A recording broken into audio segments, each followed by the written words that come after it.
So let's start this right over there. We will be go live. Is it working? It is working. Hello YouTube. So let's go. Try O.B.O.L demo and get Lexispell. The summer sales are starting tonight, but unfortunately I'm not in the summer sale with Lexispell, which is a big problem, because it would have been nice to have some revenue. And unfortunately, I'm not in the summer sale because it's too early compared to the demo. You have to wait 30 days. So that's a bit of a problem. Finally, now we can make normal popcorn without troubles. How does that work?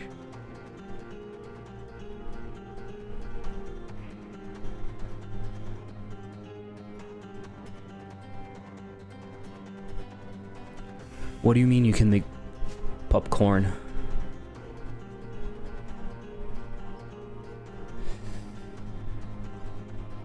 Okay, so I guess let's get started. I need to fix some stuff on the game in Magic Physics. I don't understand. I don't understand what you're saying.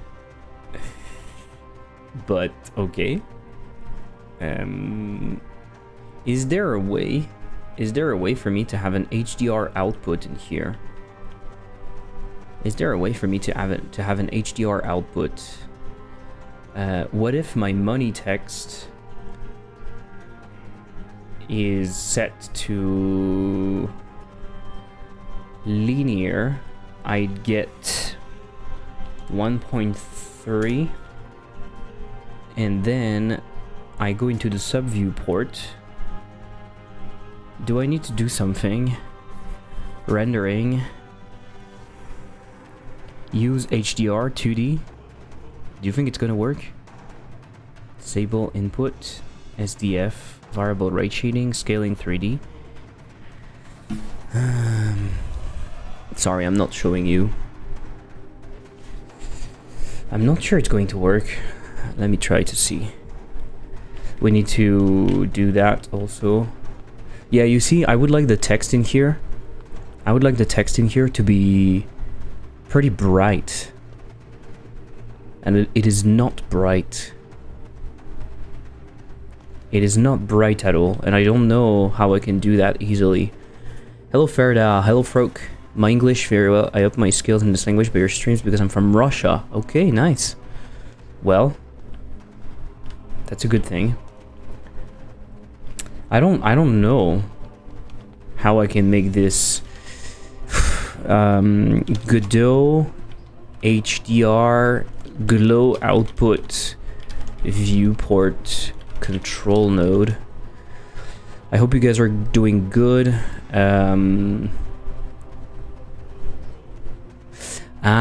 It's not going to work because I don't have glow enabled in the environment. Can I fake the glow? Would that be easier for me to fake the glow? Mr. Heat Dome. It's better today. It's better today. This morning I woke up at 5:45. It was almost too cold. That was pretty crazy. Ferda, how do you decide when to greenlight a prototype to full production? It's a good question. I guess it depends on different people. In my case, sometimes I just do it because I feel like it's okay. It really depends on how much time you have. If you don't have time, you just do it with your guts. In this case, what I'm trying to do is I'm trying to create like a small, very early demo version, and I will make a few people test the game, a few people that I think have valuable vision. Is there a time limit you give yourself? For the prototype, I'm not sure because I need to do other things at the same time. But realistically, this game I want to be in the next fest in October, so that's kind of a hard deadline. Bulabon, hello.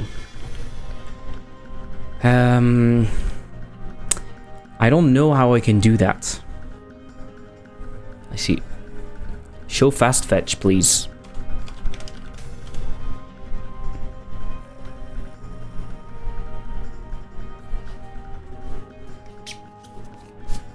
Do you see? Is it big enough? Sorry.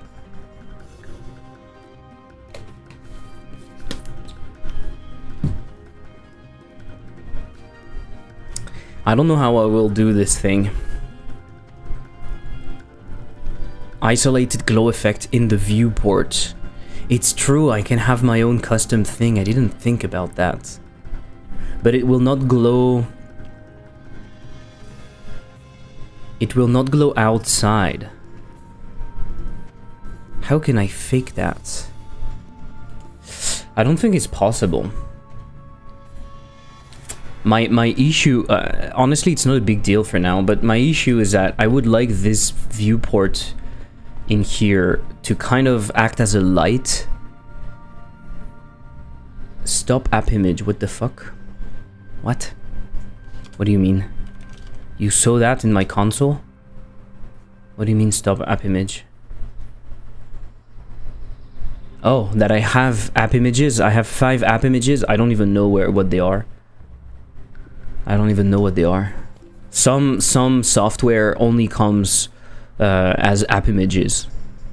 You don't really have the choice.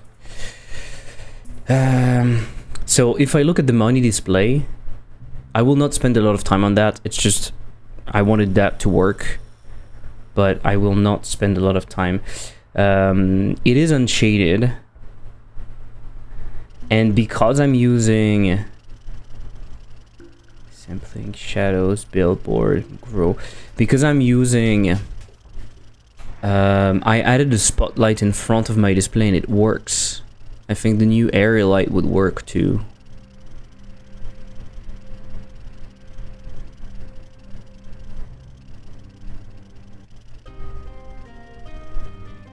What the fuck is that noise?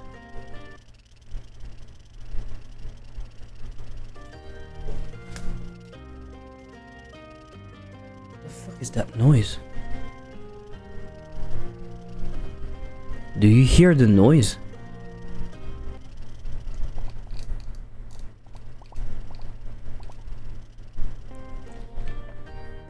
Oh. Oh, I was colliding with stuff and it was doing something weird. Okay. You put a spotlight in front of your display. And it worked.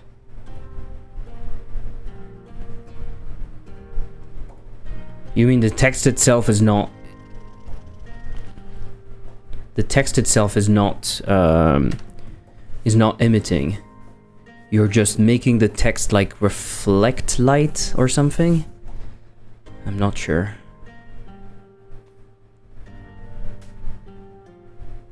I'm wondering why we don't have the...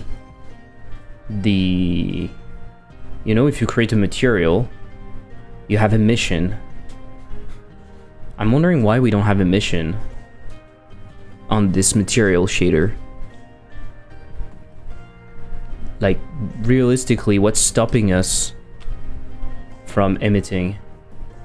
We could convert to a shader material, right?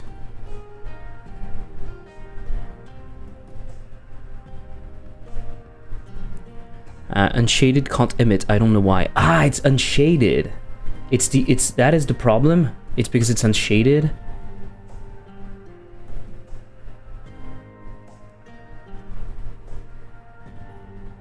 Because it disables interaction with light. It disables interaction with light, but both as an emission and as a reception. It makes sense. Okay. So theoretically I can emit. But it's going to emit from everything? No, we can share the texture. Okay, let me do that. Godot is struggling a lot with the viewports. Recently, it's been struggling quite a lot.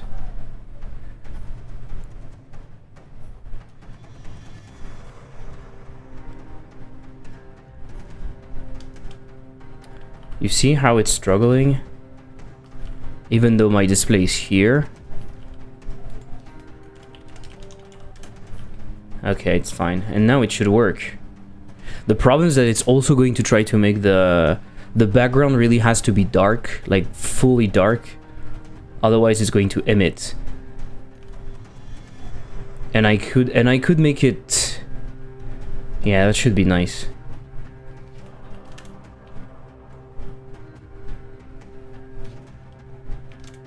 Let's try. Okay, the spotlight wasn't helping, so your issue, my bad. No problem, don't worry. Shit.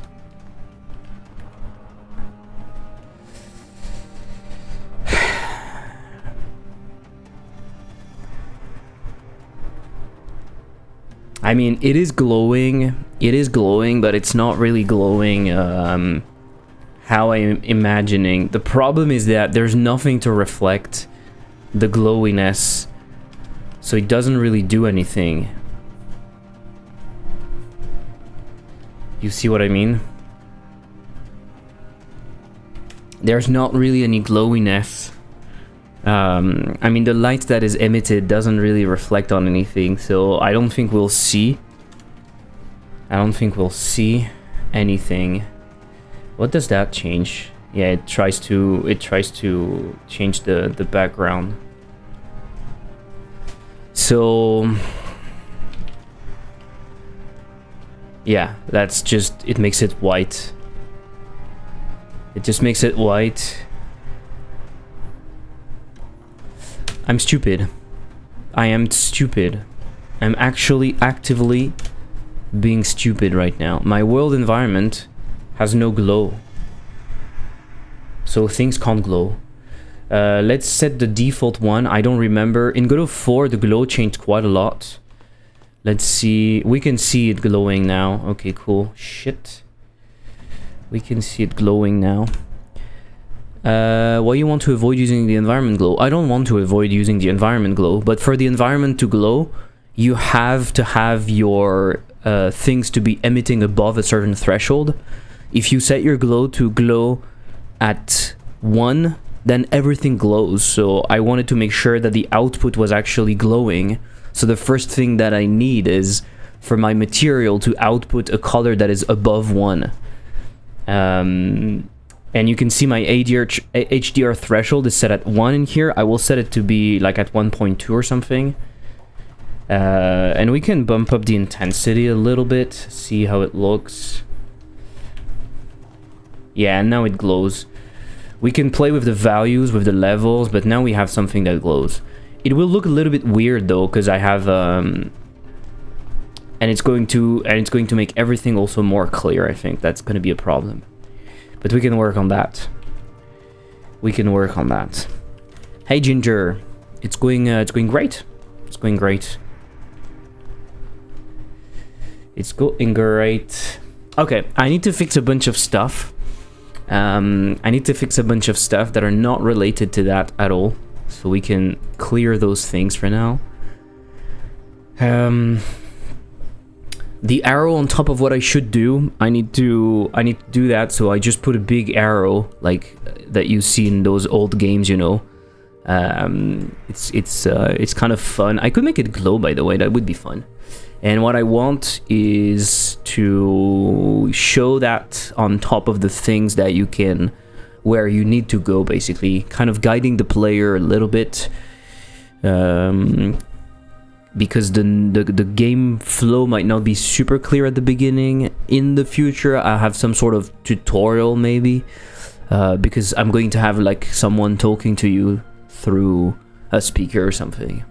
Glad to hear it. I got the demo out and updated the main game too for a bunch of more stability.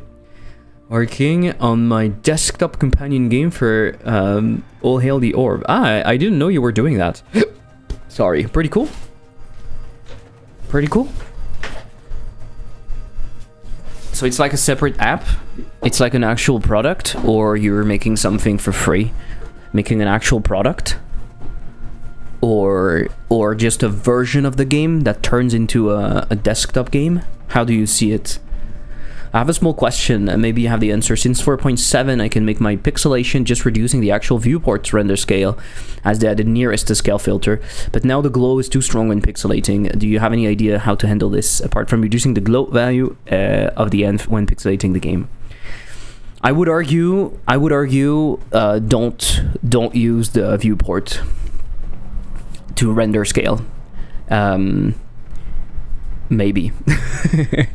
Because indeed the glow is probably going to get calculated using that value instead. It's not going to do the render at the high resolution. So it might be safer to not use it, or to adjust the glow based on the pixelation. I don't know exactly how glow is calculated. You can probably find maybe an equation that could help you knowing what should be the glow value, or you'd simply play around with the value and make it and just reduce it a little bit. You could try reducing it by the amount of resolution scale that you're doing, but I think glow is not linear, so it won't work. But yeah, you don't really have a choice. I think it's simply because the resolution is now different. Whereas with the viewports technique that we were using before, I guess we were still rendering at higher resolution maybe first, and then we were crunching the pixels down. But by scaling the viewports directly, we were probably rendering immediately the game at a lower resolution. But I'm not exactly sure, to be honest. I'm off to the UK on Saturday. No point in getting back to the big project until I'm back from the UK. It'll be its own application. Cool. Let's go. Will it have any link to the actual game? Will it be linked in a way?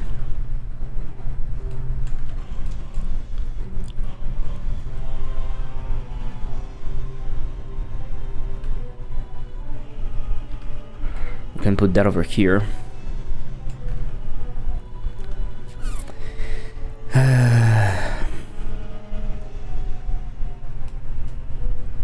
I don't know why this never went back to how it was before. Like, the model is not like that. The UVs are completely broken. And I don't know what I can do. See what I mean? The desk actually doesn't look like that. If you look at it, it looks like this. But for some reason, it doesn't want to re-import correctly. This is so weird. I guess I should. Maybe I could re-import just that. Lossy. VRAM compressed. It doesn't care. It doesn't care. Is it because of the MIP maps? No. I should probably remove the import in the Godot folder. Probably will do something with the save data, something I love from old consoles games. When they recognize you have a certain save data files from other games, access some more content. I love this. Yeah, so I'll likely do something for the people who have bought, played, and completed. Yeah, that would be cool. I think that is a nice touch.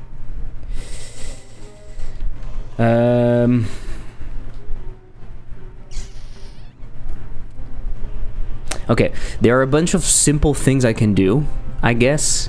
In the room, for example, I can do whenever you go to bed. Oh, but you don't know if you can go to bed or not. I think I'm not gonna keep it like that.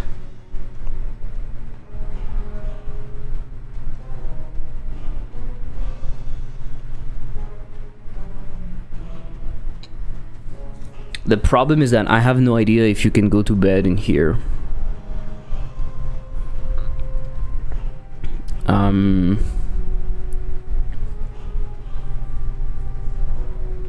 The room could know, honestly.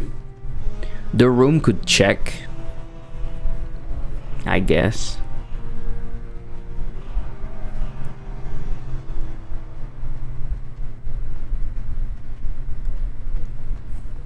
or it can ask the game, can you go to bed?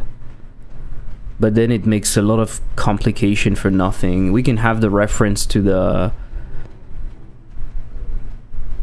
day manager and it's fine, right?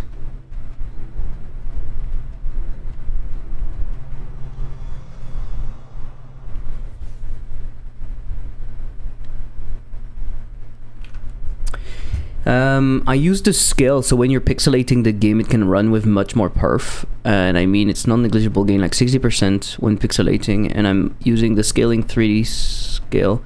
That makes any difference. Yeah, I see what you mean. But how were you doing it before?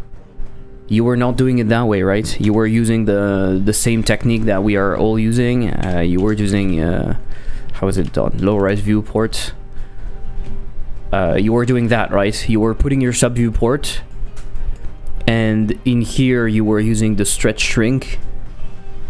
But now what you're doing is you're changing the scaling 3D.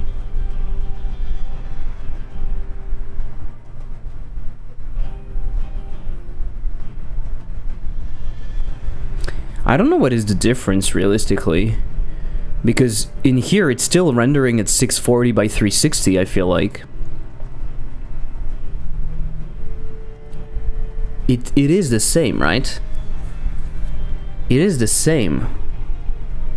Whether I set that to 1080p and then I do the scaling, or I do this, it should be the same. Do you want me to test? I can go in uncapped. Where is VSync? Where is VSync? Mr. VSync. Somewhere over here. Enabled. Disabled. It's going to go as fast as it can. Right? So we have 900 FPS. Roughly. 950 FPS. Okay. Interesting. 950 FPS. In here, I don't do stretch shrink at all, which means I have 1920 by 1080p. We go in here, we test. Full resolution, I'm only at 350 FPS, 380. We gain, we let it be a bit more stable. It's funny how it's going up. 400. So we lost half of the performance. Shit, that's not what I wanted to do. And then I do the scaling in here, 0.33, right? I want 33%.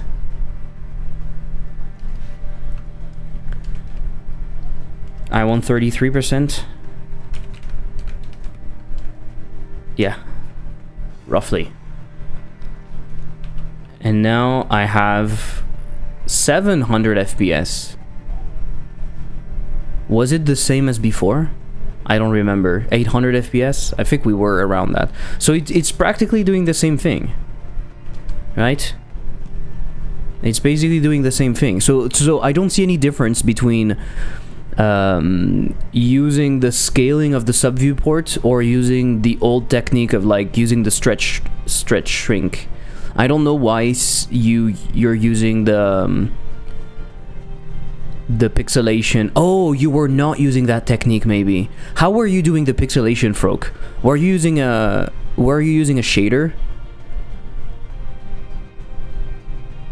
Were you using a shader, or were you using the same technique as me, which is a sub viewport container in a scaled way?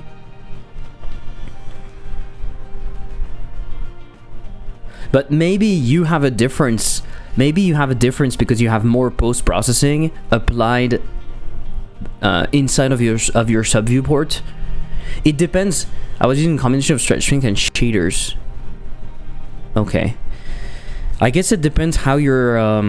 It really depends how you're setting up your post-processing.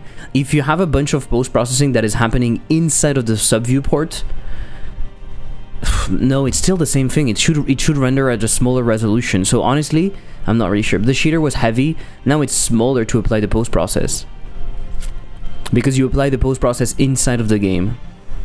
I apply the post-process on top of the result personally. I apply the post-processing on the not inside of the game, not inside of the sub viewport. I apply it on the final on the final image, which might not be the best decision. Honestly, I don't know. But yeah, I'm not really sure. So if you want to keep it that way, I guess what you have to do is, yeah, that might be the difference. It probably is the difference, because your post-processing is applying on a different kind of resolution. I don't know. But yeah, there's not really anything you can do apart from modifying the values yourself, I guess.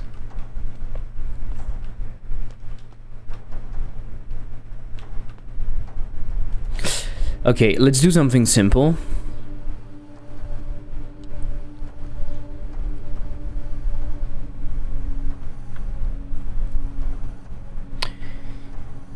The bed and the computer, they both have a something, so I can just call them access unique name. I will ask them to be doing things. Thanks, no props. Not sure I help you that much, but yeah. And I want to close, so I need to know, we need to know the day manager no matter what. We need to know the day manager, what is happening. So it's going to be simpler. So we are going to put that over here. When you interact with the bed, you're not necessarily going to interact. If you can't do anything, you're not doing anything. You're interacting with the bed. Otherwise, you're doing this. We could grab a reference to day manager locally. We could grab a reference to day manager locally. Or not. We don't have to. It's fine.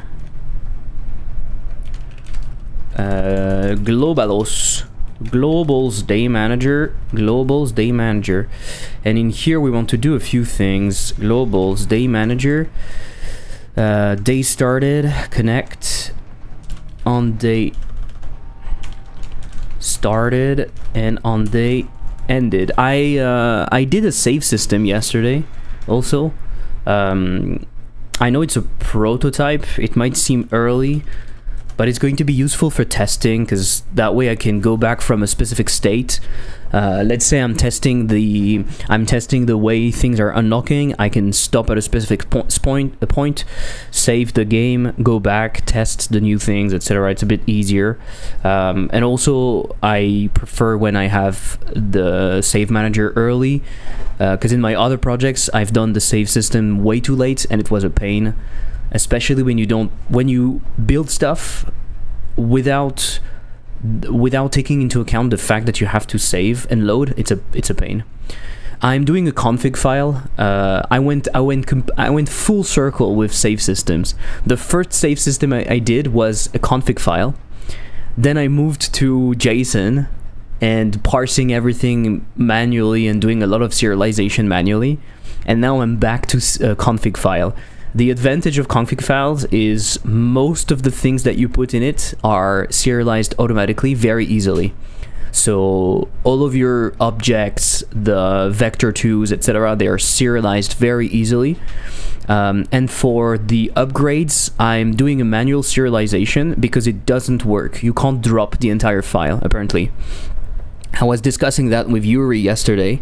He told me that it's possible to dump the entire resource in the config.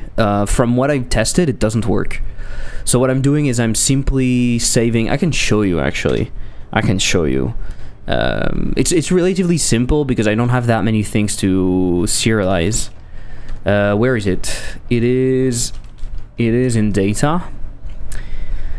It is in data, right? Get serialized upgrades. So what I do for the upgrades, I go through all of the upgrades that you have. I don't care about the other ones because the value didn't move. So I go through all the values that you have, and I create a dictionary for each upgrade with the target. So the target is, in my situation, in my case, the target is two things. It's how I know which resource you are, and also what value you're changing. And I save the level, which is the current level of unlock. Like if you have multiple levels per upgrade, I do that. And I save the state. Is it purchased, unlocked, whatever? and I save that. And then when I load back, what I do is very simple. The upgrades are loaded already, so I load the upgrade. I get the right upgrade that I want based on the target.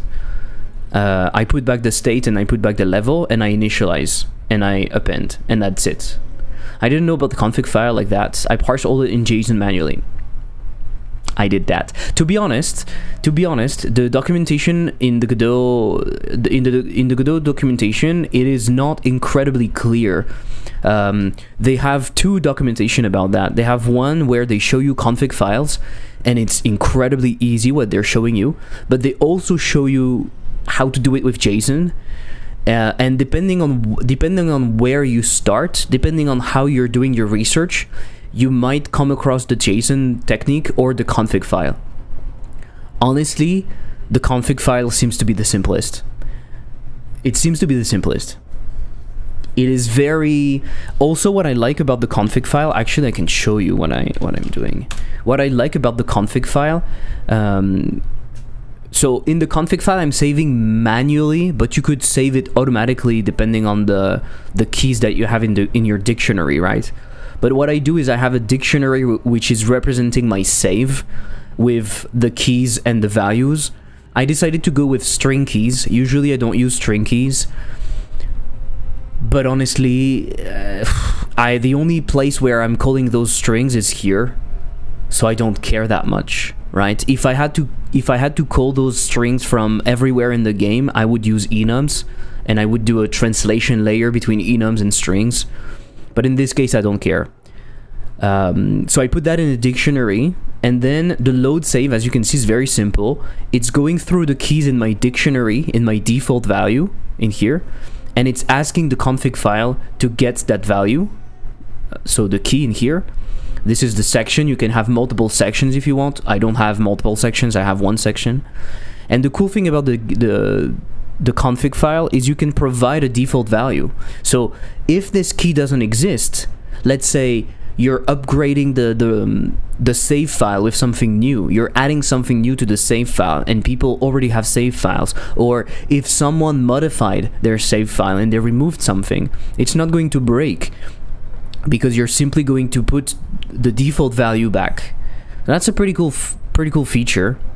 And then you can do the same thing when you set. You just set the value, and setting the value automatically serialize the value. You don't have to do the var to str and stuff like that. And it works better than with JSON, because JSON, for example, the keys in JSON, they have to be strings. So if you're using integers somewhere, for example, if you're using enums for your keys, then they're going to be serialized to strings. So then you have to do something about that. Like, it's painful. Dealing with JSON is a bit more painful, in my opinion, and it doesn't really provide anything better than a config file. Hello Turi, what the fuck? Saving was fun. One for All Hail the Orb. It had so many moving parts, timer, and all sorts to store. Yeah, it depends how much you want to store, right? It really depends how much you want to store. It depends how much you want to store. Right now, I'm only storing the basic state. I'm not storing the full state. So later on, this will evolve, and I will store all of the objects that needs to be stored, like the rigid bodies that are in the world and stuff like that. But right now, I'm not doing that. I keep it clear. I don't care. In my opinion, there's no benefit from trying to encode it, because people that really want to modify it will find a way. And it's a local it's a local game. It's a single player game. If people want to cheat, they can cheat. I don't care. It's not like it's an online multiplayer game where it matters. Oh yeah, that's nice. I do something really similar, but by using JSON helpers. Yeah. I did the same. With Lexispell, I'm using JSON, and with Dashpon and with Hyperslice, I'm also using JSON. But I regret. Because I don't feel like it's giving you anything. There's no benefit to using JSON, in my opinion. There's nothing inherently better about it. I would even argue that it's worse in some cases. Godot was really made with the config files in mind. So it works extremely well. It also works with JSON, but it works extremely well with config files, it seems. Next time I'm using config files for sure. Yeah. And honestly, config files are very easy to modify. So if people want to modify them, then they can do it. It's kind of a nice feature. If you look at my save file, look at how simple it is to parse what it is. Demo, true, date, whatever, active run, true, data stats, data values, upgrades. The only issue is that I'm storing the target in here, so people don't know what those are, because they are internal values. I could, if I wanted, translate that into a string to make it even more easy to understand, but honestly it doesn't matter. And the demo in here is just for me to know what kind of save file it is. If people modify it, it doesn't change anything. This is not to trigger if you have the full game or not, right? This is just to modify some behavior. So it doesn't really matter. It's just to know if you saved in a demo state or not. Hey Arkham, how are you doing?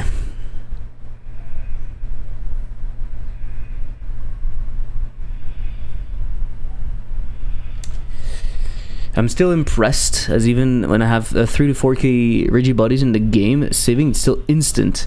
I feared I had to optimize it, but no. Do you think using confile is even faster than using JSON? I think it's relatively similar, because at the end of the day, behind the scene, they're using the same things. They're using the same str to byte method, so I guess it's the same. And I think it's fast because it's C++, right? So it's just writing the file as fast as it can. I think we don't realize how fast computers are. Sometimes I'm writing a for loop and I'm like, oh my god, I'm doing a few dozen things or whatever, and then I remember, I'm like, this is a computer we're talking about. It's capable of doing thousands, if not hundreds of thousands, if not more actions per second. There's no problem. I mean, I'm didn't sleep well, but okay. Is it because of the heat?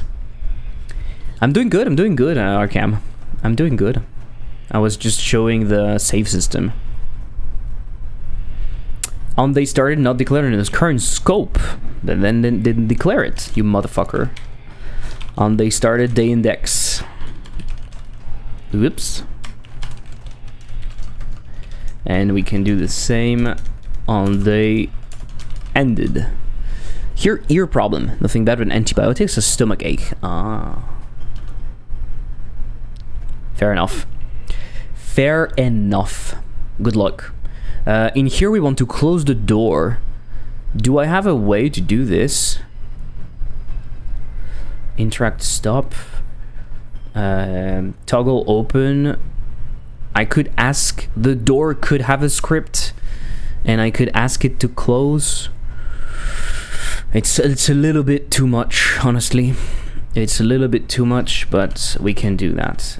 It's the beginning of the project. Let's try to not cut corners everywhere right now. Let's try to separate the concerns. Toggle open, or set open, I could say. State bool. We're blessed to have AC at home for 2 years now. It changed our life. Fair enough. I've prepared my my career after game dev. In a few years, if I don't want to do game dev anymore, or maybe I can't do it because I'm struggling, I think I would go back. I would try to be I don't know if there's a real term for that, energetician, maybe, like those people that are doing the... No, that's not that. Oh my god, that's absolutely not that. I want the people that are working in energy, you know, and I would work on solutions for like cooling passive cooling and stuff. There are a lot of solutions that can be put in place, and we need them. No, like someone that would work in your home and help putting in place like solutions, but not AC, like more low-tech stuff. And I think we really need that. And so ideally you do that as a job. You do that for mostly rich people, because let's be honest, it's only rich people that will be able to afford systems, even if they're low-tech. Sometimes they need some amount of work.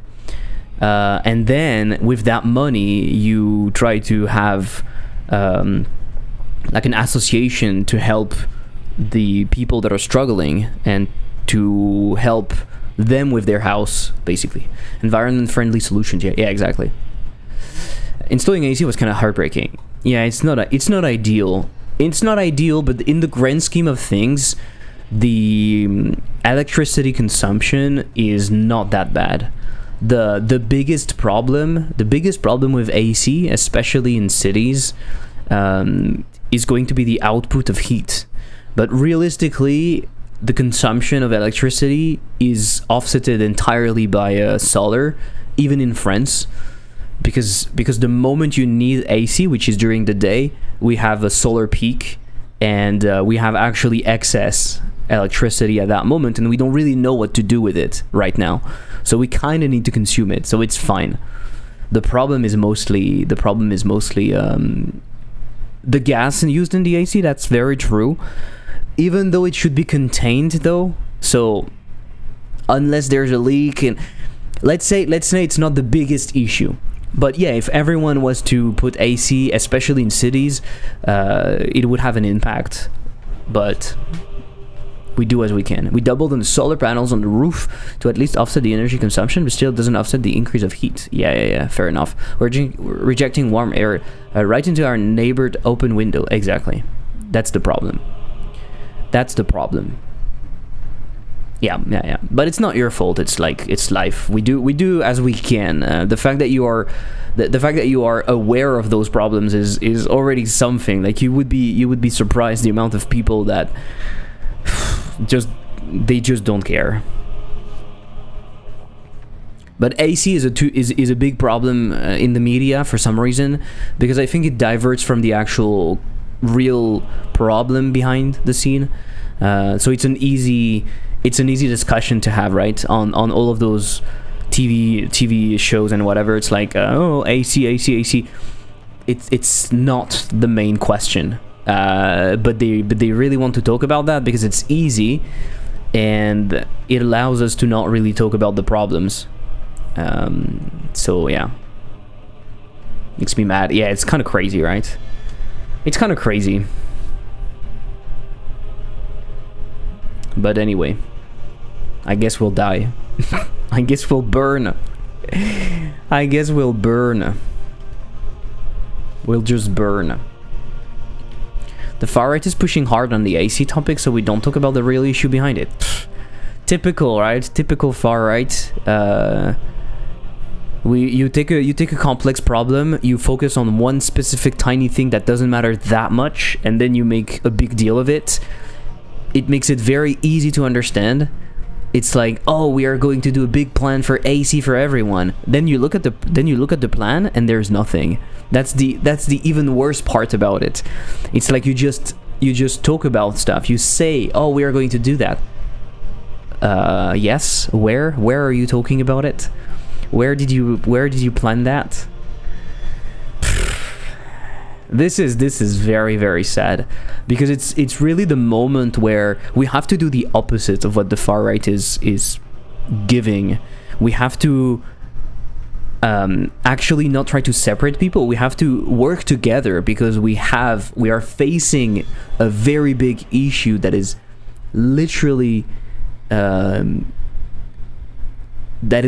affecting us and our future. It's literally affecting our ability to sustain life, and yet we are like looking at small problems and fighting each other on stupid things. It's sometimes you fucking wonder. right? We only have toggle open. This is kind of stupid, no? We kind of have toggle open. I mean, I can do it. I can check if it's open or not. I don't really like the way it's done, but we can do that. So we can say if it's open and if we want to open, so if state and interaction rotate pivot, it's not open, then you call interaction open blah blah blah and you take toggle open. Elif not state and interaction open, then you say toggle open, right? And I think that should be it. The Solidarity Day after the 2003 heatwave was supposed to be used to implement solutions, but yeah, that's true. That's true. We have to work together, but what about flare flares? What? Flare flares? What is flare flares? What? Flat earthers. Oh, okay. Why not make the door a physics object? The sliding opening would be easier. Because I did it out of the tools that I had, which was a bunch of interactables. But I'm thinking of making it physics-based, yeah. It already has physics interaction, like you can throw something on the door and it will open. But I'm probably going to make it like an actual physics object with like a pivot and stuff. But it's just not the biggest issue right now, so I just want to be able to close it and yeah. But it's something I'm going to change at some point.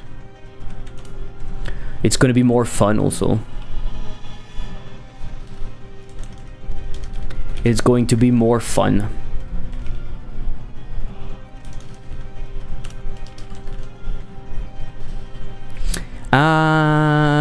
It's not on day ended that I want to do that, in fact. I am really not here. It's when you interact with the bed and you go to sleep. I want to toggle the door. Okay? Okay, we have other things to do. We need to prevent, so that should be done. Close the door automatically when sleeping. We need to prevent the skill tree. I guess we can use that. We need to prevent the skill tree from being used by the OS whenever we are sleeping, or whenever it's the day, I guess. Yeah, that's more like it. Day started. Do we have a way to know?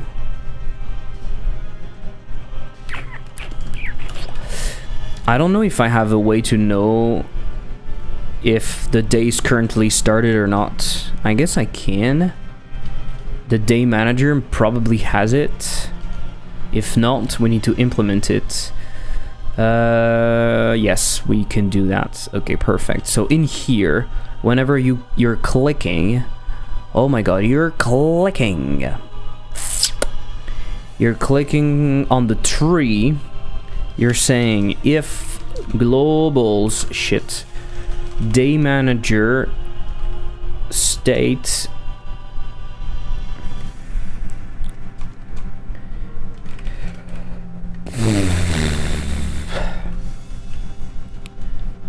if it started, you return.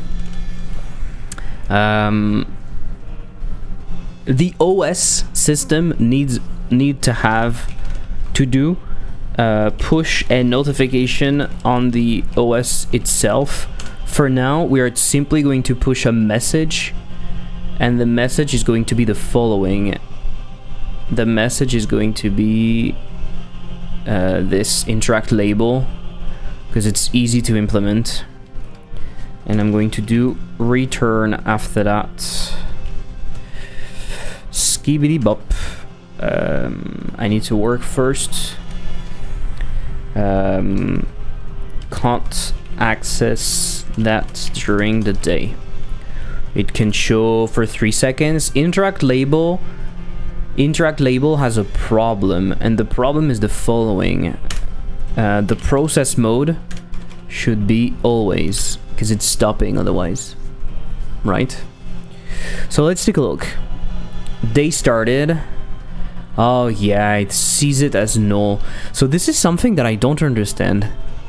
This is something that I don't understand. For some reason, my room.gd, even though it's here, so it should be ready after. For some reason, it is not available. You see what I mean? Do you agree that Godot does it in reverse, right? The instancing is done in reverse. So the world environment is ready first, and then the day manager, and all of that until you go here.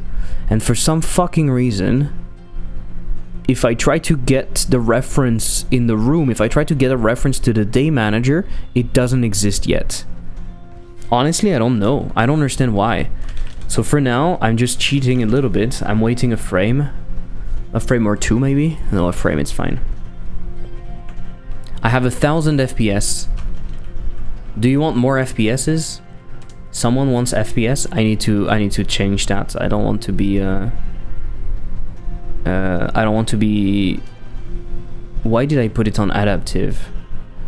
VSync. Adaptive and mailbox are modes only supported in forward plus. Fuck you. Nothing is supported in compatibility. This is one of the thing. I'm using signals when things are really available. Yeah, I fair enough, but that should not be the case. There is something I don't understand here. It should not be the case. I'm not exactly sure what's happening, but it is fair enough. We could do this. We could say, hey, I'm available, or be like, everything is available, or I don't know. Something that doesn't work well. Yeah, something I don't like about Godot is the discrepancy we have between forward plus and compatibility. This is something I don't like. I understand the reasoning, especially because forward plus has many more capabilities compared to compatibility, but I don't like the scission. I don't like the separation between the two. It makes me think about Unity, where Unity had a bunch of systems and a bunch of pipelines, and it was just a mess. And I think I don't want that. I really don't want that. The upgrade tree is here. We can exit the OS. Okay, you go over here, you have that, blah blah blah. Imagine you're doing a day. You're taking that shit. You're processing this. Well, we need to modify a bunch of stuff, but it's fine. We made $1. I don't have time for another one. Completed, shift ended, blah blah blah. We go over here. We know we have something in the tree. We get that. Interesting. It should change. No. It's still telling us that we have something available, even though we don't.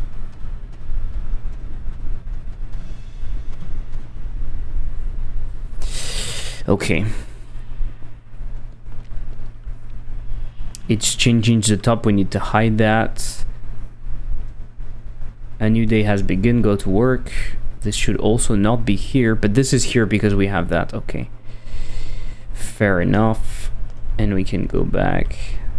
I think this display, I'm going to use it for something else. Because the money, you kind of know what money you have. I think that this will either be the total money, or it will be like multiple messages. Maybe it will show you like the total meat processed and the money. It might show you more things, multiple things. It might say hello. I need to think about that. Oh shit, I don't have time. I've seen the latest, I think, video from DevDuck, and he showed he used controls to make up the island update grade, and I thought of you. I'm not sure what you mean. Shit. He used controls to make up the island update grid. What do you mean by that?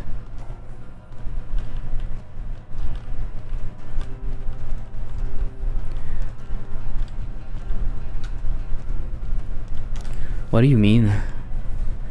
Let me find the proper timestamp in his YouTube video. Okay.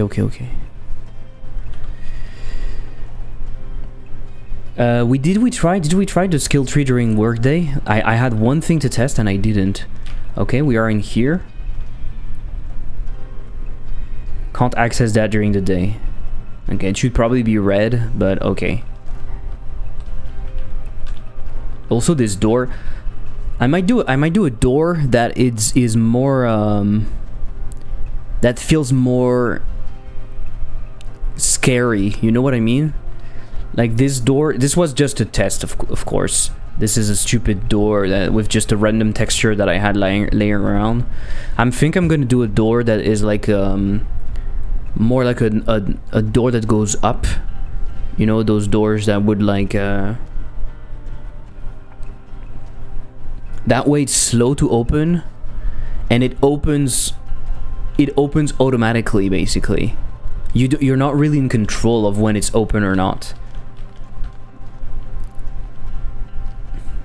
I think I like that. Exit OS. This is where it starts explaining he builds display the upgrade.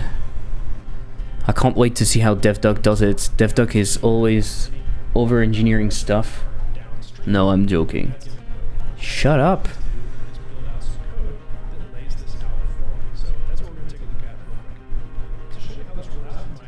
Okay, I have opened that multiple times. Oh yeah, I have it in here also. I found it very clear. Yeah. Puzzle.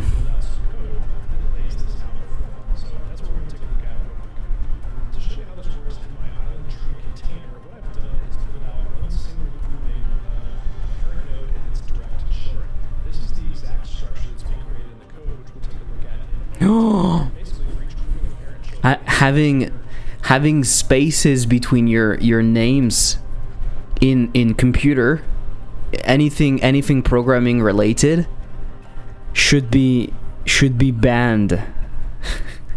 You can do whatever you want. You can use Pascal code, like Pascal case, you can use camel case, you can use whatever you want, okay? But having spaces in your names, that is a big no. That is a big no. When you learn programming in the 2000s or even before in the 90s or stuff, we tell you no spaces in programming, no spaces with computers. We can't hear the video. I can't either, to be honest. And then for the parent, we have an HBox that is centered. Wait until you see white space programming language. Oh, please. That is centered. And this allows me to kind of create as many different nodes for the children as I want, and those remain nicely centered below the parent. Now at this point, what my code does is recursively create this exact same structure for each of the children nodes. So what I'll do here for our little demo is duplicate this for now. I will delete the child nodes that are kind of free floating, and then we'll take this duplicated container and drop it where the children were. And at this point, I can duplicate that to show you how we can create a bunch of interesting branching structures here. So I'm going to actually do this one more time, see if I can keep track of everything that... Yeah, I'm not surprised he's showing you how to use containers, which makes sense. So in my case, I don't do that for one simple reason. I want to be exactly in control of how the tree looks, and my tree is not going to go downward. In his case, it works relatively easily because the tree is going downward only. Now, if you want to have a tree that starts in the middle, goes right, left, up, down, and etc., it's going to be a little bit more complicated, so you won't be able to do that. But yeah, using containers, the moment something is dynamic and is very easy to repeat, containers are a very good way to do it, in my opinion. Okay, there is something that doesn't work well in here.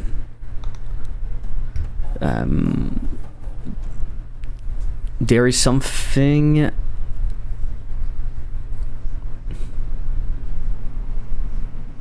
I need to show the arrows correctly, right? Maybe we do that. Okay, let's do toggle arrow visible. I need to kind of use the same language every time I do that kind of function, because I always make it different.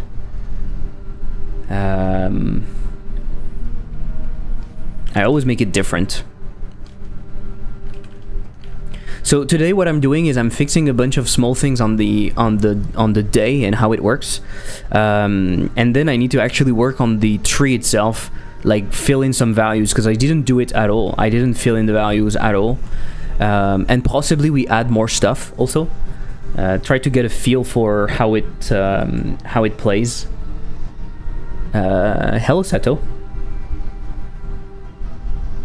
Oh, by the way, let me know what you think. Sorry, quick intervention that has no... If you are interested, you can look at this. I made a proposal to add icons, so you know the thing I use, the add-on I use to have all of those icons in here that are very useful. So there's a picker which is an HTML5. I think it's pretty cool.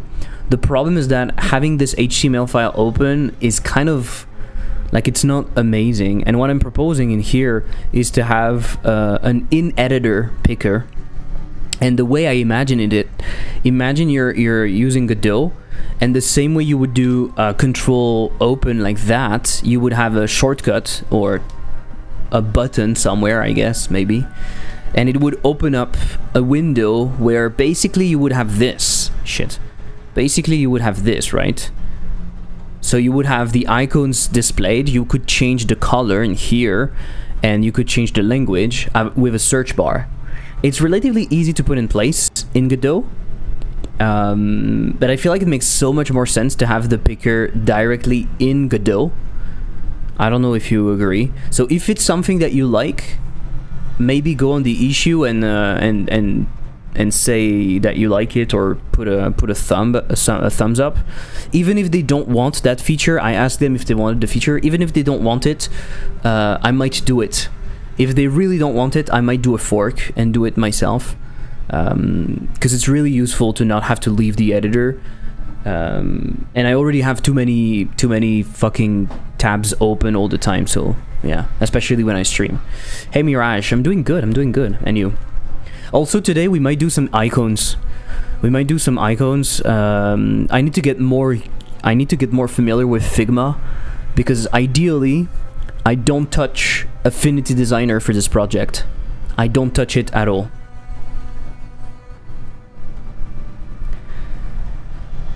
In here we have a small issue. We have a very small issue.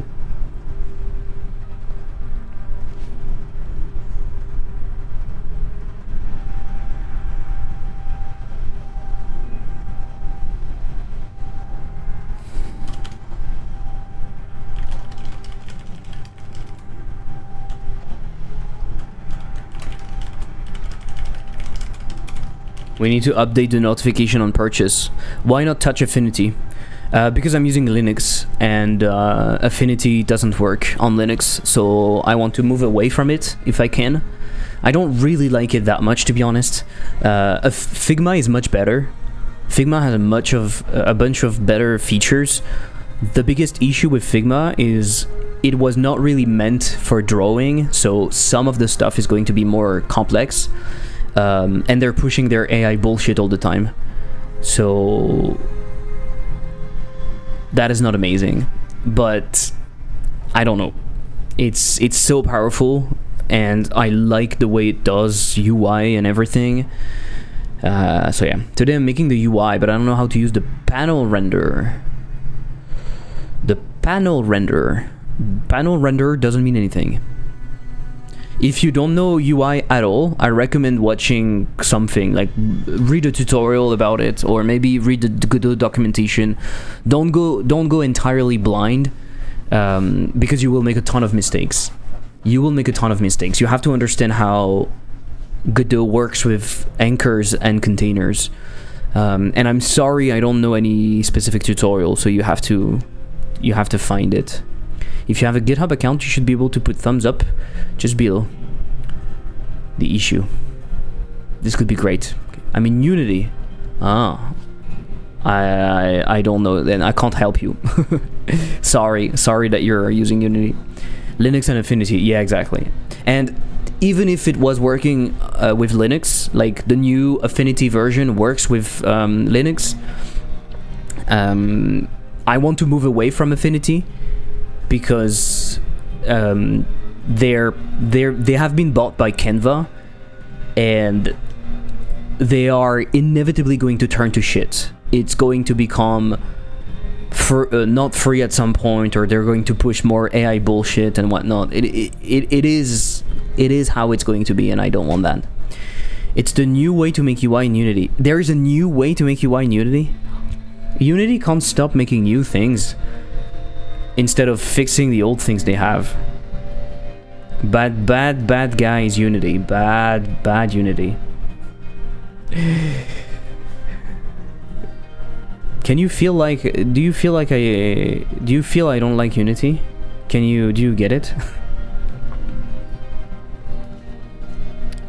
Computer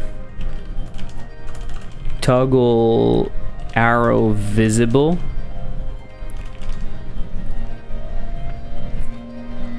Right?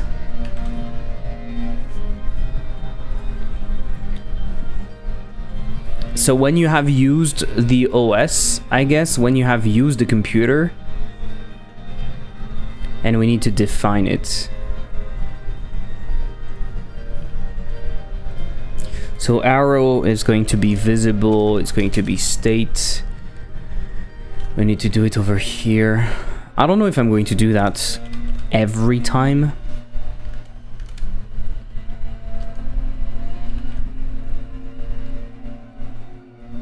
So computer, the moment you have interacted with it, you can do toggle arrow visible false, right? Let's say you have used it, it's fine.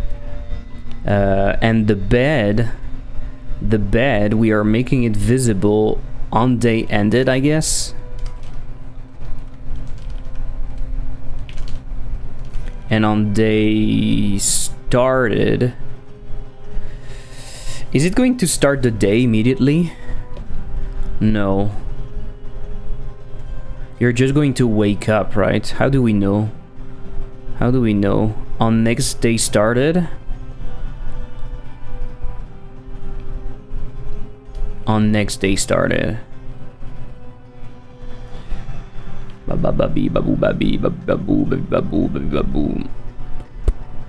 Actually, the moment, it's very simple. The moment you have interacted with the bed, right, and you're going to sleep, you're making it not visible.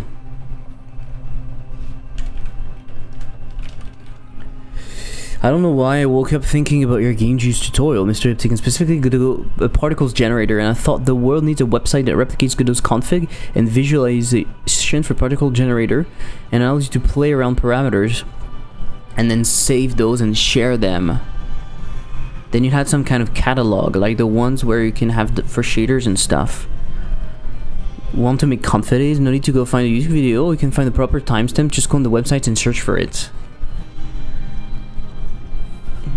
Interesting. I see two issues with that. I see two issues that are somewhat pretty limiting.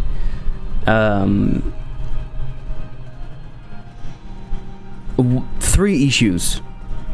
Sorry, but I think it's a really good idea, but I think the reason it doesn't exist is because there are three issues. One, to properly show the particles, you need the right textures. It's not, you can't get away with having the right textures. Your particles will simply not look the same if you don't have the right textures. So that's one thing. You would have to have your textures in the public domain or have a specific license for the assets. It's kind of a pain. Second, particles are rarely incredibly simple. particles are rarely incredibly simple. Usually, in a real system, you end up with multiple particles or multiple systems to create one effect. Like an explosion might be layering 2 or 3 particles and maybe one specific shader to have that effect. And the third problem, I don't remember what it is. But this is what I see. I think it would get very limiting too fast. Thought about that. You need to have a way to upload the textures. Oh, the third way is not everyone does it the same way. So you kind of need to force people to showcase stuff in the same format in a way, right? Not everyone is used to spawning particles and killing them immediately. It's kind of an issue whenever you want to share something. Whenever you want to give the ability for people to share stuff, is that you have to standardize stuff, and this is a difficult point. But for what you're suggesting, honestly, it's relatively easy to implement. You can have a Godot web project that loads a file, right? Or you expose the parameters of the particles. You can either expose the parameters of the particles or export a file, or both, whatever, and then you can let people play with them. Honestly, that could be interesting. And at that point, why not give the ability for people to layer a bunch of particles? Honestly, why not? That could work. Why not? They fixed a big problem because when I wanted to use DirectX 12, the editor would just black out and be unusable. So for me, it's good. Anyway, I'm planning to switch to 6.7 LTS. Okay. But it would make a lot of sense to be able to share stuff like that. That's true.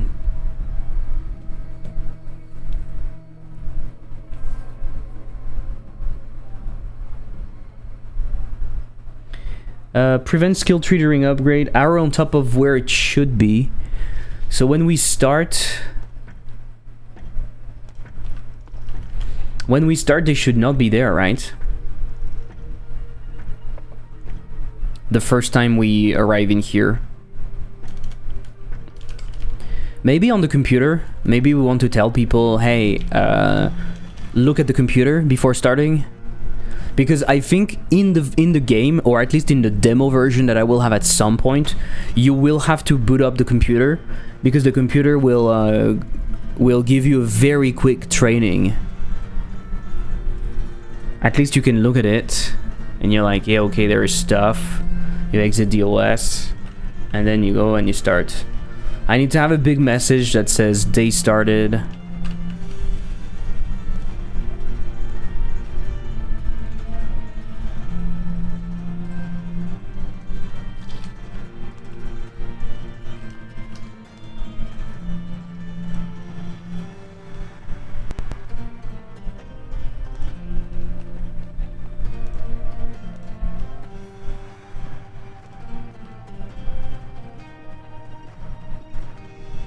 We are going to fix this problem.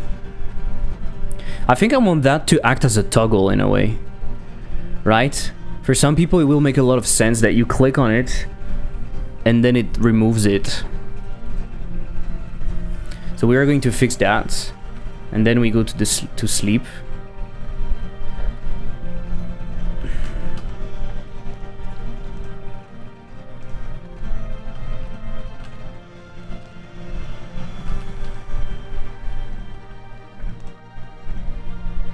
I'm wondering if I'm showing you in the dispenser when is going to be the next stuff.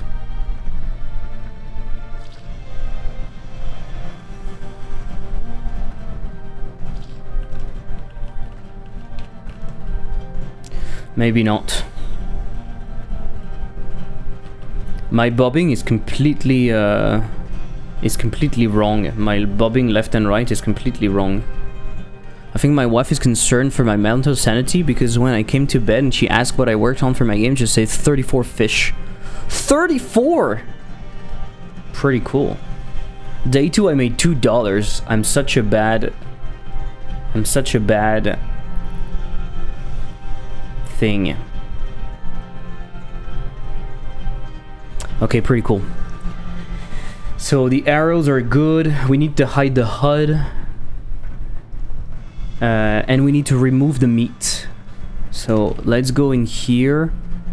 It's called output object. Is it in a group or not? Output objects. So at the end of the day, right, when you go to sleep,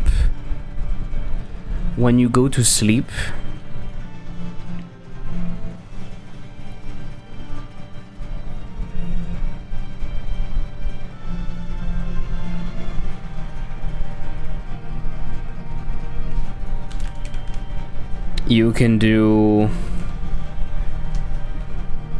remove all output objects. I'm already doing it or not? I'm already doing it when you start the day.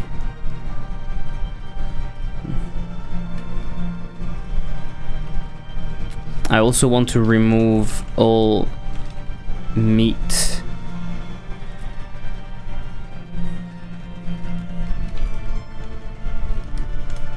I think. Hey, Herrick.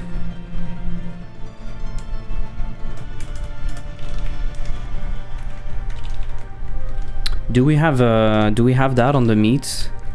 Do we have a group? Let's do one. Meat. It is global. And we remove all of the meat. Nice.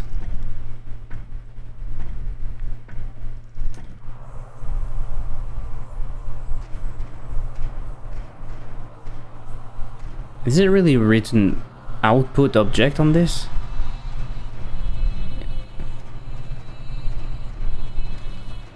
It's meat.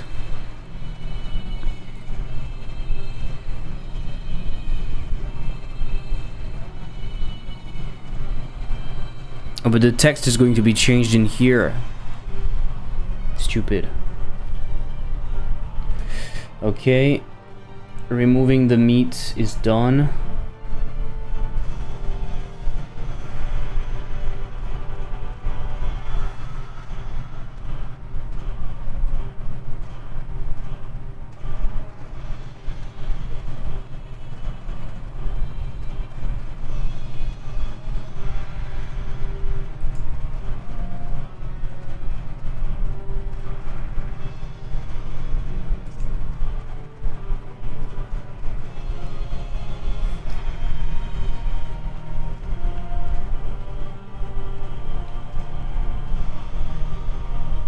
I need to update the day also in here. But we'll do that later. Okay, so in the OS,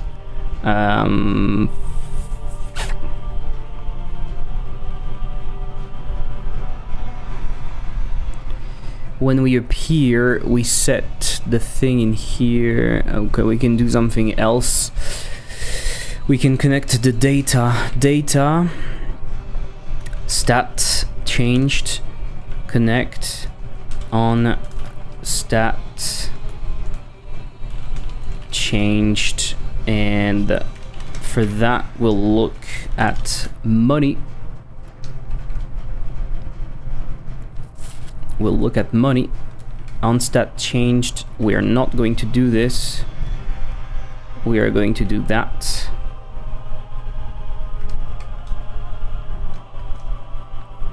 And we need to do the same thing on the little computer. Don't you worry.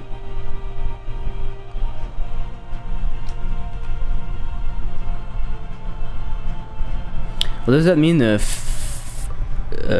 what you're saying, Herrick?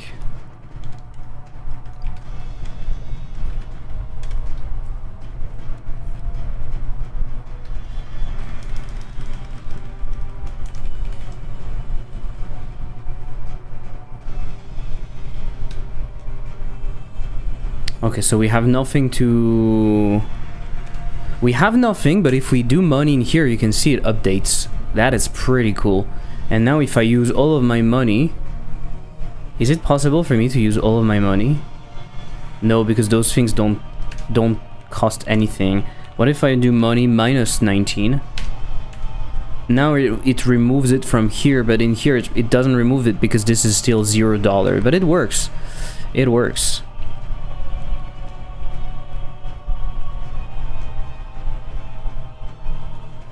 How do you call a fish with no eyes? A fish. Just made a funny spelling of fish. I thought this was a noise you were making. I really want to make a fish in my game. I want to put in this game, for some reason, I want to put Easter eggs. And I'm thinking about making an Easter egg from Threshold. I'm thinking about putting an Easter egg from Threshold. This is a really cool horror game. If you didn't play it, I really recommend. It talks about the meat also in a way. It's interesting. So I want to.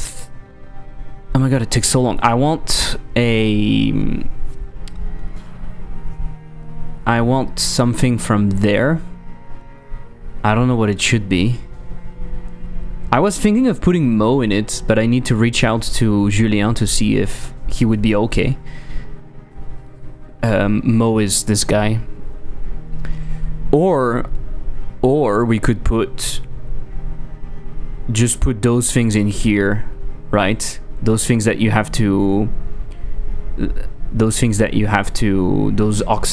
things that you have to like chomp. I could put them somewhere. Could be fun.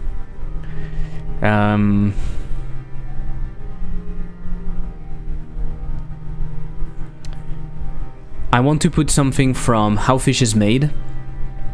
So probably a fish. I want to put things from other games. Do you think I could put a duck from your game? Do you think I can put a duck from your game, Froke? Somewhere? As an Easter egg? Would you be down? I want to put a fish from this. Yeah, I want to put a fish somewhere that talks to you. That would be fun. A fish that asks you a question. I'm wondering if I'm not going to do vertex snapping. What do you think about vertex snapping? I can send you the HQ model. I can send you other things if you want. Send me the game. That could be cool. I need to think about how I integrate it, but I feel like it could be cool.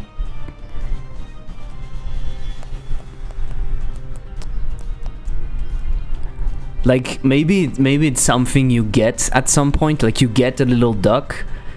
You know, you get a little duck from the output, and if you try to put it in the processing machine, or if you try to throw it in the pit, it tells you something like it makes a reference, like a meta reference to the game, like this is not that kind of game or something, you know. That could be fun. But I'm wondering if I'm not going to implement vertex snapping. Yeah, vertex snapping is that PSX effect that you see on Threshold, for example, where the textures are moving. I'm wondering if I think if I'm correct, in Threshold, not everything is vertex snapping. I might be wrong though.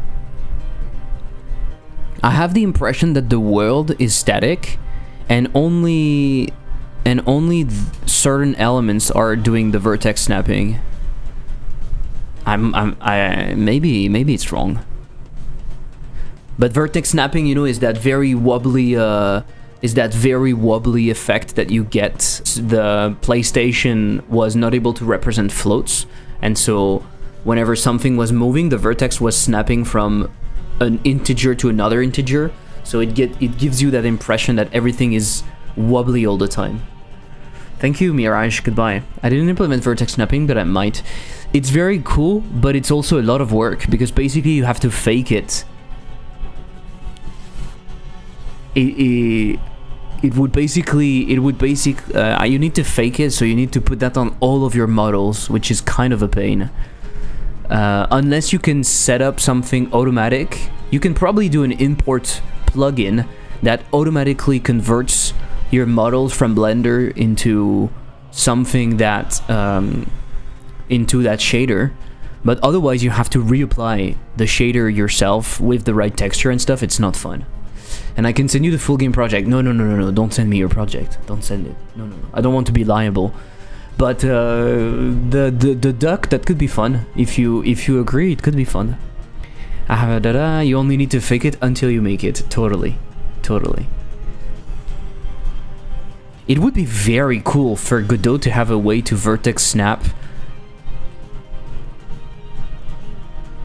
I'm trying to think, but I think it's a rendering issue, so you can't do that. I'm wondering if the compositor effect could be used as a way to do vertex snapping everywhere, but I don't think so.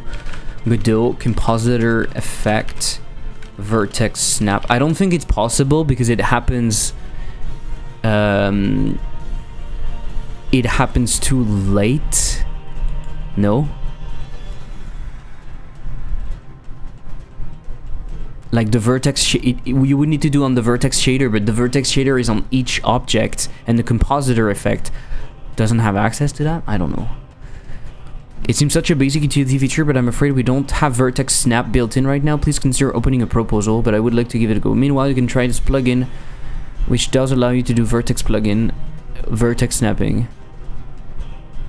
I just noticed you want it at runtime. Well, I guess you might have a look at this plugin. Sorry. There is a plugin to do vertex snapping.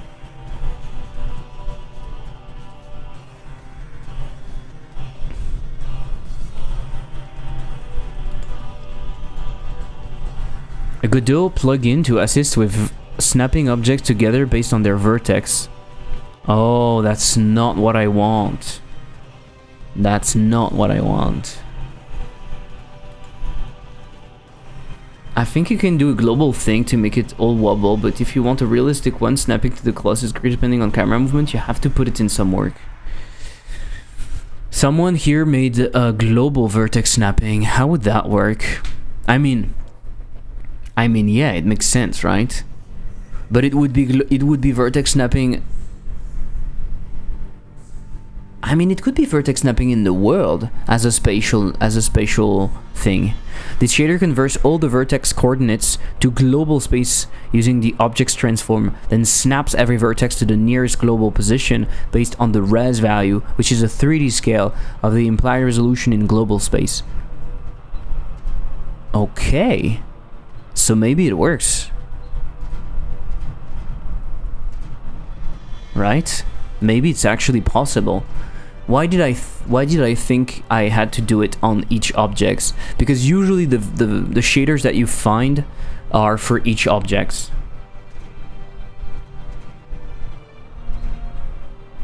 Usually people do it on the object itself. Vertex snapping. Yeah, in here I know they're doing on the object.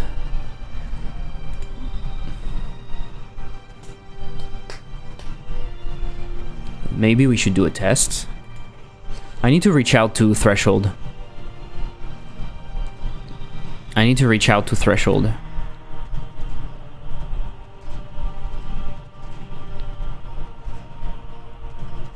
Do you already have gamepad support, Froke?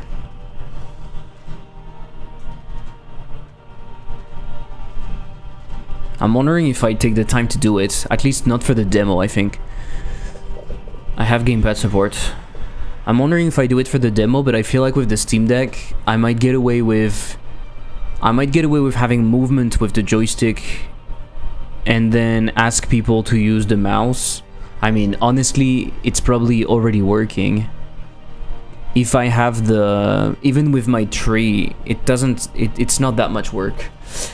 Yes, this one works, but it's not similar to the real vertex snapping from the PS1 as it's based on the grid of the camera. So far away objects would snap as much as closed ones, but with a global one, it doesn't work like that.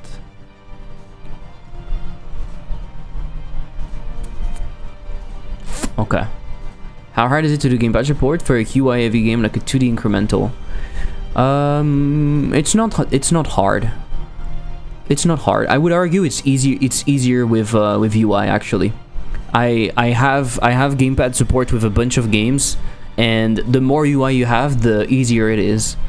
The difficulty with gamepad support comes from having to switch between different things that require different kind of handling. For example, in Lexispell, the letters have their own logic to be able to go from one letter to another in the jar. But then I have to tell Godot how to do it if I want to move to something else, because the objects live in separate canvas layers, and by default Godot doesn't go through canvas layers. So I have a bunch of custom logic in here and there to make sure that the focus basically moves everywhere. But in a UI game, the moment you have focus, navigation is handled automatically, and then what you have to do is handle the edge cases, basically. So it's not that bad. Godot is probably one of the best for that, honestly. I implemented pretty quickly. The more work was in the UI, but I think gamepad support is worth for a demo. Yeah, I need to see how it plays on the Steam Deck, I guess. Having gamepad support is a real accessibility tool. Without it, a lot of people can't even play the game. Fair enough. Fair enough. I say that because usually I tend to spend too much time on accessory features instead of spending time on the game. And I usually regret it a little bit. For example, with Lexispell, you could use all of the input method for the demo, even for the playtest. The problem with that is I had to spend a lot of time making sure that everything was working. So keyboard, mouse, touch, gamepad, and it adds up. And with this game I was like, it's mainly an FPS, so people probably expect to use a mouse. But honestly, it's not that much work. We'll see. I'll probably do it, especially for the Steam Deck. So this one works, you said, right? I can give it a try, right? I can give it a try. I have a post-processing node. Let's put vertex snapping in here. This is not what I'm supposed to do, but let's do a test. Do I need to do something specific for that to work? Does it need to be moved? I don't remember how you set that up. Cast shadows, extra coal margin, visibility range, fade mode disabled, shader material. We'll see. Maybe just implement a simple gamepad support. I think it's worth, unless it's more than a day of work. Yeah, you're right. You're right. I implement at least the player controller, and then based on that, I see how it reacts. And I see how usable it is to navigate the tree without gamepad support, but honestly the tree already works with gamepad support. Like, it's gonna be built in. It's gonna work out of the box. So yeah, it's a relatively simple UI that I have, so the moment you click, I grab the focus and that's it. That should be relatively easy. I'll just not do it now, but I'll probably do it at some point. I'll do it one day to procrastinate. That's usually what I do. With stuff like that, I usually do it to procrastinate. When I don't want to do something else that is harder, I just do more UI or more stuff. But UI is my trap. I love UI a little bit too much. What am I trying to do? Shader. Vertex. Fucking snapping.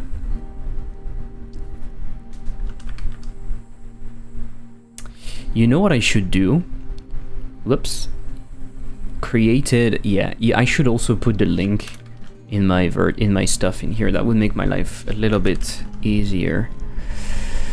Okay. Will I see something immediately? And also it's in the editor.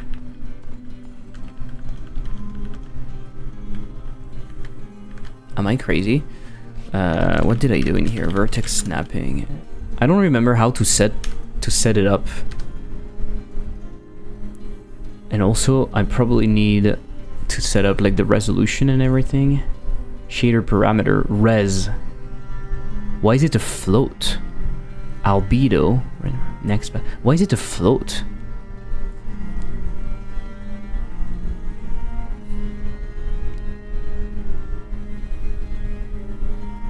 which is the 3D scale of the implied resolution in global space. So like 0.33 in my case.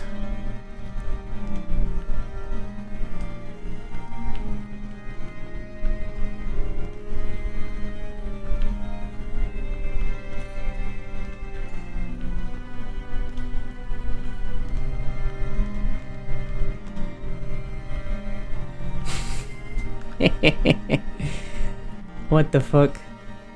Maybe just did it. How do I implement that? I forgot how you set up Godot, Godot full screen spatial shader. I don't remember if you need to set up something specific or not. How to use multiple full screen spatial shader. Difference in color vision canvas. I just checked on my demo. On average, it's 2% controlled players. That's lower than I thought, but it's still not 0. Interesting. 2%, yeah. Usually when it's an FPS, I personally play with my mouse.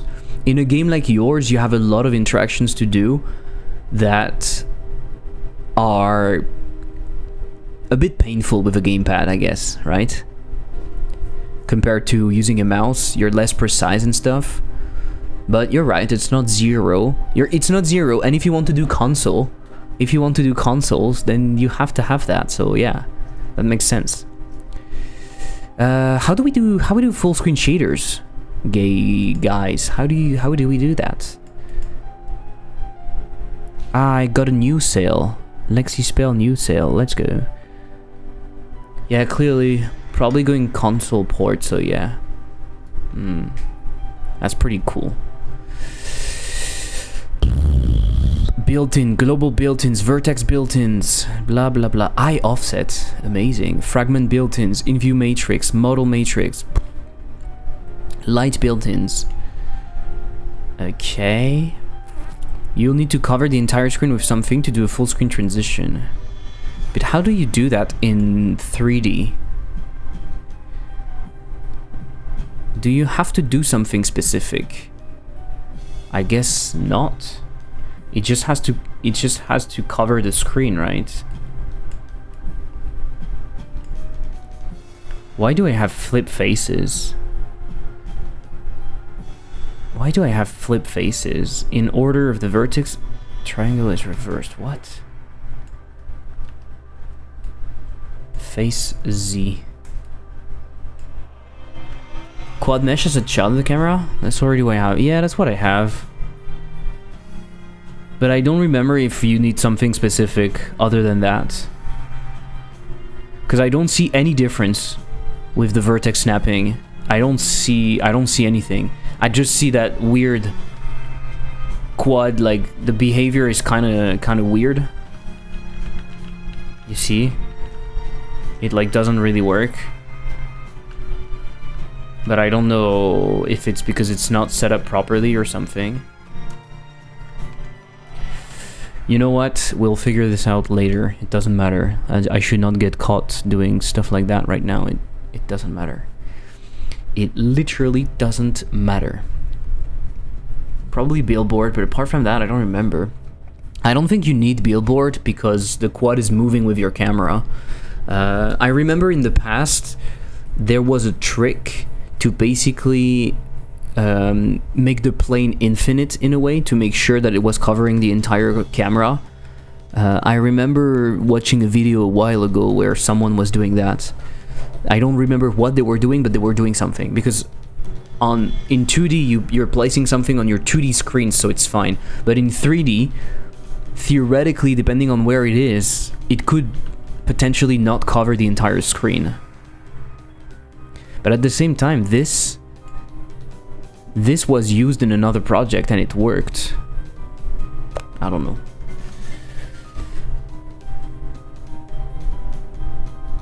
Hide the HUD when day ended so we don't see the day bigger. Yes, we need to hide the day. We need to hide the day.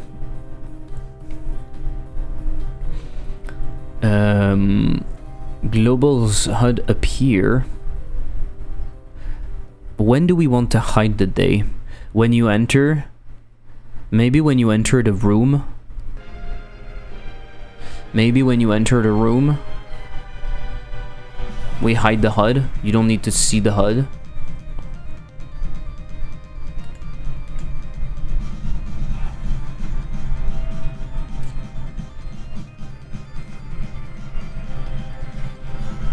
I'm not sure.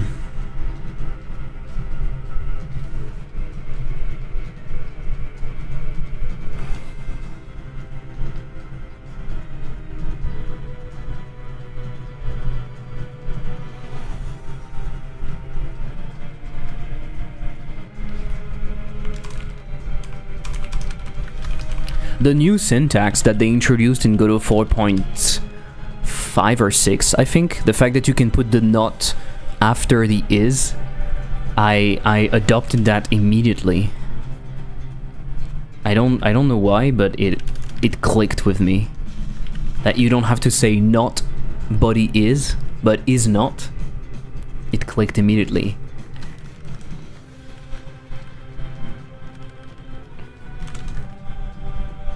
Okay, let's see if it works. You're inside, there is no HUD. You exit. And the HUD is here. Okay. We'll need to animate it and stuff, but... Okay. We have those small things done. I need something else. I have an add-on to do somewhere. I have an add-on to do lines. I need something to do lines in 3D. I don't know if you have a good solution for lines in 3D. It's always a pain. The fact that there is no Godot built-in line 3D is nuts. I really hope that one day they'll do it. I have plugin Trail 3D. Why is it here? And I have Trail Mesh. Readme. Trail Mesh allows you to add 3D trails via emitter. Trail emitter. Have the shape defined by a curve or colored. Caveats. There is an add-on for 3D lines, yeah, but I'm mostly creating mesh when I need it. Is it a set of lines or connected to the player? It's a set of lines. It's lines that are connecting two things. In this case, they would connect... They would connect... this. They would connect the display with the actual thing that they're connecting to at the top. So they need to move with it, right? They need to move with it.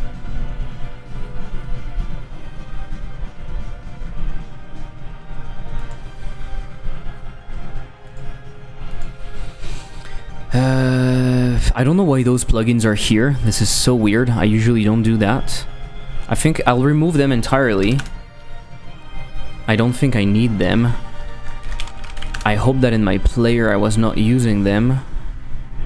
I don't think so. I have a bunch of old stuff in my player. I should really remove that. But it doesn't matter.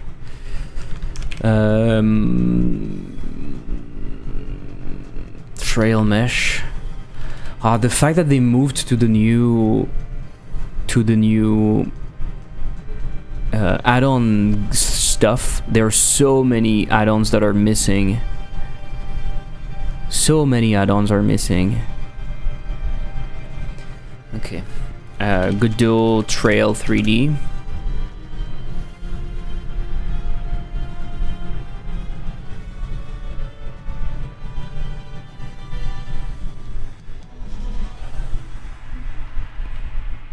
Come on. What is the add-on? Godot Trail System? This is what I was using.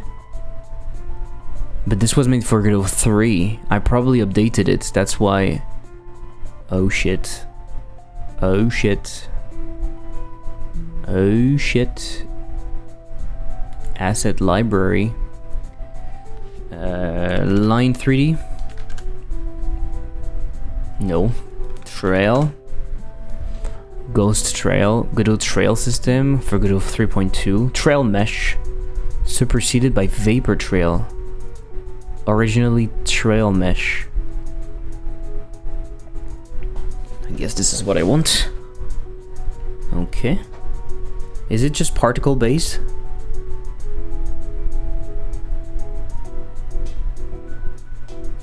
It's a pretty solid add-on. Allows you to add 3D trails via an emitter, have the shape defined by a curve, and colored with a gradient. Oh yeah, but it's doing a trail, it's not doing a line. Right?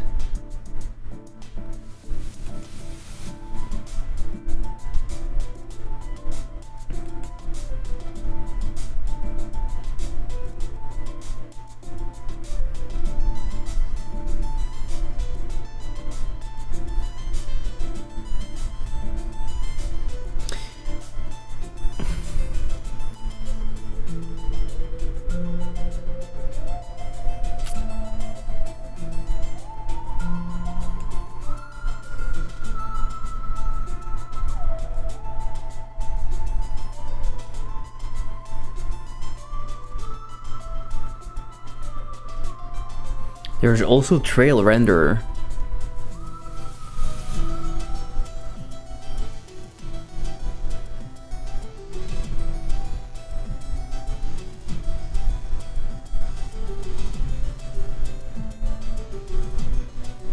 Okay. I don't want to I don't want to verlet rope though. That seems kind of overkill. Verlet rope 4. And it's .NET. It's only .NET. Yeah, that seems kind of overkill.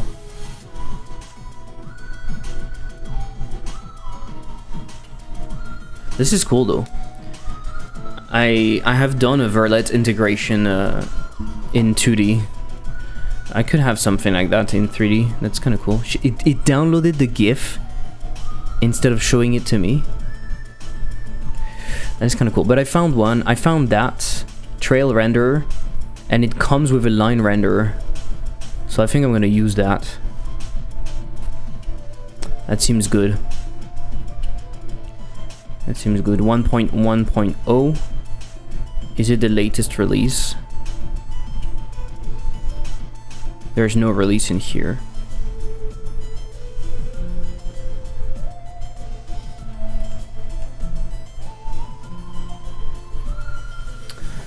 This is kind of an issue with Godot.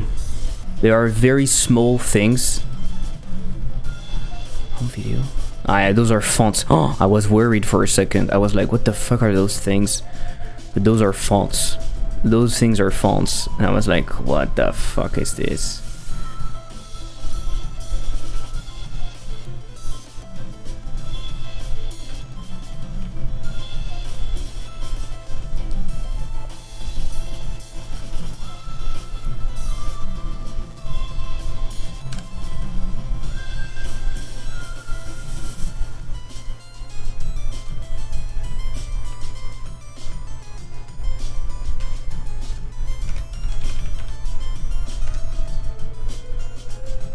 I had a bullet trace.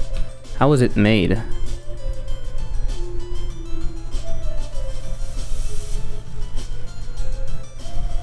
Ah, I kind of already have what I want.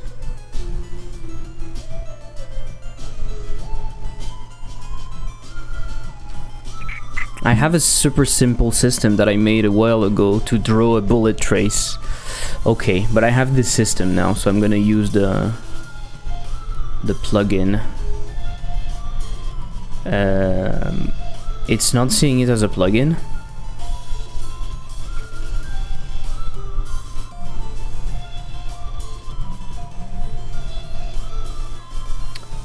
Oh, it's not really made as a plugin. Okay.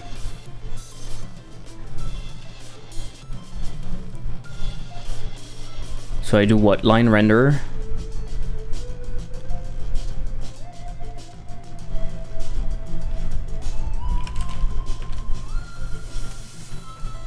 An elongated quad with billboard wouldn't work.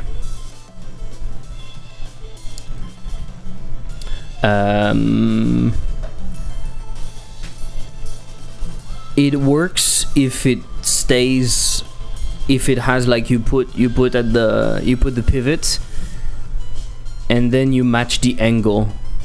You see what I mean?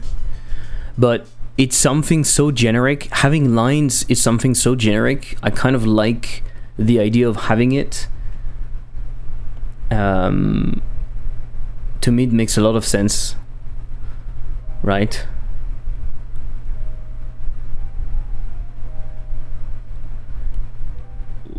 How does that work?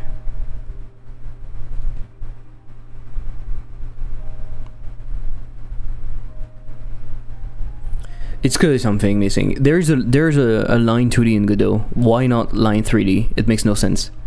Especially because line 2D in Godot is feasible. You can redo it with the draw function. It's not even that hard. But a 3D line is more difficult, and so it should really be. I see it as a basic feature, but yeah, I don't know.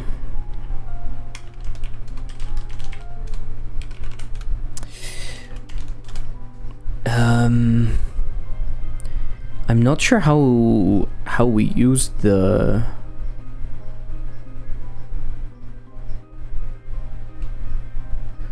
usage. Simply create a new node 3D and add a trail renderer script to it.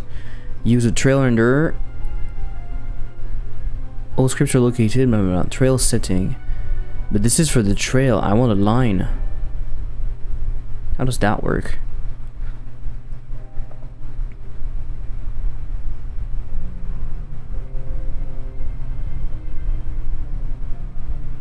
It's still trying to move stuff, basically, right?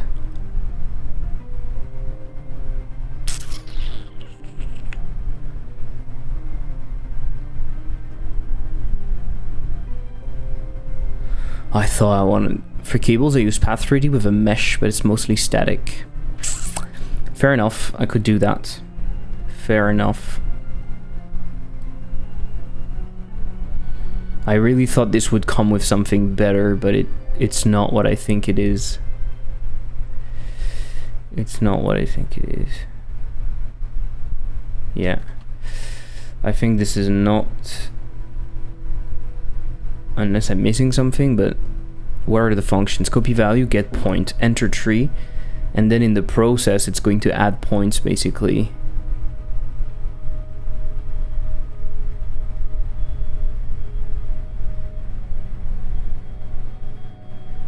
Where are the points defined?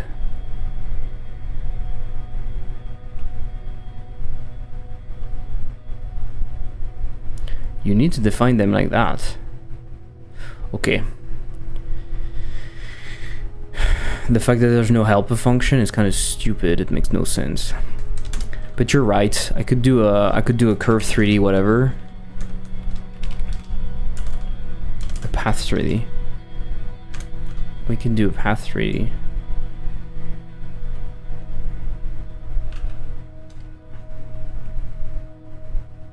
Is the game background sound we're hearing? There's some kind of low rumbling noise. No, there's music.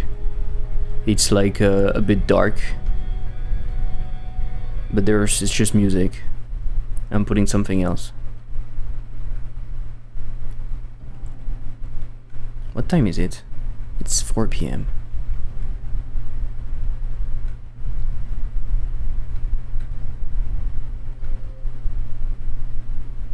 Oh, there's probably a fan. Yeah. There's a fan that is pointed at me. I'm sorry. Otherwise, it's a little bit too hot.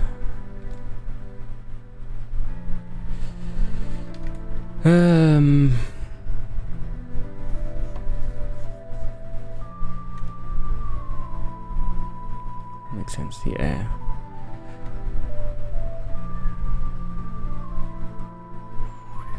How do we do that? Add point.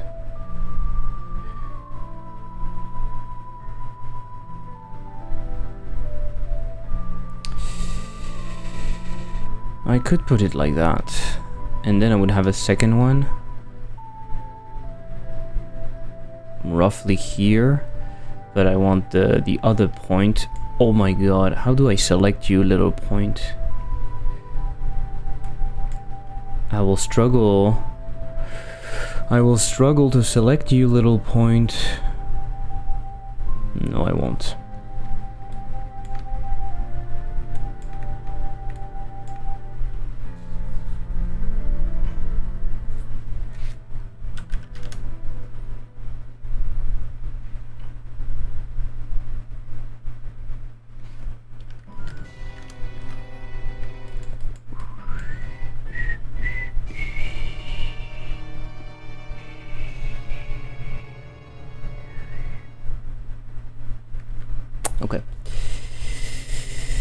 going to be 40 degrees here next week. Oh my god, difficult.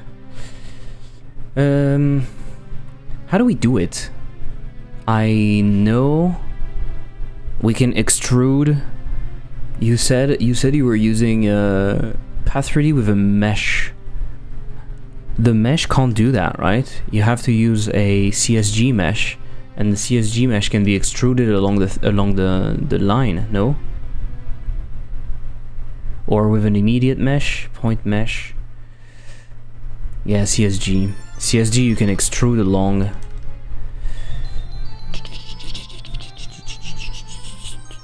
I don't remember how, but we are going to figure it out. Extrude is a great word. E to extrude. S to scale, G to move, R to rotate. The Blender mind is, you put your path into path mode. Yeah, it's true. I've done it a while ago, but I don't remember. You put that into path mode, no? Oh no, but you need a CSG. A CSG what? CSG mesh? No. CSG polygon. I remember the last time I used that, I wanted to make something like a rail shooter, and I discovered that I could do this path technique, just like you can do in 2D basically. And I went crazy.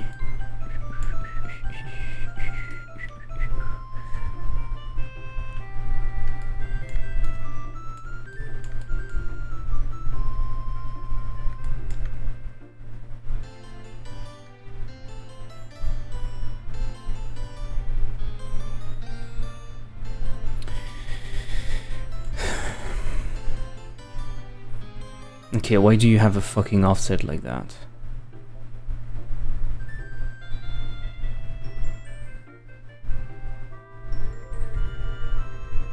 Path local. It would be nice to have a little bit of some snapping, no? Can you snap? Can you snap? Oh yeah, but you can only snap to like huge values.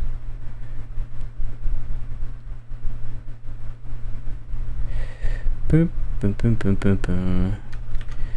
Like a square like that. I mean, that could do the job. That could do the job.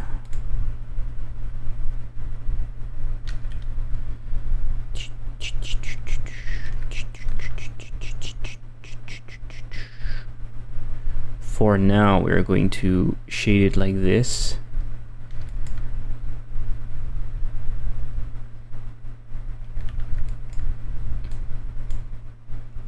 Beautiful. Could maybe make it... I could maybe make it more...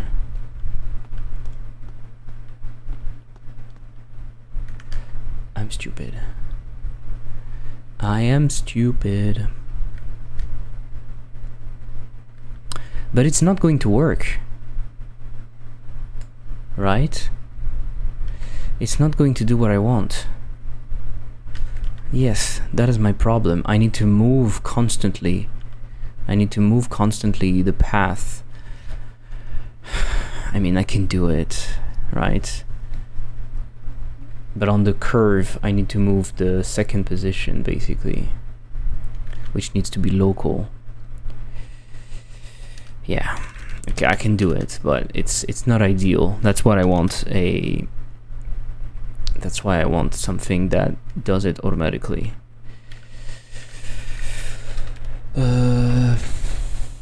Curve.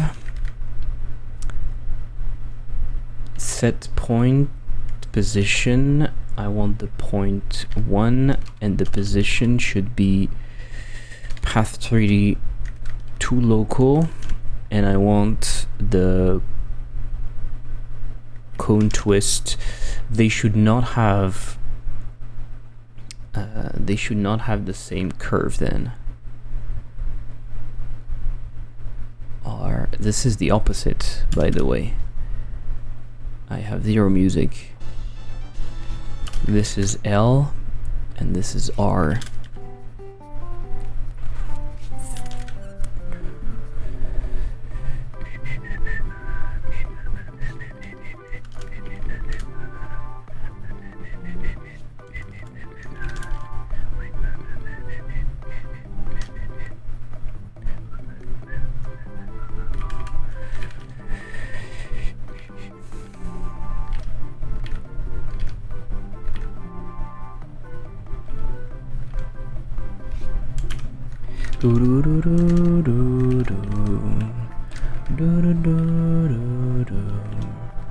To local, not found and based in vector, of course. What the fuck am I doing?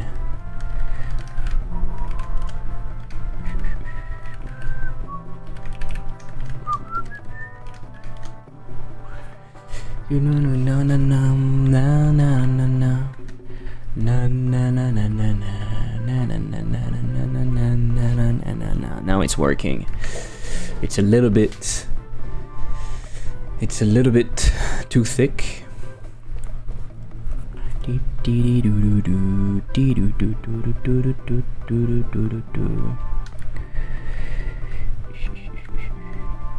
It's a little bit too thick.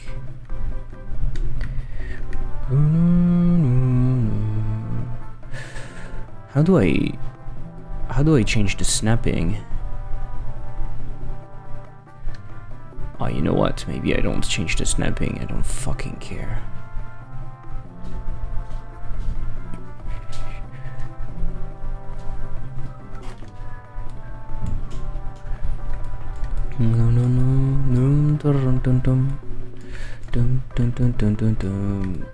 Is it smaller?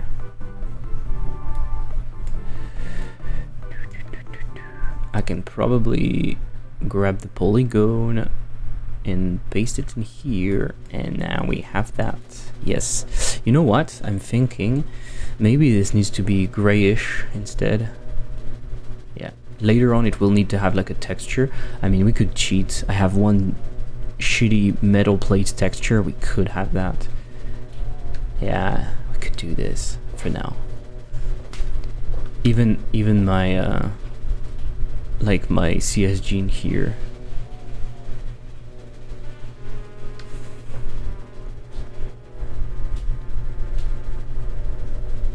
I could put my shitty CSG. Sampling nearest. I don't know how to change that for all of them. It doesn't want to stay nearest in here. Nearest.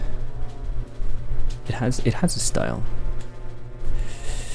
It has a style, but I think realistically I want that to be triplanar.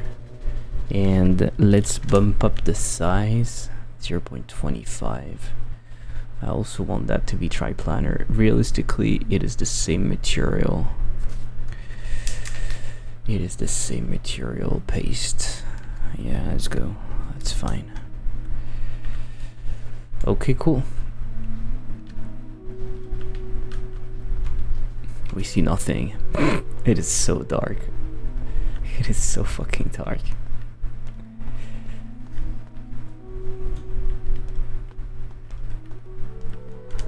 Mimi! Mimi! Quick break. See you in hello, good to know. See you in 5. Huh? Where?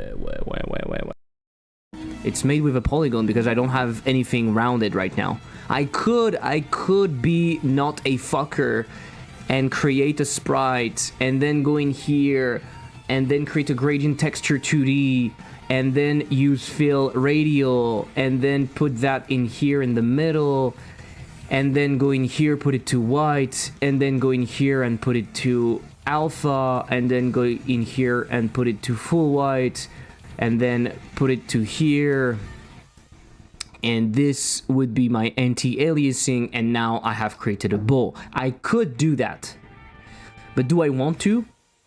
Well, I guess I did it now, so maybe I want to. Try the steps to see if you get stuck. I never get stuck with the stairs. I love the stairs. The stairs are working incredibly well, right? No problem with the stairs. Why would the stairs not work? We are sometimes ejected where we not want to, but it...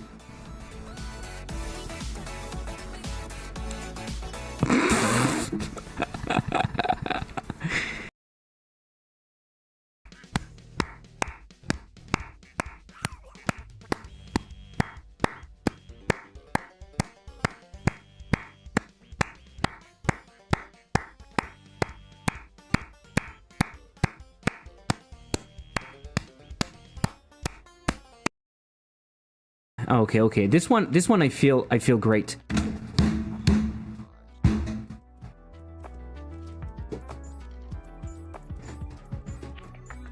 Why did I say that? Why did I fucking say that? I hate everything. And I hate myself a lot.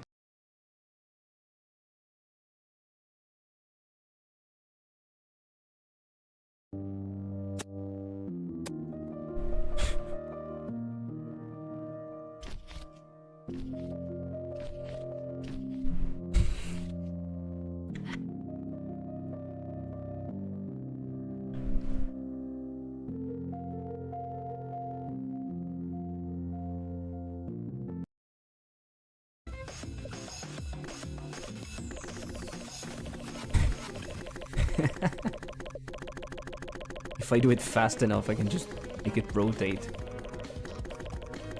Like a helicopter. But with a label.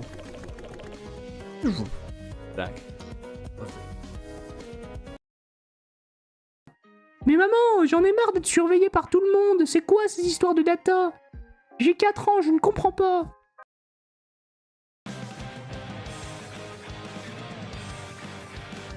That's pretty cool. Always good to have a dying children in games. Exactly. Dying children are the best thing. So...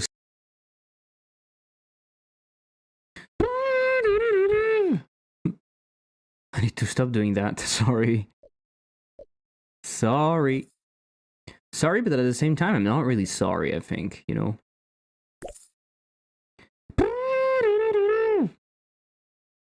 French are so fucking superior to Americans, right? Let's be honest for a moment.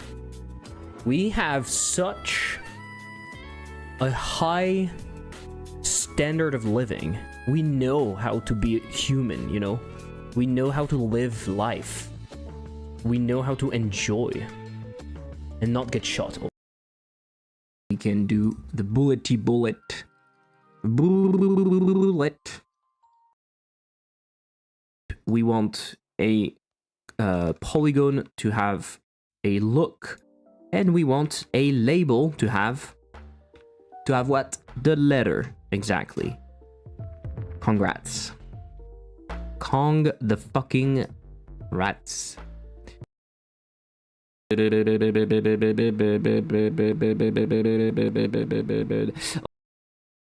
It looks like this.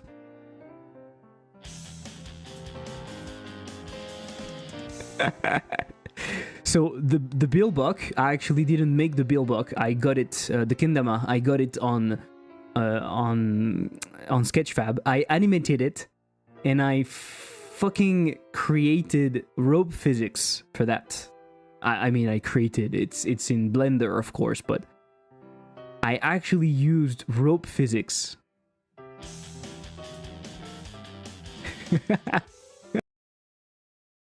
Congrats. Huge congrats to Daniel Mullins.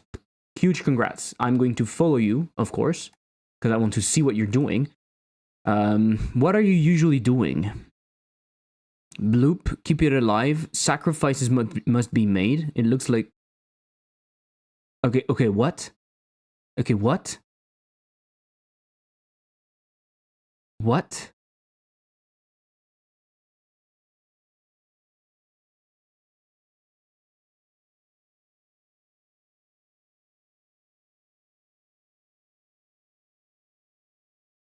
Okay, Okay. Okay. Okay. Okay. I think I understand. That explains a lot. It makes sense. Okay.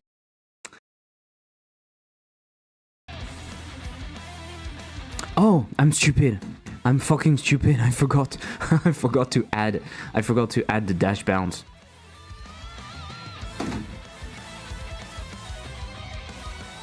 Let's go, infinite bounce.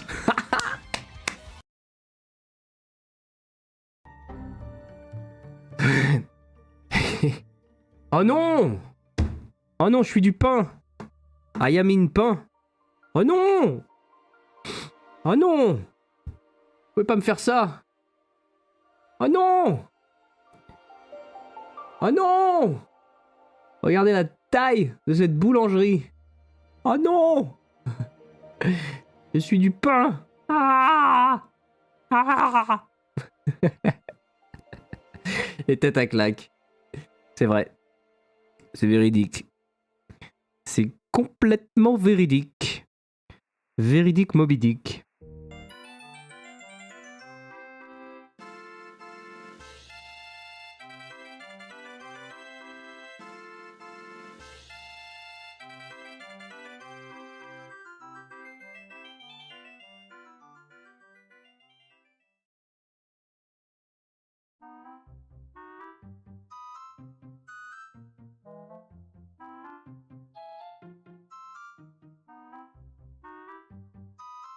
I was muted. How are you doing, Getsuno? I was saying the autofocus is dead. Leverage your synergies to maximize inherent value.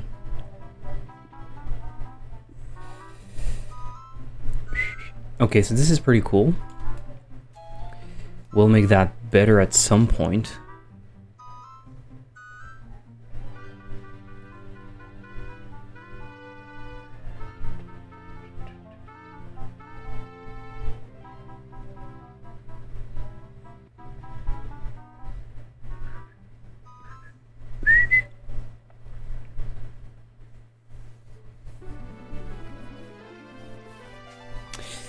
Okay, theoretically...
Okay.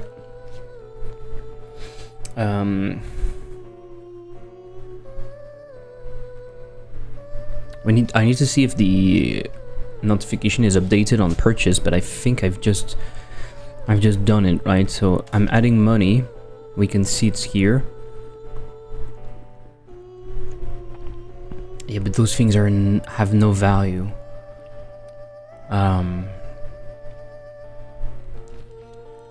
Okay, let me do it differently. I'm adding not a lot of money.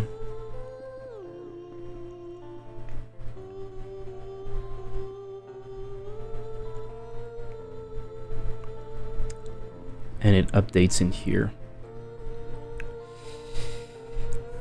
This still shows because we still have something that we can buy in here. Okay. Fair enough. That works pretty well.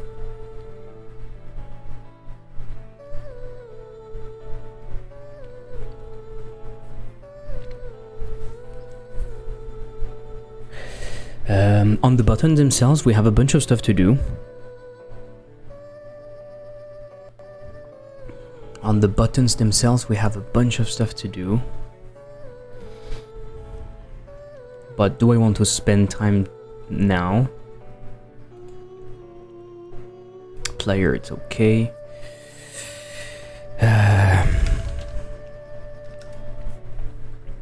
I wanted to juice it up a little bit.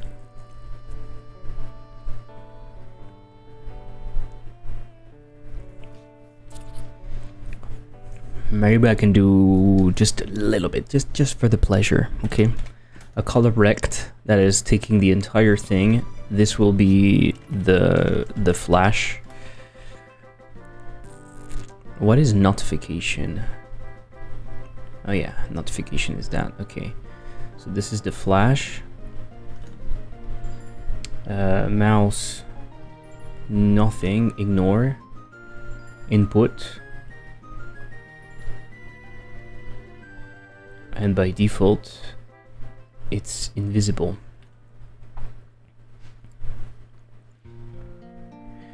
Reflex, rise, refine. We can have something like set flash value or set flash, and we pass a float. We pass a value float. Do we have value already in here? Yeah. Flash value.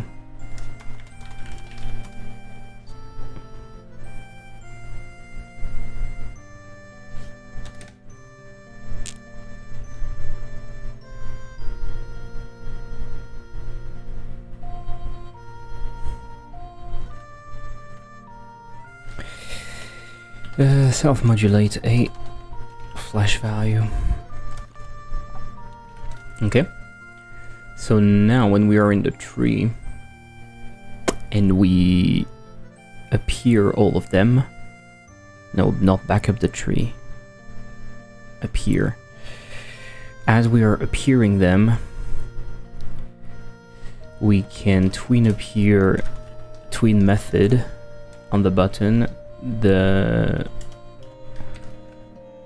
From 0 to 1 in 0.1 with the set delay.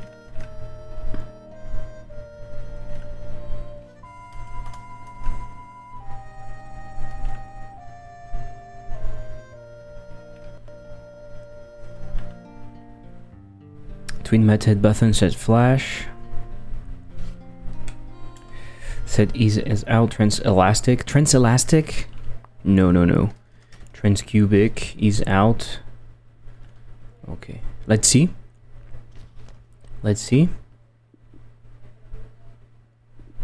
Horrible.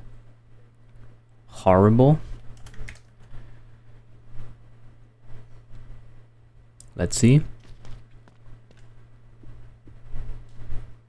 Okay. Why not? Not too bad. It needs to last a little bit longer, and the set flash is not going to go to 1. It is not going to go to 1. It is going to go to 0.7, and then it's coming from 7 to 0. Okay, now it's cool. I still feel like the delay maybe should get a little bit smaller as we are, right?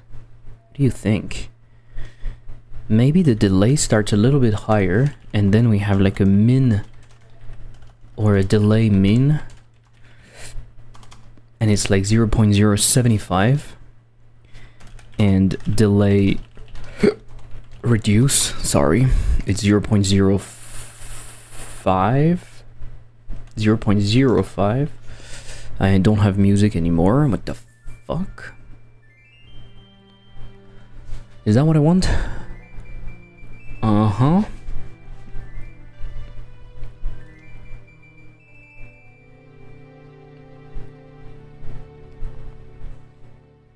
And so in here, when we are changing the level, we are changing the delay. Right?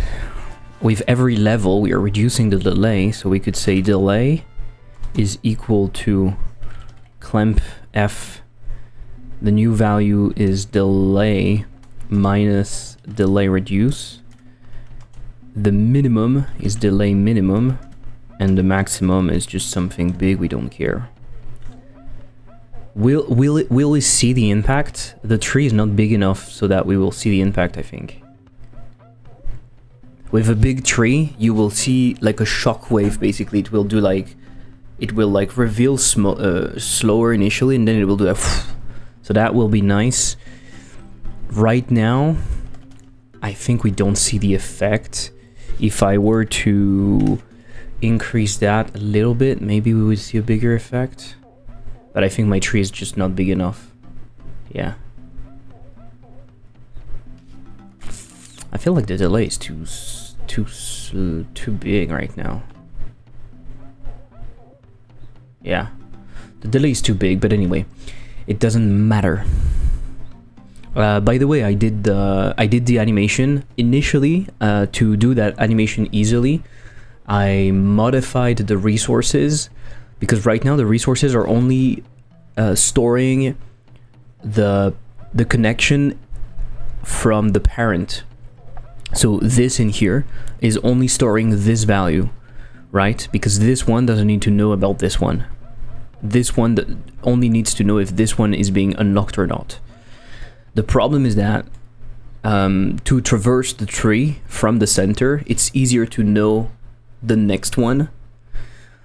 But in fact, it was doing some cyclic references because now you had that resource which was dependent on that resource, and this one was dependent on that resource, and Godot didn't like that.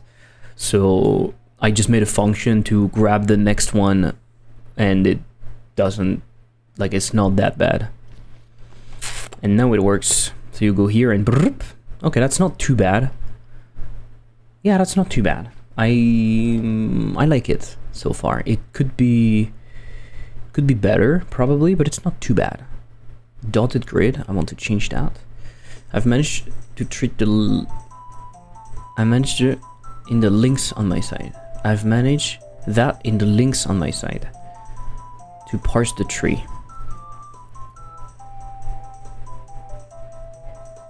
I'm not sure what you mean. I need to animate the lines also. That would be ideal to animate the lines. But the lines right now are not connected to the buttons at all. I might connect them to the buttons, honestly, to make my life simpler. Like link parent and children. Okay, I'll probably spend more time polishing the UI in my next game. Honestly, don't spend too much time. You are a living proof. Not saying that your UI is bad, but it's true. You don't have a crazy UI. You're the living proof that it doesn't matter that much for players. So be aware of that. You can spend a lot of time polishing stuff and people don't care. Yours is maybe not that complex. Link parent and children. Well, I don't understand what you're saying, but basically I'm starting with the way I'm doing it is I have a while loop. I'm starting with a button, and then I'm trying to look at which are the connections down the line. So for that I ask the buttons and I try to retrieve the buttons that have this button as a link, and then from there I spread the tree. Basically it's not that complex. Oh, my UI is really bad. It kind of fit the vibe of the game, but I think it adds a lot. I mean, already I think your UI is not that bad for one reason. You put a computer with an interface on which people can buy stuff, and I think that elevates the in-game experience, because the rest of your UI is very, very simple. If the entire game was like that, maybe people would not like it, but because you interact with a computer that has that simple aesthetic, I think it works. Most people just spend time in the game, not in the menus, so it's totally fine. In my game Lexispell, I tried to put an emphasis on the UI to make it satisfying, because the UI is a big part of the game, and I like UI also. But I do realize that it doesn't make the game. So it's very easy to get caught in making a beautiful UI, spend a lot of time making a crazy UI, and if you have a bad game, like it doesn't matter. It really doesn't. So need to be mindful. Flash bright when animating. We need to react on fully maxed out. Okay, perfect.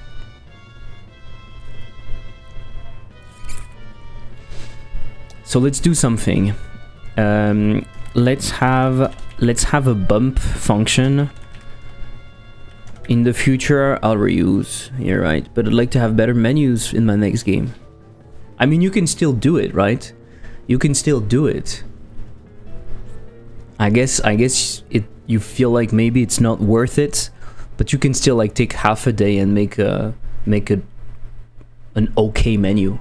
If you want my advice on that, the simplest thing you can do is make a simplish button and reduce the size of your text. Your UI looks weird because the text is huge on screen and it looks like a mobile game, because UI on mobile games are like very huge, and it's almost too simple because it's just text. But if you do a simple button, like you do a really simple button, like my normal button, you can do a simple button like that, right? Even with the Godot theming, and that will be better, right? It will look more clean in a way. But maybe it's not worth it. I mean, considering the amount of wish list you have, I think people don't care. I would love... maybe it's something I should do. There's a concept I've been wanting to do for a while, and the concept is two concepts. One of them is juice consultation, where I would do a consultation with someone like another game dev or YouTuber, and I give them advice on juice and whatever. And I wanted to do that with UI. Yeah, I had a lot of feedback on that, and I added a reduced menu size and reduce the default size. Why not just reduce it by default? So if you are interested, I'm not saying I'm going to do it because I don't know if I have time, but if you are interested, we could do a juice consultation. It doesn't mean that you have to implement it, but basically the thing is for me to make a video out of it, and I do those consultations free, so they also are a way for me to promote the consultations that I actually provide as a freelancer, you know.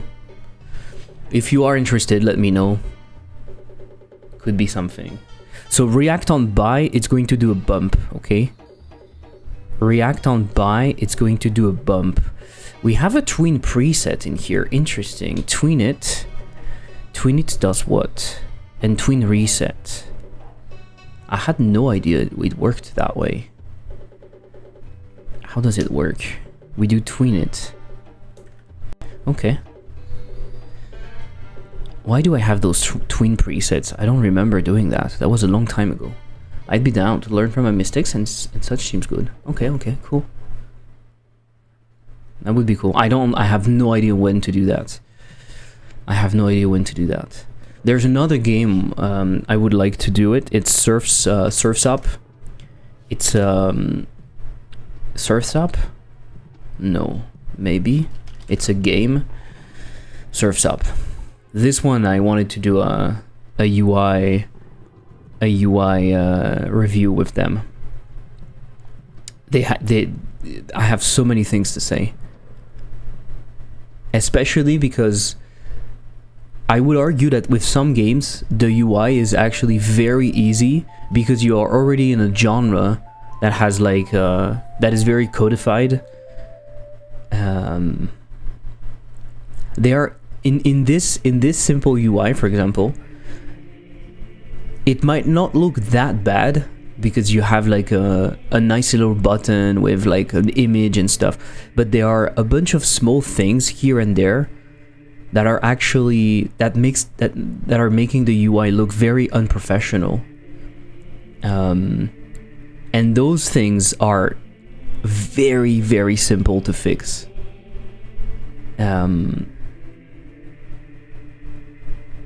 Yeah, those things are very simple to fix. The like in here, for example, all of the buttons, because they all have an icon, no button is standing out. The icons have no padding. They're basically some of them are even like clipping through the thing. This doesn't look good. The all caps menu doesn't look good.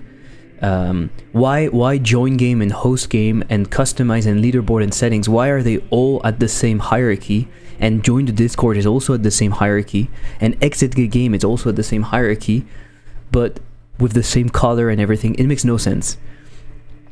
Actually, the best part is this. This is actually pretty cool, with like the name of the map, or the name of the people or whatever. I don't know what it is. This is actually pretty cool, open lobby, but even that is not okay. Like look at the spacing between open lobbies.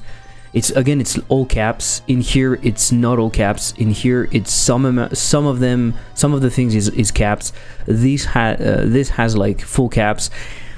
There's a bunch of small things that really are killing the UI, but it would actually be like, with a simple touch up, it would be cool, and I think we can bring that UI actually way further. Same thing in here. Look, you look at the UI in here, you have the same problem again. The thumbnail is way too small. You can see it's hiding text behind. You can see when you're selecting that there is no spacing between your element and the button, but you can see that there is spacing here. Small things, but it makes no sense.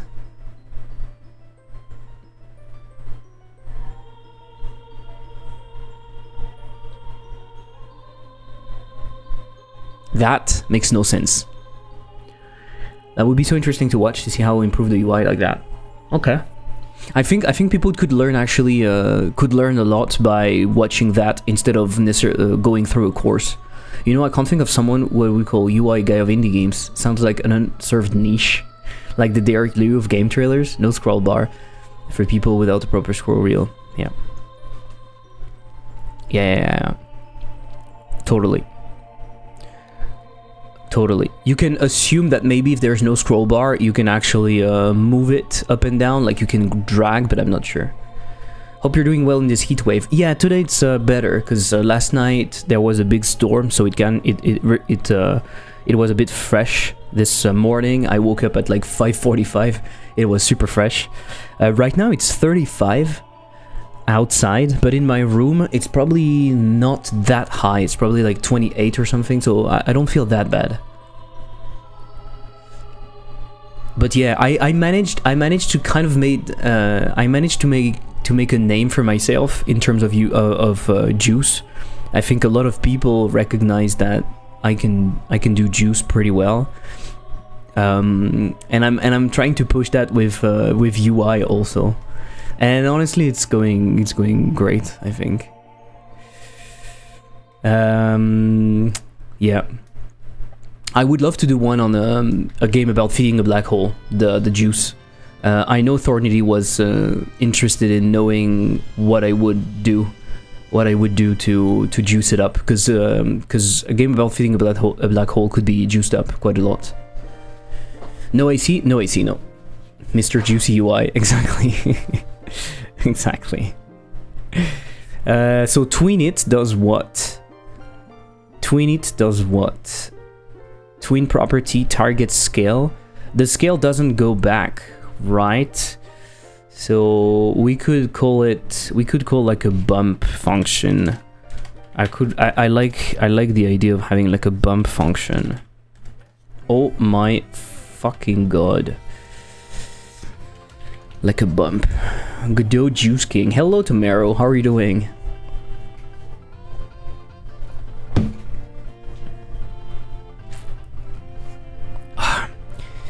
Okay, it's nearly 5. We need to work on that, and then I'll spend more time juicing it up later. I just want to have a bump function. I'm not sure I'm going to do shaders.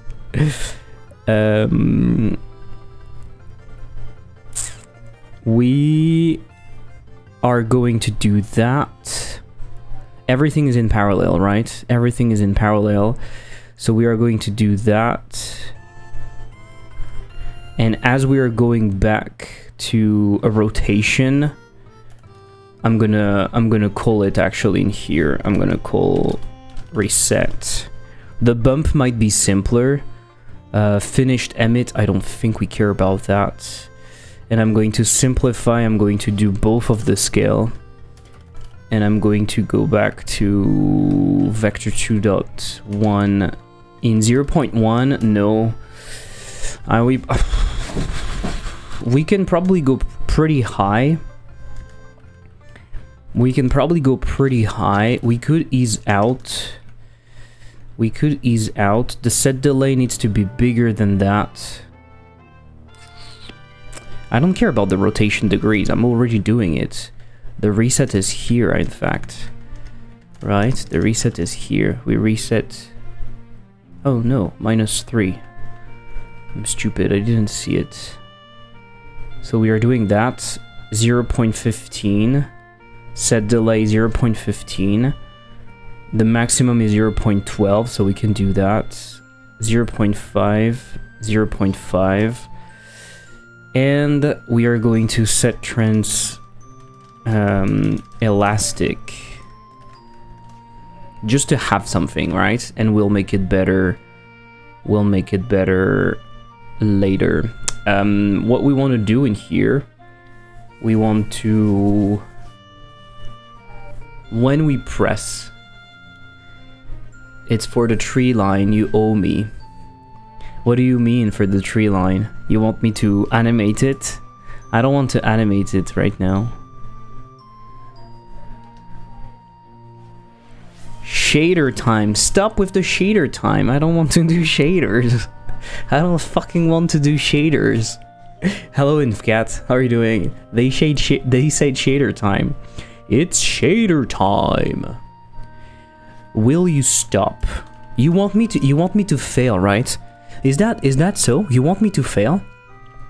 Basically, you're afraid that with this game I might be successful and I will forget everything and I will stop streaming. So you're trying to make me fail, and you know exactly how to make me fail. You want to make me do UI and juice so I don't make the game. I will have a very juicy shell of a game, but there will be nothing inside, and then I will die. I don't think that's fair, guys. I think you should be worried about doing that to me. How does it look? Yeah, but it reacts for the hover also. I don't like that kind of reaction. I don't like that kind of reaction. The elastic is cool, but for the bump, I don't want that reaction. I think I want more like a something like that, you know? Back to work. I am at work. I'm worried people forget to make shaders. I know how to make shaders, but very simple shaders. I'm not a very good shader guy. Oh, guys, I have a question. Do you know a good font? Do you know a good font that would be a little bit like that, maybe? I'm looking for a font that is very organic, because I'm leaning towards the game being called Sausage Factory, and I would like to write sausage in a sausage way. This font looks like bowels, exactly, Arkham. That's kind of what I'm going for. I just tried out the Just Keep Fishing demo from Thomas Stewart. Very fun, played it until the end. Cool.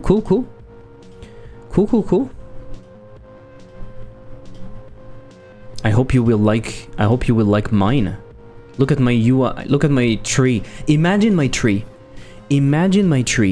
Like, imagine how it looks right now. It looks okay, right, for a tree. But imagine when it will be very good, because I will have polished it to the bone.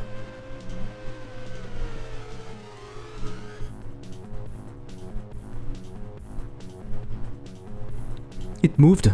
I can't wait. I can't wait. It's going to be very, very cool.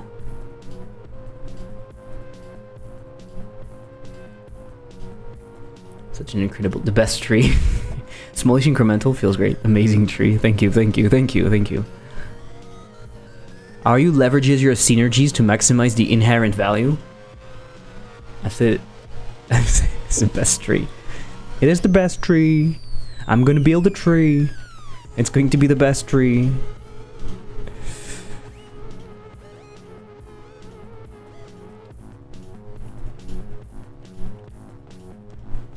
You have to take the Trump accent, yep.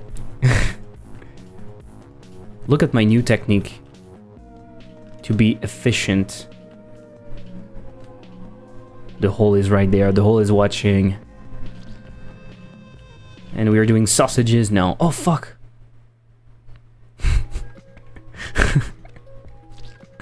I moved it too far.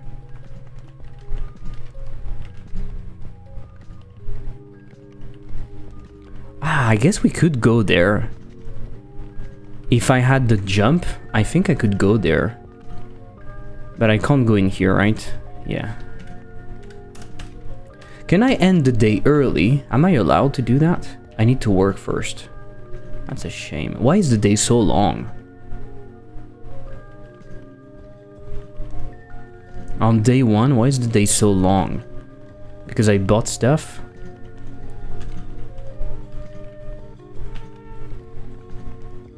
Can you imagine working at the meat factory, at the sausage factory?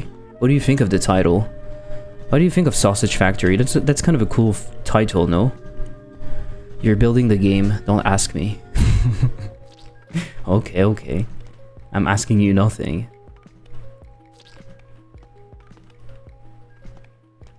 Come on. I don't know why the shader is also not... What? Why is it going through?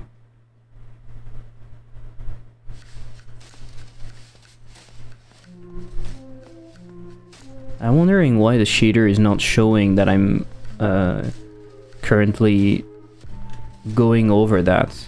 I guess there's an issue with the shader. Sounds vaguely suggestive phallic even. Sausage day. Sausage factory. Okay, that's good if it sounds phallic, I guess. 34. The day's completed, guys. Let's buy some stuff. The problem is that they don't work. Nothing works because I didn't actually implement the values. Gain the ability to slide. It's called -1. It's called -1 and it's written gain the ability to slide. A game about putting a sausage into a hole. Oh my god. Don't get me started. Don't get me started on that. Don't fucking get me started on that. Gain the ability to dash.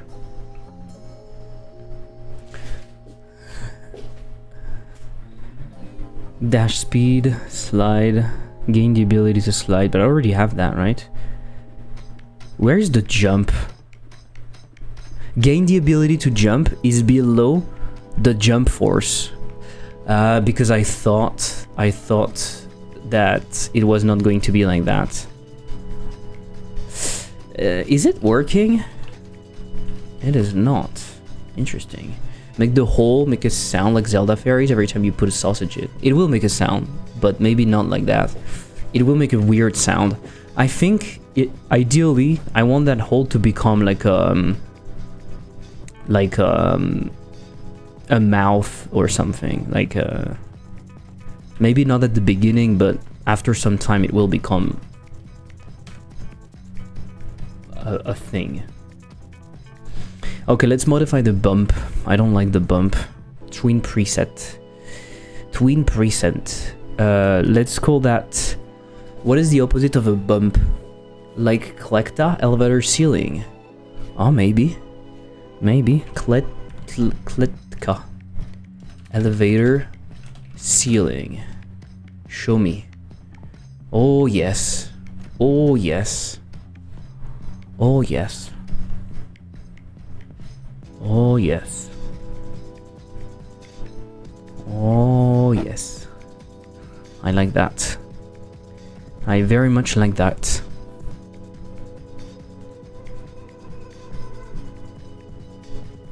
Imagine doing like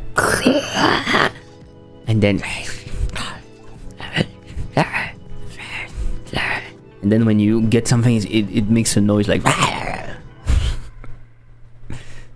would like that. For this type of blobby arena, I think you need to have a liquid font category. I was looking for organic shapes, but you're right. Maybe going for liquid is a great way to display. Maybe liquid is a great way to get that. Shit, there's nothing on Fontesk. But I will check later. Maybe the other way I can do that is I could make it directly in... I could model it inside of Blender. It could also be a solution. Because this is basically just a shape. You can put a bunch of constraints and then you inflate it like a balloon. So I could make the shape in Blender, render that for my title screen. That could work. Bloated font. But maybe looking for something like is intestine font. Maybe that works. Oh, that's horrible.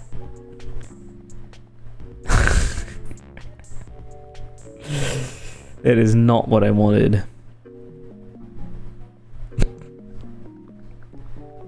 Women.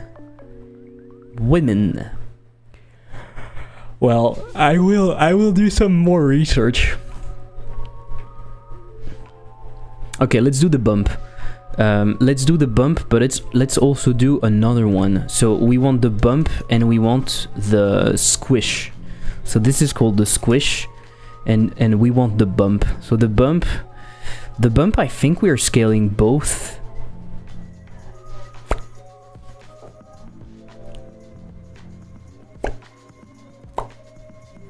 Yeah, I think we're scaling both. I'm trying to imagine it. I think we're scaling both.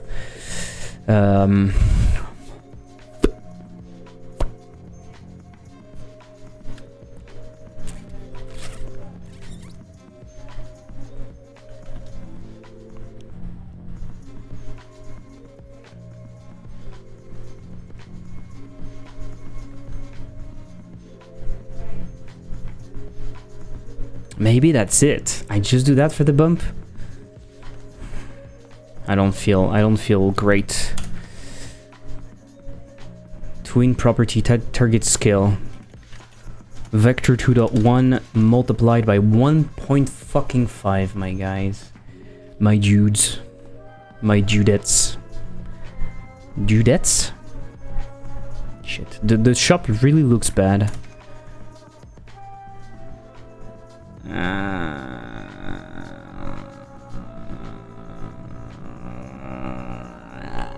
No.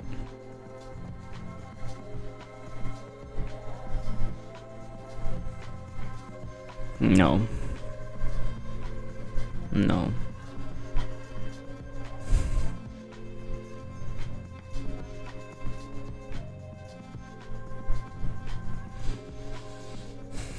I don't think I like it.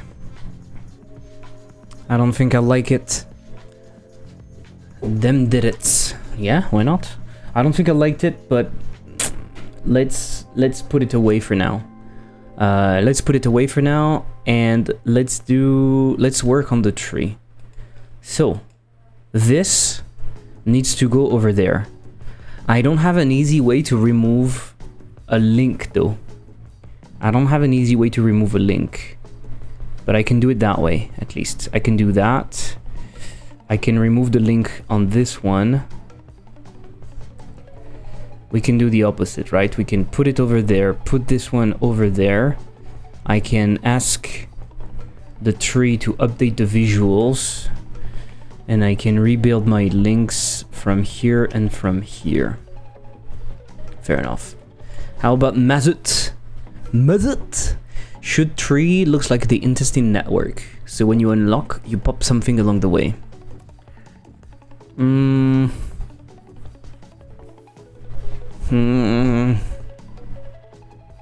don't know.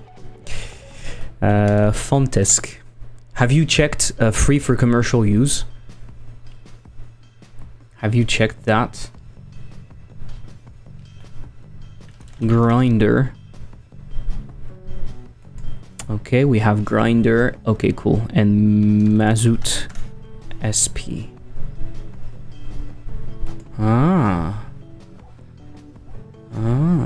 Okay. This one maybe if I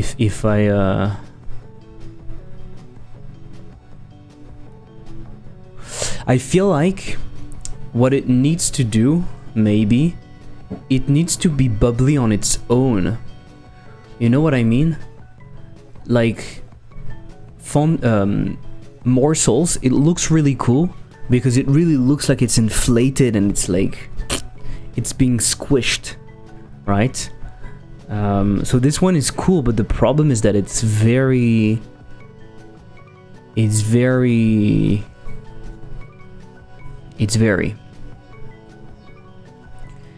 Mazut. I think they have too many details. You see what I mean? They have too many details. They need to be more bubbly. Is it very? It is very.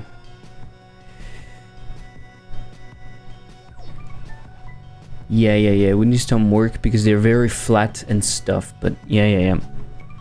I mean, they could be. I could start with them. I put them on the side. I will see what it does. Maybe morsels, it's not a font, right? I think expecting a font to do all of that for me will not work. I think it will not work. I will have to do something specific. It's too specific. Nobody has created that specific font for me. It's not a thing. Morsels, it looks really cool. Look at that. Look at that. This is so cool.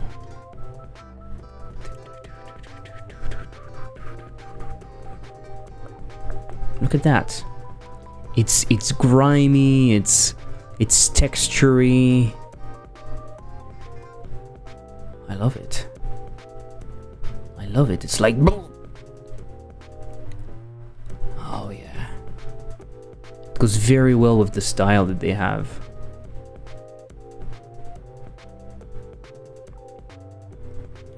Look at that. Look at how beautiful it is.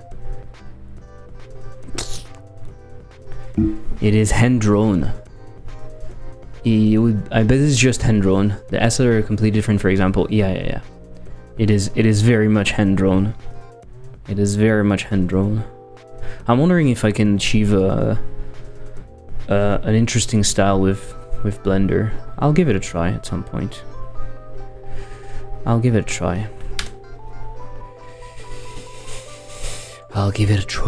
Or maybe I'll just commission someone to do just the logo, because the thing is, I think with this game I will do the capsule myself, because it's relatively simple for me. I see it like probably the whole, and you have like all of those. You have like a bunch of sausages falling everywhere. I think it's relatively easy to implement, right? Okay, right over here we have grinder speed. We kind of need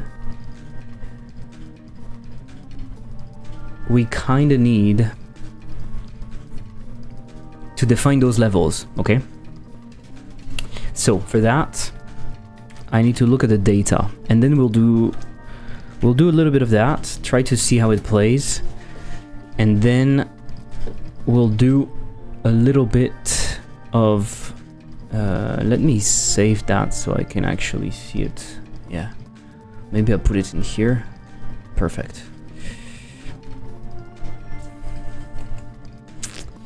So what do we have? What do we have over there? Grinder speed. Initially it's 800. It's 800. Right? Do I make it additive or do I test the percentage? I can try the percentage.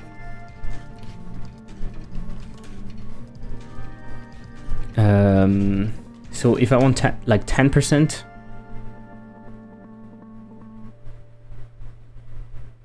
do you think the percentage needs to be upped every time? Or it's fine if I keep the same percentage every time? Maybe at the last level it's like 15%, because it's percentage on the thing that is passed, so it grows quite drastically, right?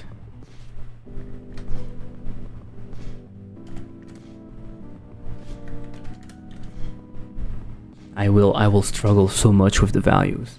Someone should make a similar game like this in Project Pit, where you play as someone responsible for the money printer and you drive inflation up with the skill tree and stuff, filling the hole with money like in cartoons. Ah, yeah. Honestly, that could be fun. Grinder threshold, I need to remove it. It doesn't make any sense. It's basically how fast it produces something, but it's... realistically, it's the same thing as changing the speed. Right? Do you agree? I think it serves no purpose. I think this one serves no purpose. The grinder output. The grinder output. So initially, it's outputting 1. Right? Initially, it's outputting 1. So this will cost like 4. Because it will output 1 more. It's additive.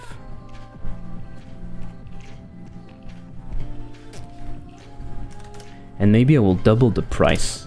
Maybe it just does that. It just increases... or it should do that. It should do 1, 2, 4. So the price would be 16. This is going to be so difficult to... this is going to be so difficult to manage. Okay, impulse strength.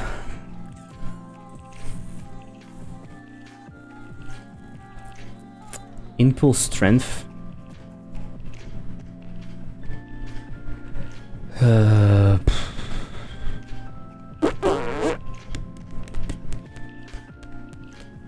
It's 1, and the variance, it's not interesting. Like this, people should not have access to that.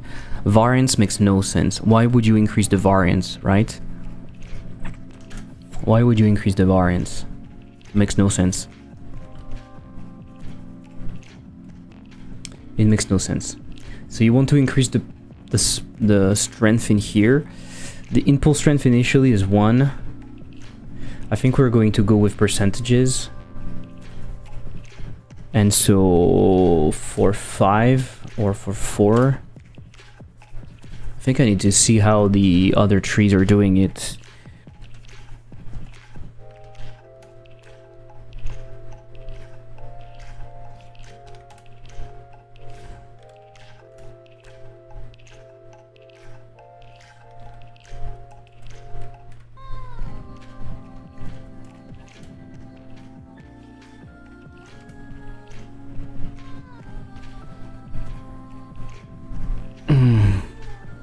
What is this? Output amount, we just did it. Grinder speed, we did it. And grinder threshold, I really think it makes no sense. Hello, Alien. How are you doing? Dispenser interval, it's additive, but it needs to reduce. So, right now the interval is 10. So at the first level, you're buying that for 5 maybe. At the first level, it's... shit, that's the opposite. it's reducing. Maybe the first level is relatively cheap, right? You're reducing that by 1 second.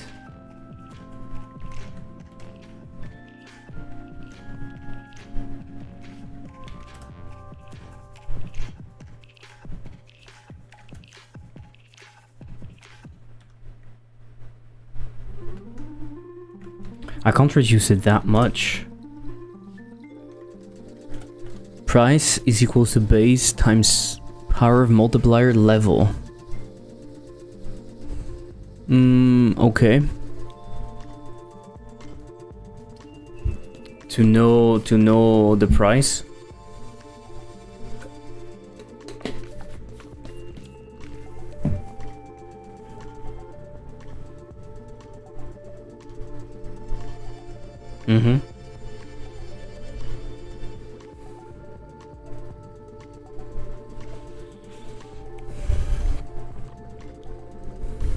I could have an autofiller for the price. That's the classic idle formula. Okay. How do you know?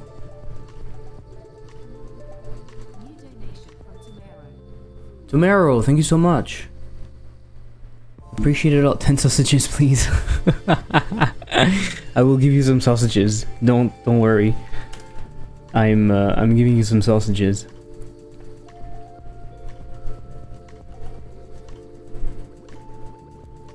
They're coming. They're coming.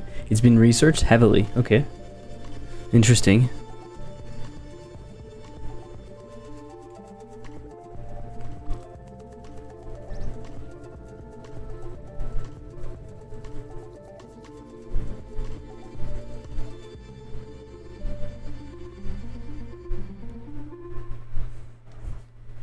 Interesting. My prices are probably not going to be enough right now. Yeah. Well, I'll do a first pass to get a sense, but I probably find a way to. Maybe I'll do something that is suggesting price. Pretty much all iLegum use it with different multipliers, so the value could increase linearly or exponentially with lower multiplier than the price. The price always grows faster. Fair enough. That's what I was. I was hesitating of creating my resources like that because it makes it very easy to update the tree, but it makes you blind to the values. So at some point, I will probably have a way to dump all of the values from the tree with their link and a way to like import the values. Probably a two-way system, so I can make modifications however I want.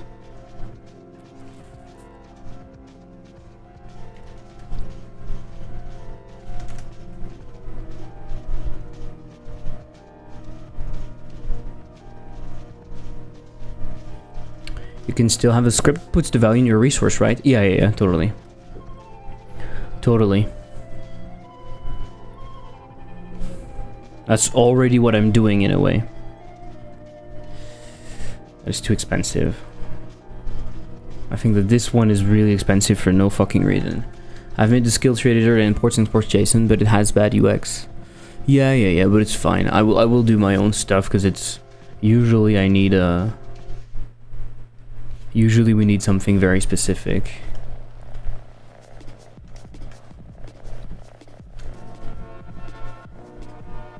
But yeah, that's the main issue with resources in my opinion. I can't wait for the day Godot has like an actual table editor for resources. That would be great. Like a built-in table editor. Like a real one. So in here I'm already doing that. The prices are all zeros. So for the speed, I think it should be percentages.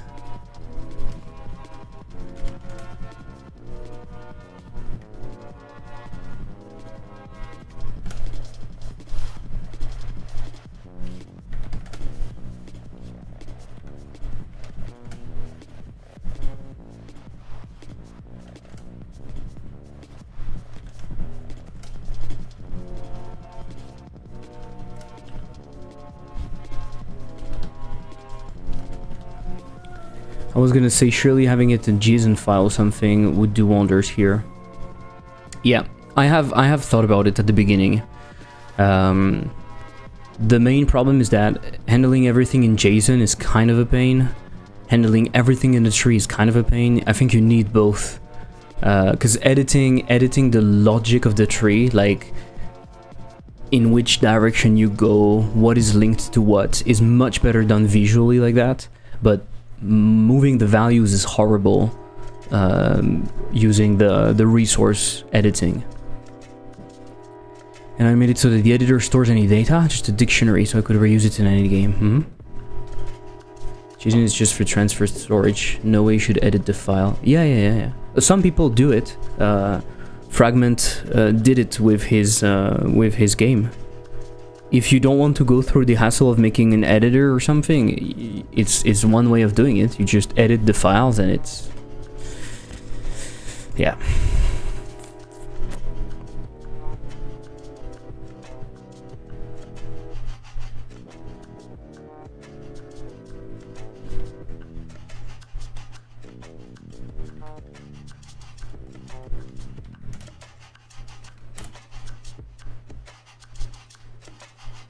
Some people you need to see meta files too.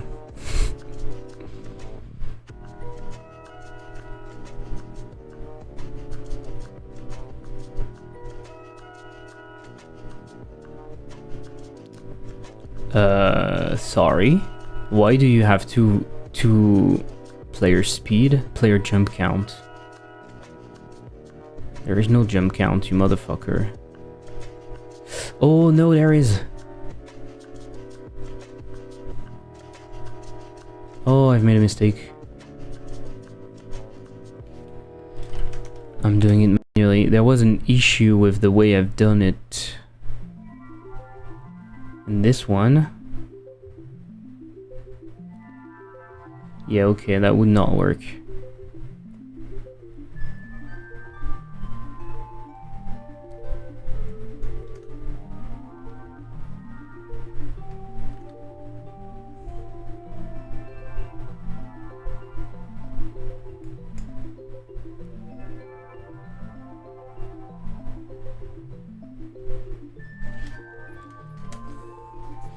Okay, it's probably going to be awful. I really need to put in place a method to find the value. You're totally right. This is not going to work. This is not going to work.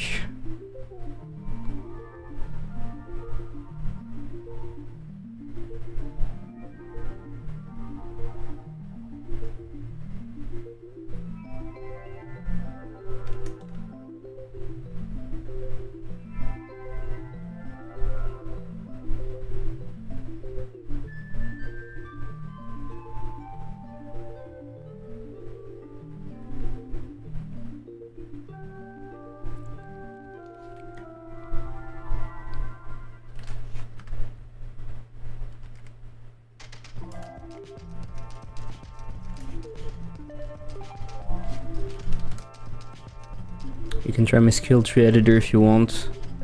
Maybe you should change your mind. I don't think I will use something made by someone else, because I don't want to have to adapt anything. But I'll take a look.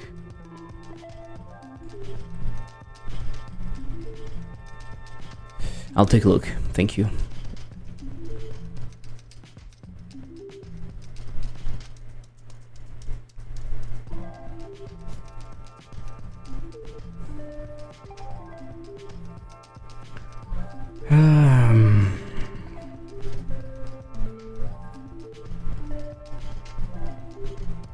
Okay, it's just to get an idea, right? I'm gonna use the same value everywhere.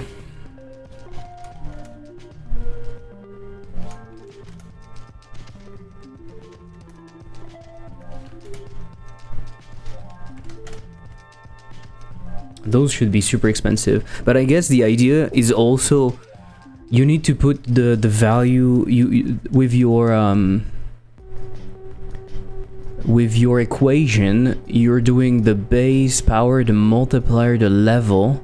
On top of that, the base price should probably be calculated based on how far you are from the center, right? You can set up a base price based on how far you are from the center. This one should probably start at a certain value, whereas this one should be the cheapest. That way you have a base value and then you can work from there. Anytime I work with data that isn't huge, but I want to work with from different place, I always go for something like markup format or packet CSV, just to have structured text file so I can always adapt whatever kind of code or software I use it with. I see.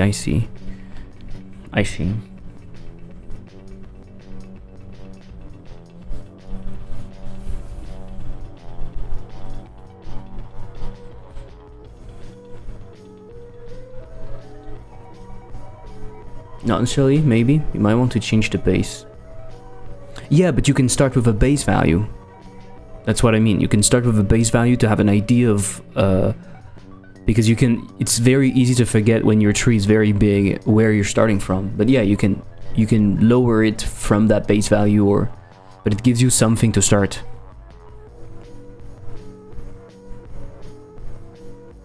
That's what I meant. I'm gonna do a backup of my tree. Let me make sure that it worked. The problem with the backup of the tree is that it's just backupping the thing. It's not backupping the resources. I should do an entire fucking backup, and it should actually also even like take the values from the thing. It should do a complete backup, I think, because I have my backup in here, but it's just going to be the lines and everything. It's going to be mostly the setup more than the upgrades. Okay, what do we see? Okay, give me a sec. We'll do something. Shit. Where is it? Oh, it's in game. Don't embed the game.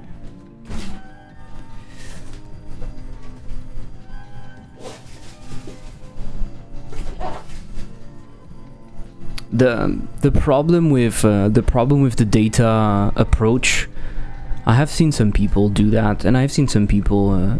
I've seen a talk like this morning. I was watching some talks from the O.B.O.L, and someone was showing a data approach. At some point, you start reinventing the wheel. And I want to be careful with this, because it's very easy to fall into a trap where you try to make a very abstract system that you're going to reuse, and then you're never going to reuse it. I'm not that type of dev. I very rarely reuse stuff, apart from a bunch of simple things. But I learn different things, and on the next project I want to do something a little bit different. So I'm worried about that idea of making something extremely reusable or extremely separated, like the data is completely separated from the game.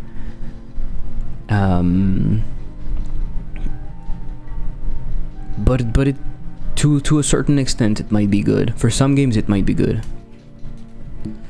I almost never reuse any of my work other than having knowledge gain. Yeah. Focus on the carrot in front, not the stick on your back.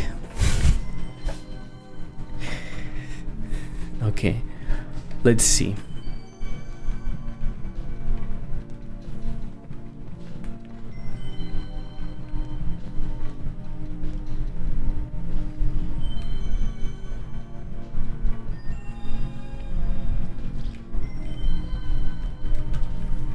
I don't think I have time to create another one, right?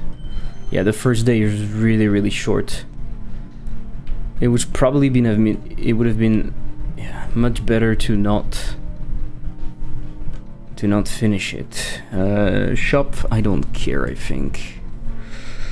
Okay. Ooh, the percentages are not written correctly. By 1.1%? No. That is wrong.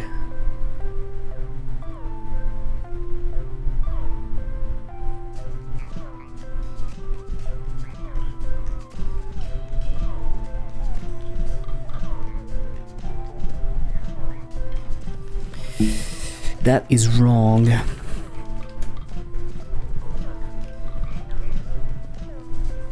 Yeah, I think the way it makes sense. The way it makes sense is I create my tree in the editor the way I'm doing, and then I'm dumping the values into a file. So I can edit the values directly on like JSON.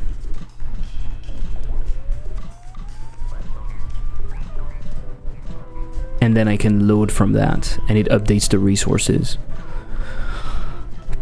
But then you might ask, why having resources? And that is a good question, because the resources hold more information.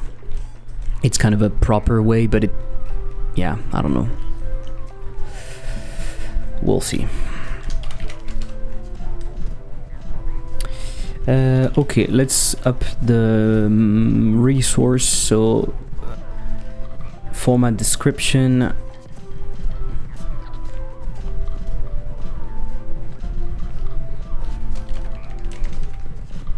So times 100. No, it was for this.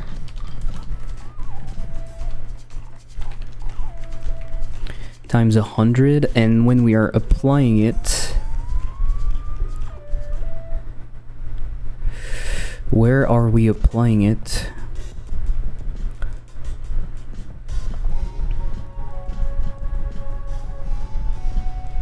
What?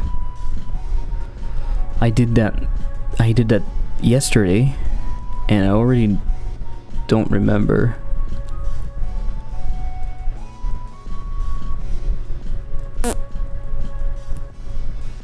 Oh, I'm doing it in data. I'm doing it in data. Do do do do do do.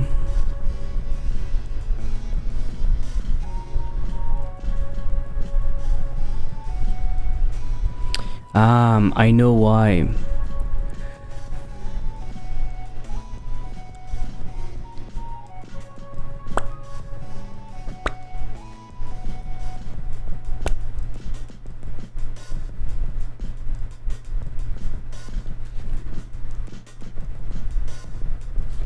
I know why.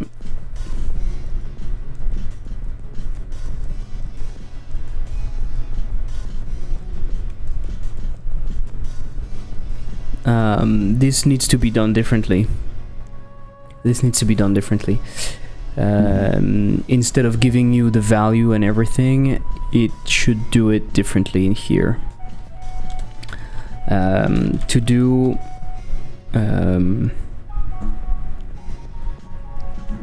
let the resource compute the next value. I'll put it somewhere.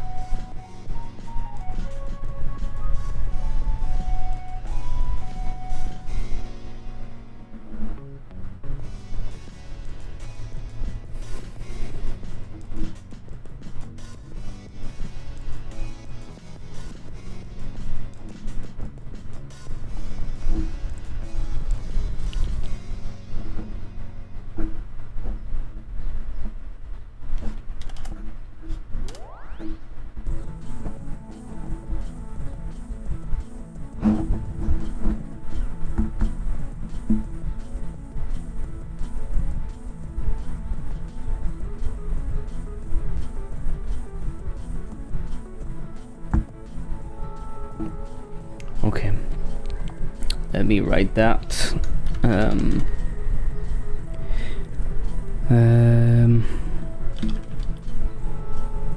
Add a function to get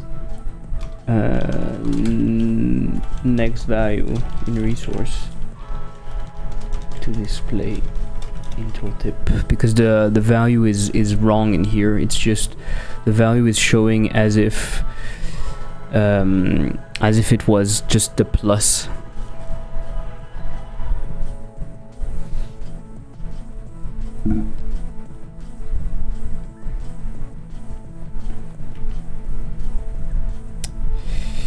Yeah, I will change that.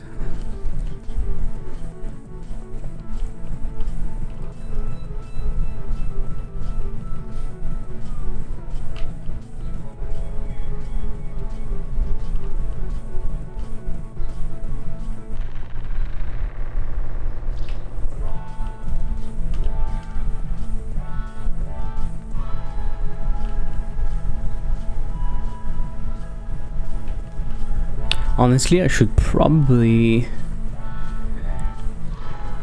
To have a bigger output, I should probably wait in here. Yeah. I could have waited and get 2 of them, I guess. Yeah, I don't have time. And I'll have just 2 at the end of the day. That's not a lot. We can increase the grind speed though. Why this one is 0? Grinder threshold. Yeah, okay, I'm not counting it. It's bullshit.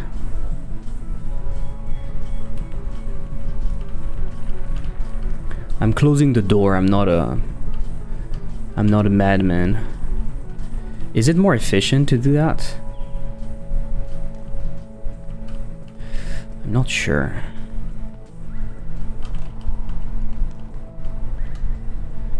Oof. Oh my god, it goes so much faster. What type of value did I put? It goes so much faster. Almost too much. Will I have time though? Also the percentages are wrong. What? Just at the end. Did it count? I think it didn't count. That will be removed.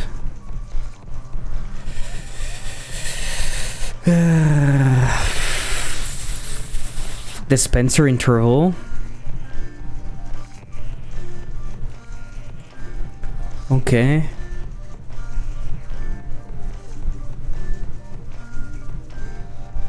I can buy this one, that way I don't have it anymore.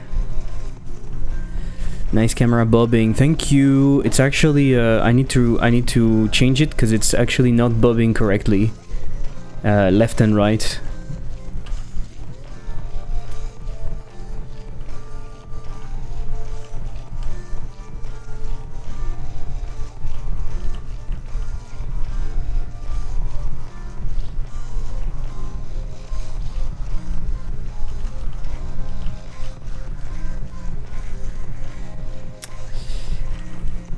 Fuck.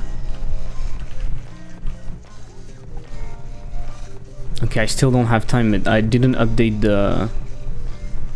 Come on, come on, come on. $3 again. Where's the incremental part? Huh? Where's the incremental part?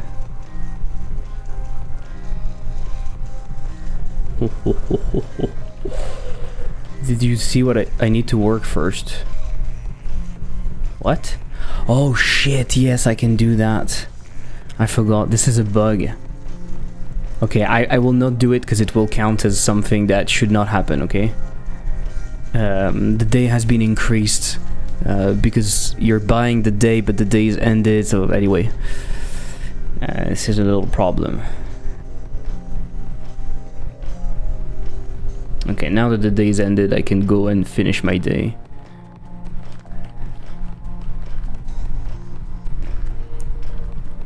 This is nuts, though. I can keep it right there. Start grinding my stuff. And when I come back... Come on. Should I do that?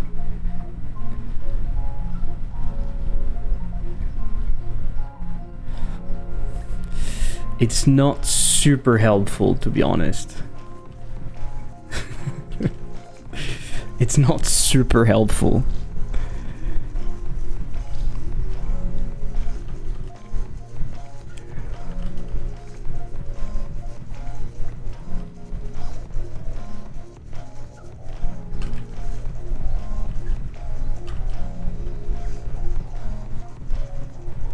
Oh my god.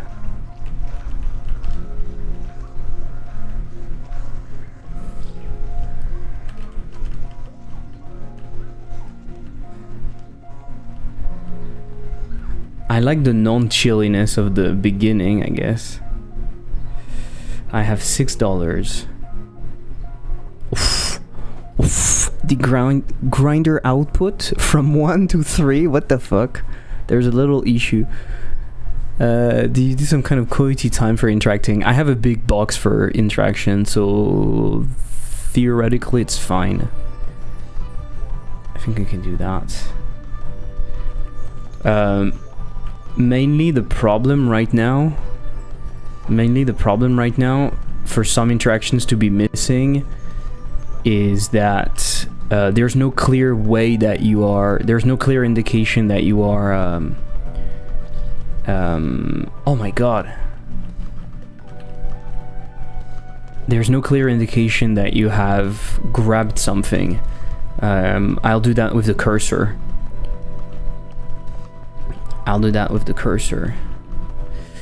Is that a bed or a butchering table? Both, I guess. Look at this output. Come on, see, in here the shader doesn't even work. This is very inefficient. Oh, good thing that my day is very long.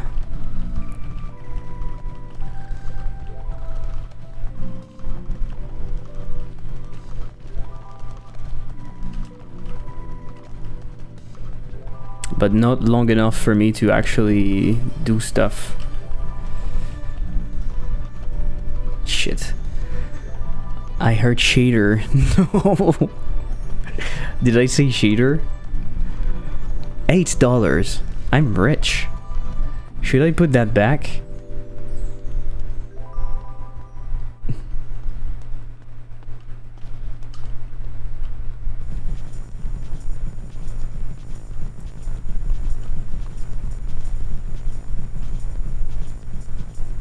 Where do you think it's getting dispensed? Like right there? Not at all. Like right there?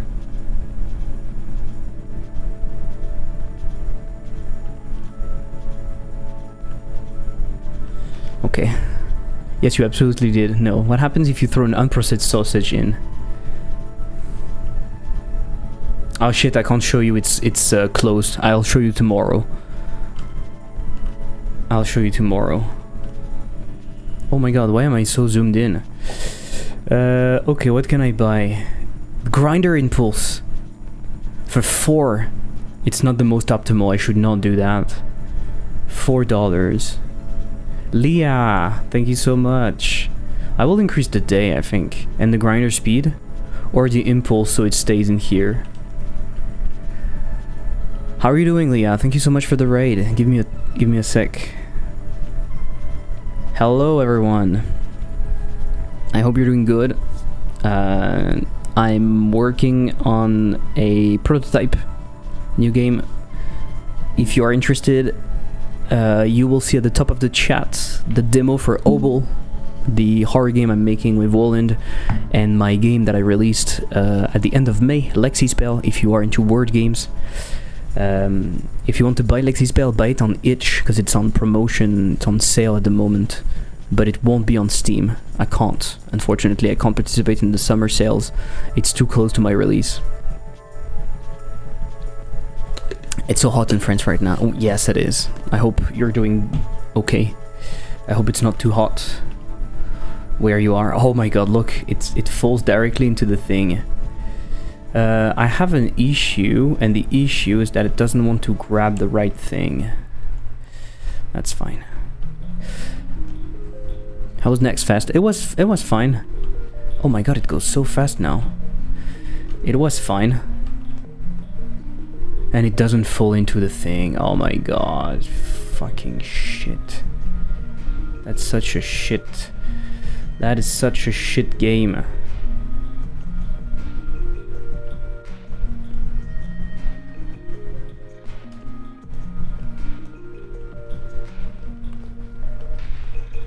Holy fuck. The detection inside of the box is kind of a pain. Fucking box, go away. Okay, let me process some sausages. Oh, and by the way, if you put a sausage inside and it's not processed, it does the same thing as with you. It just pushes you away like that. So it doesn't go inside. Actually, I can show you with this.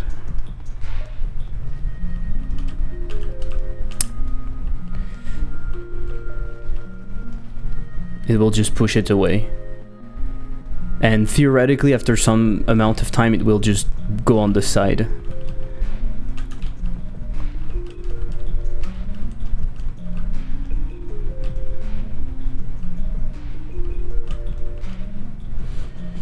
I have to go, see you soon. Goodbye. Thank you for dropping by. Thank you for the raid. Oh my god, I don't know where that went.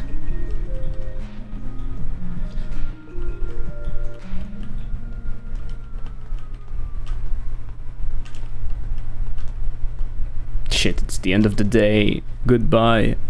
Are you going to implement some conveyor belts? Are you implementing Factorio? I'm not implementing conveyor belts. But I will have things that are similar, that can kind of do the same thing. One of them is a cannon. So there's a cannon, and when there's something inside that is being like sucked in, it just goes really fast to the other side. So you will have some ways to automate the process. Why is it zoomed in and out like that? Ah, because I'm using... Oh my god, okay. Teleports, portals? No, fully... I don't think I will have portals or anything. Fully just like impulses, like things that are throwing stuff.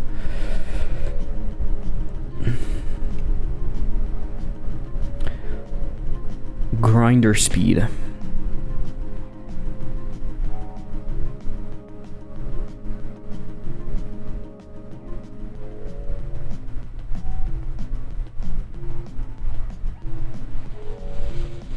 I might have implemented some portals. Let's go. Pretty cool. Remote controlled trucks, drones. Maybe not drones. Maybe things that are more organic. We talked about how was it called?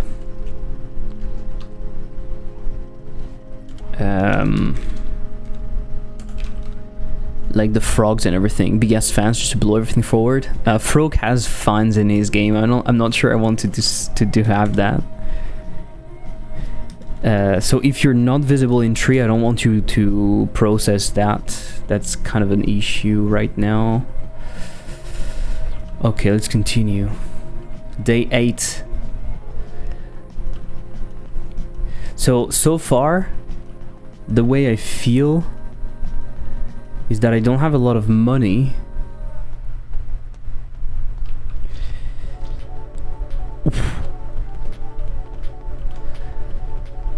It's very messy, but that's a good thing, I think. You're starting to get a bigger output, but you're struggling with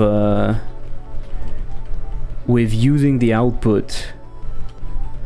So I think it's a good thing. It means you need to automate.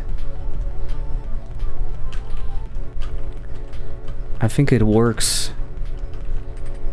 It makes you frustrated that you have to do these things manually. The time though is completely fucked up right now. The time it takes.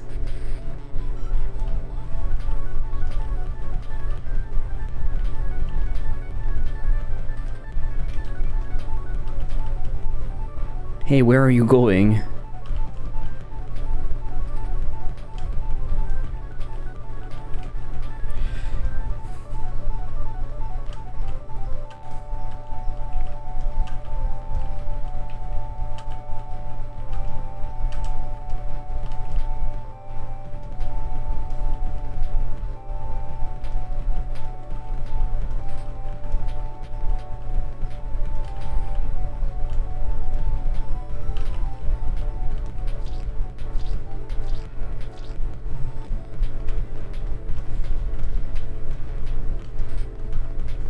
And those fucking sausages are so small. I think I should make them bigger by default.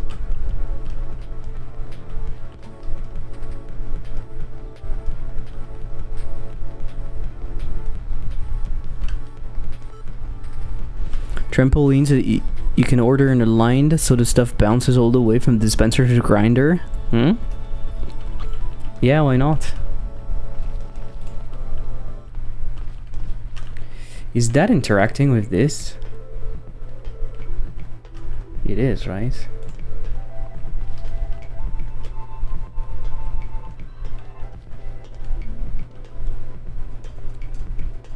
What the fuck?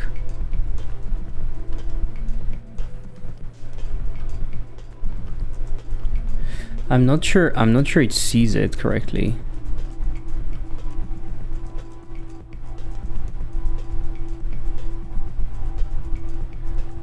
Or maybe this is just too heavy. Doesn't really react.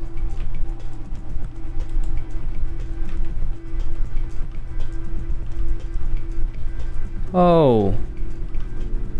What is up?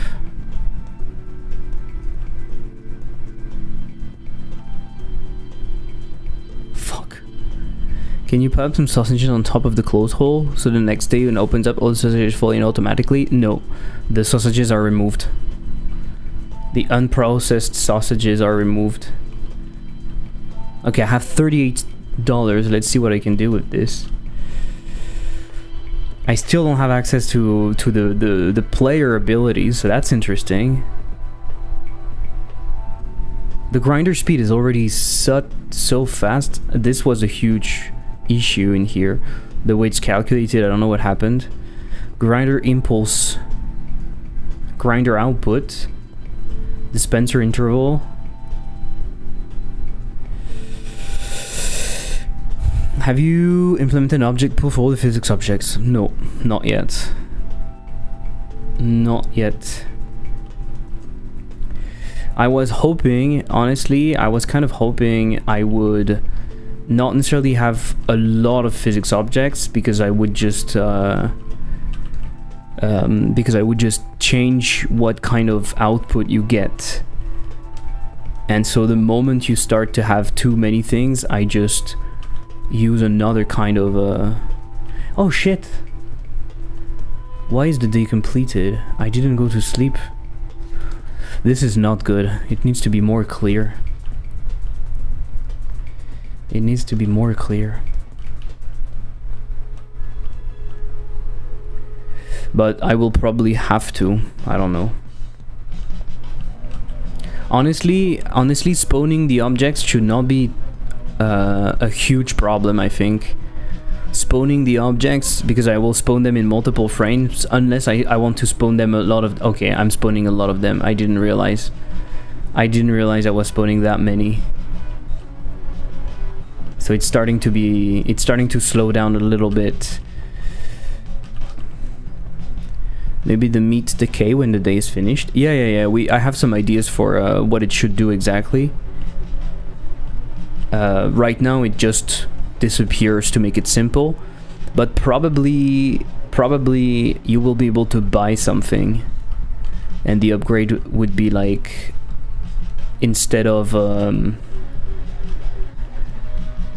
the upgrade would be like, instead of the meat disappearing, it stays, but it becomes bad, and then you can do something with it and whatnot.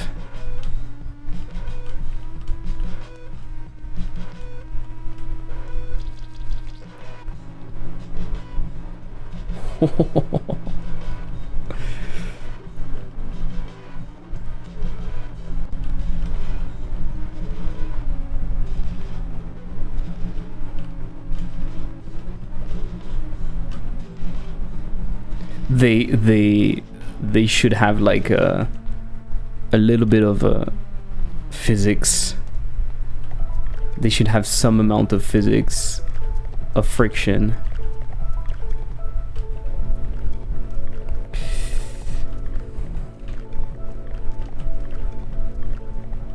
Shit. I still ended the day with 98. It's not too bad. Shit. This fucking door. Increase the day duration. Player speed. Let's go. The ability to jump. It didn't work.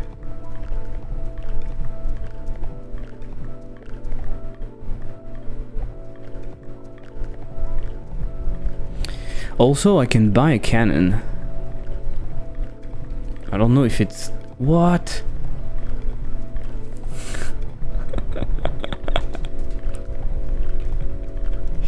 So you can see that my calculation for percentages was not correct, applied correctly. I'm going a little bit too fast right now, but just a little.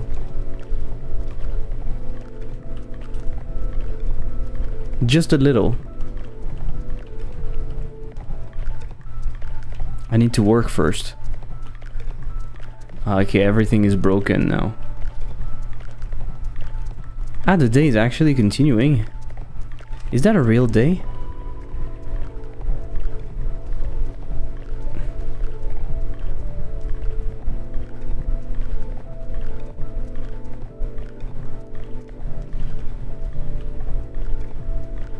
I forgot I had that with me.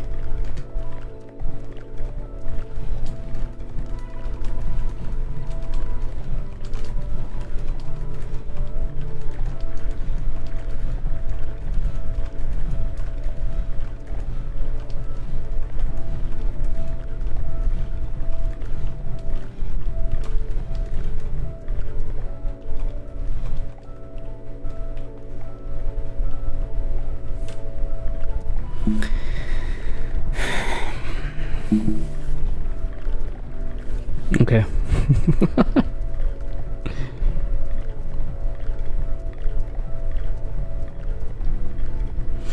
So when I tried to get the tree, when I tried to get the jump, it didn't work. Right?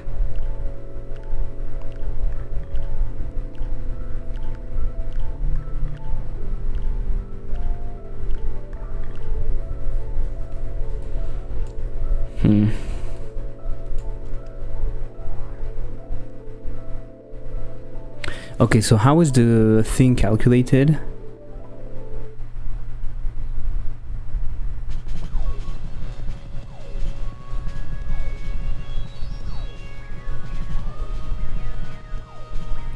Oh, I know why.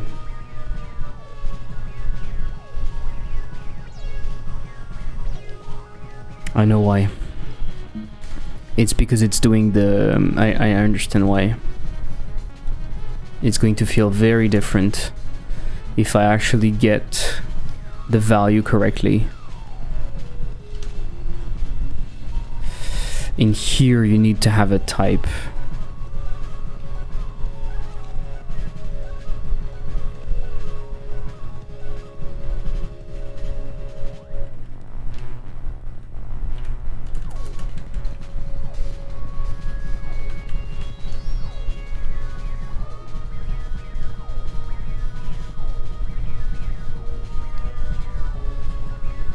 But even for additive, it doesn't do that, right?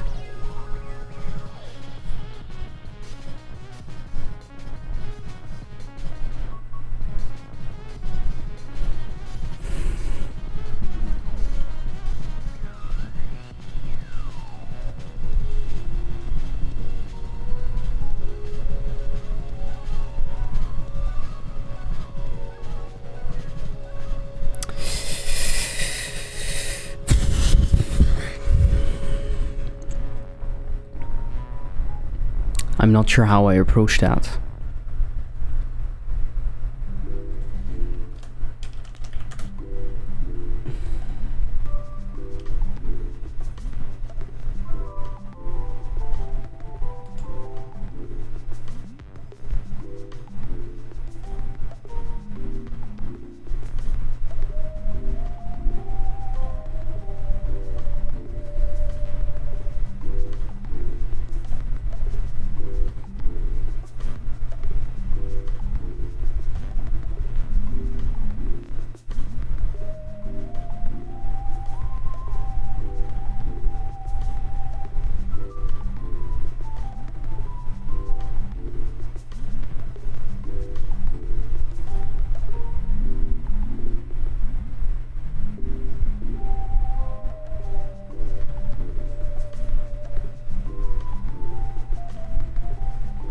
How there's someone that makes them that they're acting as if they're a deaf girl.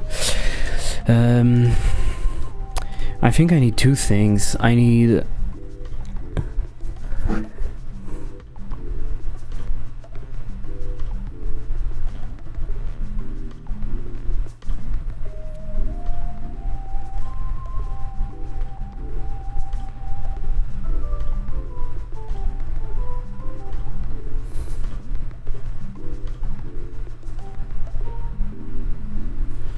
It cannot work like that.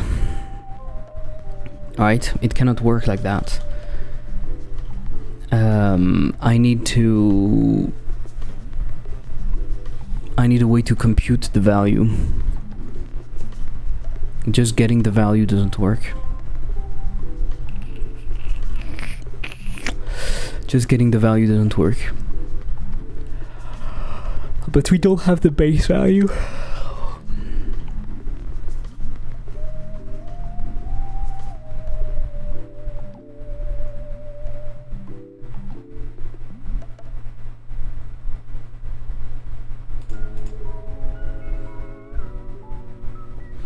I'll take a break, grab something to drink. Define your own data, no impose schema. The editor is simple by design because I don't want to use it for multiple games that require a different data structure. It's engine agnostic and doesn't impose any structure in a game. You define the data yourself and the editor just helps you organize the data and node connections.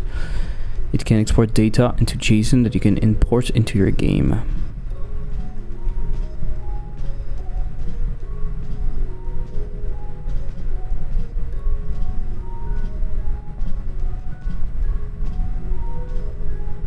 Yeah, okay, the goal is to add node.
Why is it creating a double line in here?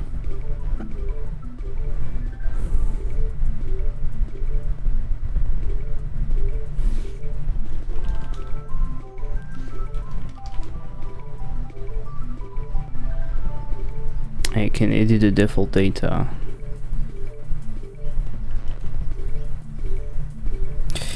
Okay, that's pretty cool.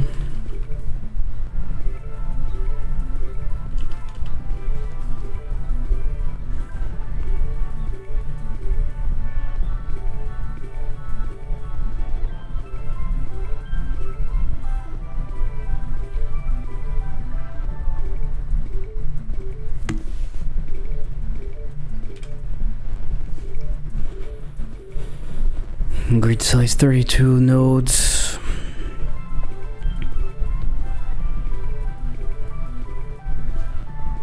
How is the link represented? From ID 0 to ID 2. Okay.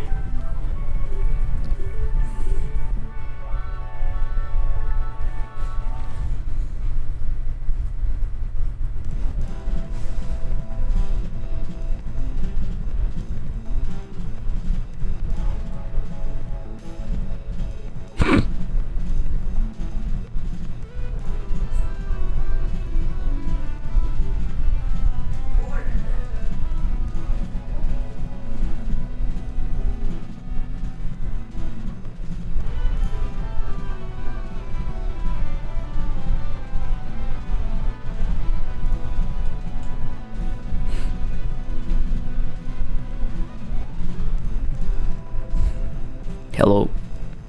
I need to remove that from the trail renderer. I'm not even sure. I don't think I'm gonna use it. Yeah, okay. Well, I have the tree already, so this doesn't really help me in any way. What I think I would do though is export the values, and exporting the values is basically the same as exporting just exporting the type. Yeah. Okay. I'll do that. I'll do an exporter and importer at some point for the tree. In my trail renderer, we're going to remove the samples because it's way too much stuff.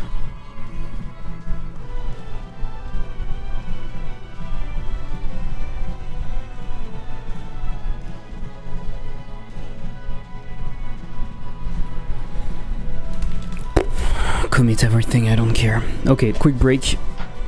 Quick break. Be back in 5.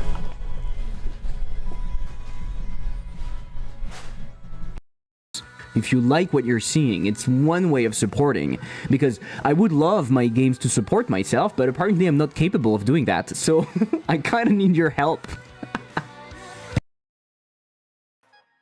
Incredible. Incredi-fucking-bull. Imitation of my cat. This is the door in front. This is the door right there. Imitation.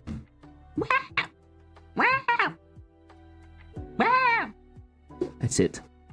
She sits there. Emitting is equal to true, okay? Emitting is equal to fucking true. You fucking what, mate? You fucking what? I want to... I need to calm down. I need to calm the fuck down.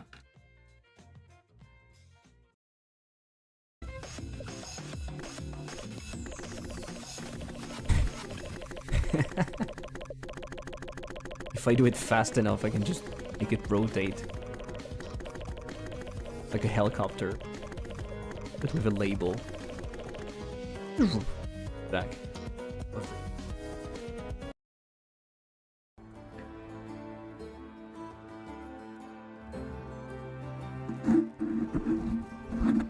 Okay.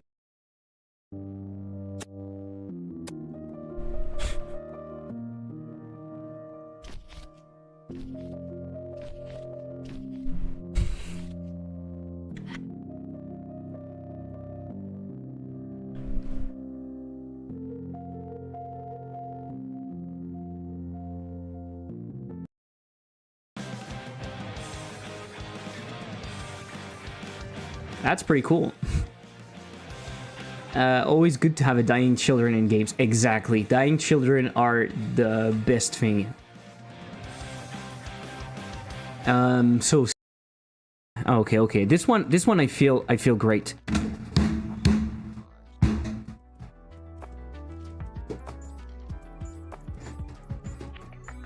Why did I say that?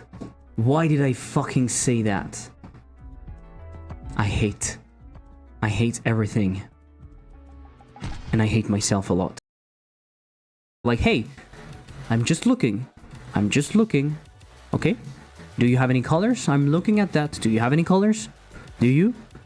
And the first thing we do is we create indices. Ha! You didn't think about that. We are sending the total multiplier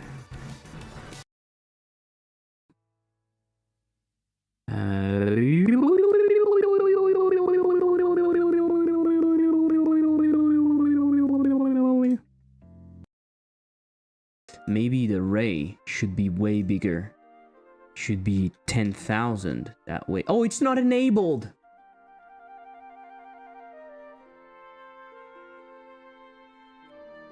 It's not fucking enabled.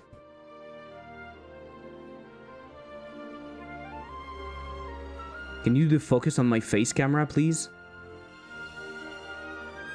It's not fucking enabled.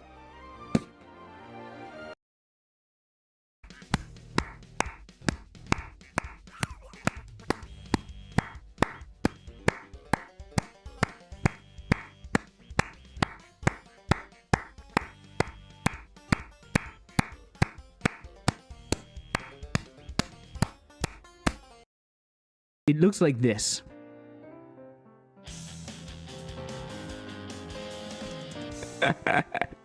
So the Bilbuck, I actually didn't make the Bilbuck. I got it, the Kendama. I got it on Sketchfab. I animated it, and I fucking created rope physics for that. I mean, I created it's in Blender, of course, but I actually used rope physics.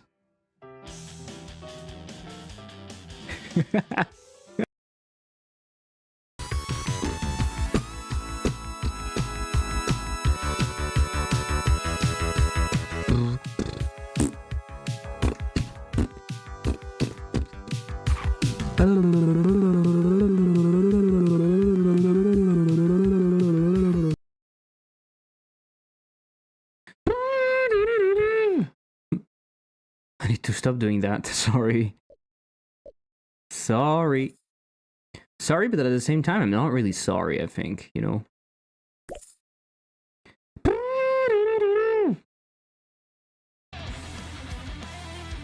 Oh, I'm stupid. I'm fucking stupid. I forgot. I forgot to add the dash bounce.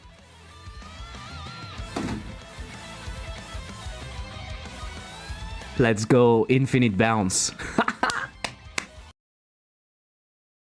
You think like it is a fart? It is a fart, yes. It is a fart. Sometimes it's nice, and you're surprised, and it's actually a nice and punchy one.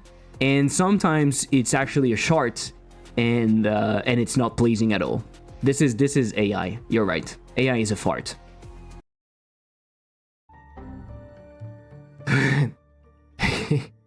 Oh non! Oh non, je suis du pain. I am in pain. Oh non! Oh non! Vous pouvez pas me faire ça! Oh non! Oh non! Regardez la taille de cette boulangerie! Oh non! Je suis du pain! Ah! Ah! Les têtes à claque. C'est vrai. C'est véridique. C'est complètement véridique. Véridique Moby Dick. It's made with a polygon because I don't have anything rounded right now. I could be not a fucker and create a sprite and then go in here and then create a gradient texture 2D and then use fill radial and then put that in here in the middle and then go in here, put it to white, and then go in here and put it to alpha, and then go in here and put it to full white, and then put it to here. And this would be my anti-aliasing, and now I have created a bow. I could do that. But do I want to? Well, I guess I did it now. So maybe I want to.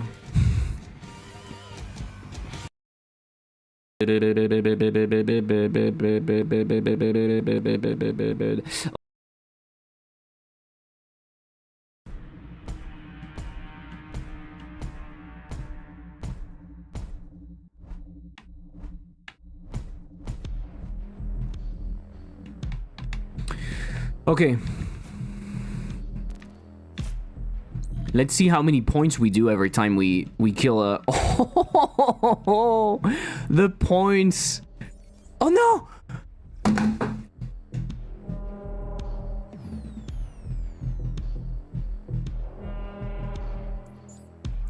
All of that to lose the combo. In one fucking mistake, I lost everything.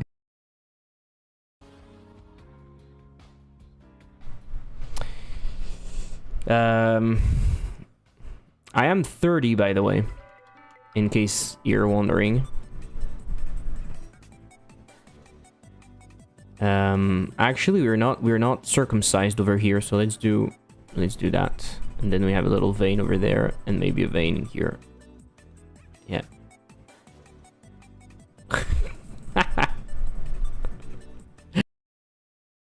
I was lying on the back, like, before going to the party or something, like, for like 5 minutes. And she came right on my chest. It was terrible. Terrible because she's heavy. She's fuck. When they will look at Henry, the shopkeeper, they will definitely get hard.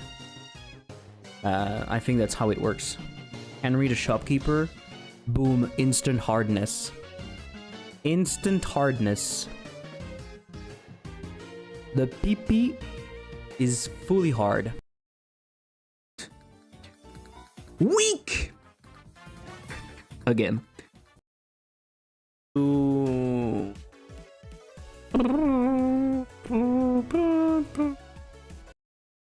Try the steps to see if you get stuck. I never get stuck with the stairs. I love the stairs. The stairs are working incredibly well, right? No problem with the stairs. Why would the stairs not work? We are sometimes ejected where we not want to, but it...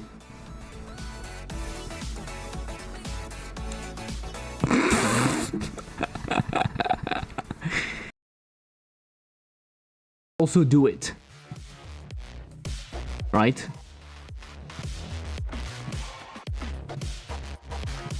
You can do it.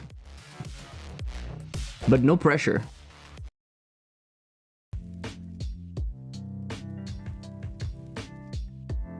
Happy to help. Happy to fucking help. I am happy to fucking help. I am happy to fucking help. Happy to fucking help. What do you think? I am happy to what? To fucking help. I am happy to fucking what? To fucking help. Fucking fuck. Happy to help. Who? Happy to help what? What do you mean happy to help? What do you mean happy to help? You didn't do anything. Are you going to take the things even though you didn't do anything? Are you like that? Are you going to do that?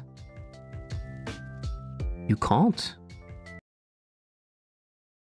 Okay, so there's no music, so I will do the music myself. Two. Are you ready? Let's go.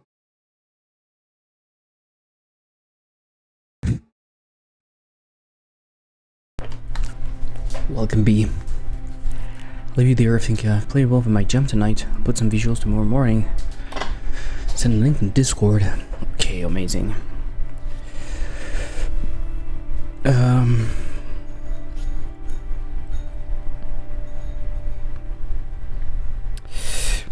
Where is this used? Fisheye upgrade resource.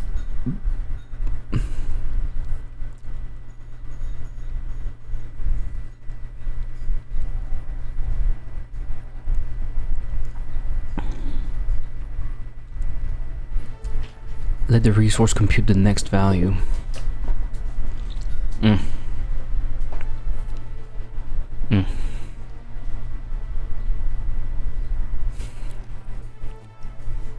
I think we can do that.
Oof.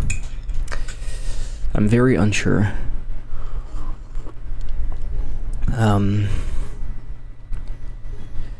The current value that we have is the value. So get value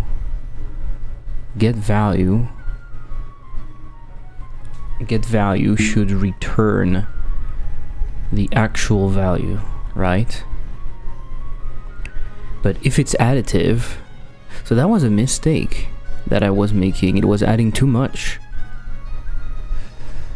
In any case, whatever you're doing, you're not giving the total value. That makes no sense, right?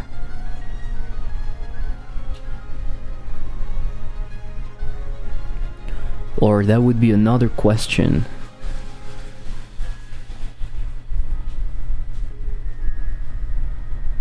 Like you could ask get end value, that makes no sense. T'as laissé allumer.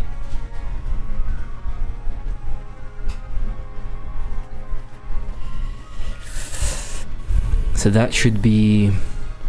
Yeah, I think this is wrong. This is wrong. We're just returning...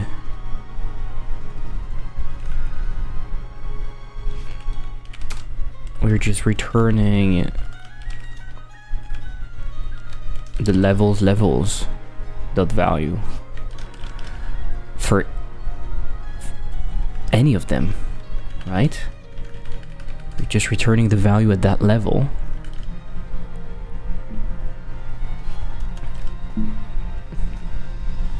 And then it's up to us to do the thing.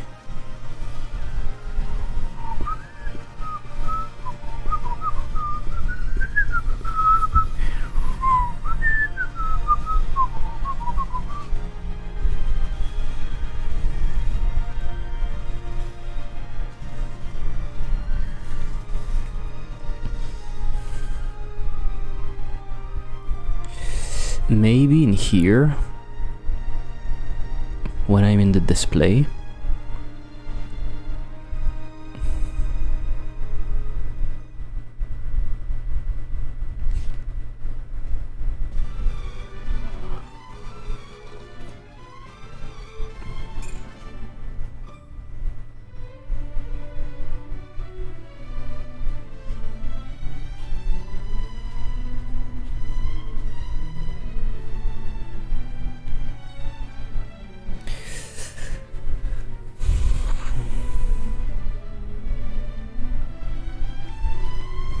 maybe the percentage is not applied correctly. 'Cause if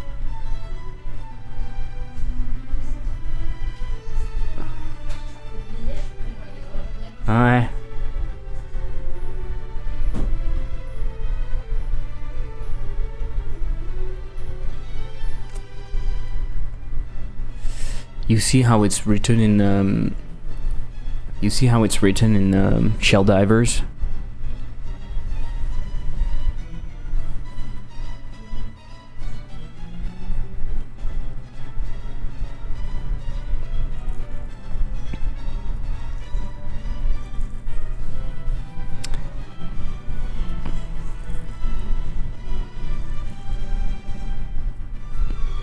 You're not really doing a percentage on the previous value. You're always doing a percentage on the base value. That way the percentage is big.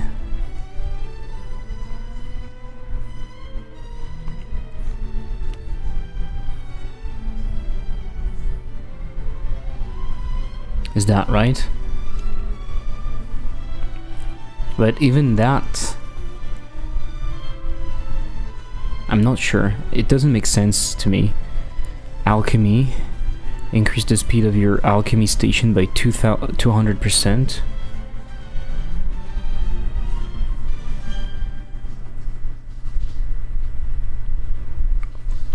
It's just that everything is displayed as a percentage, and it's 3000% in here because it's the max.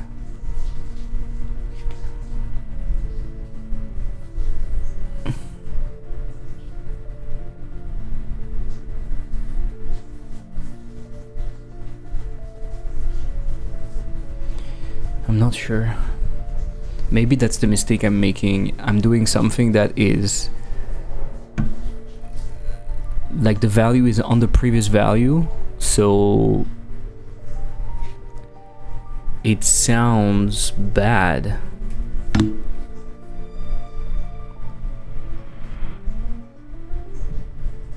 You see what I mean?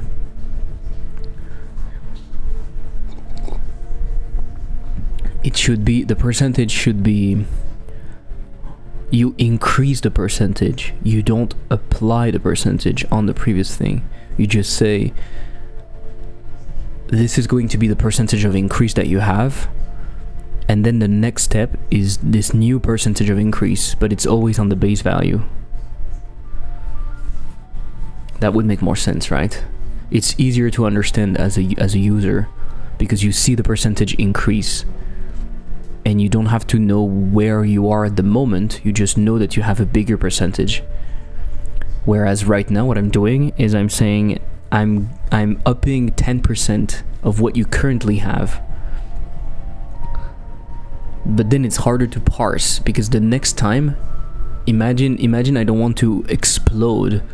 So I say, oh, I'm giving you 5%. It looks like it's less good. You want the number to go up, basically. You want the number to go up. So this get value, when it's finished, it's totally fine.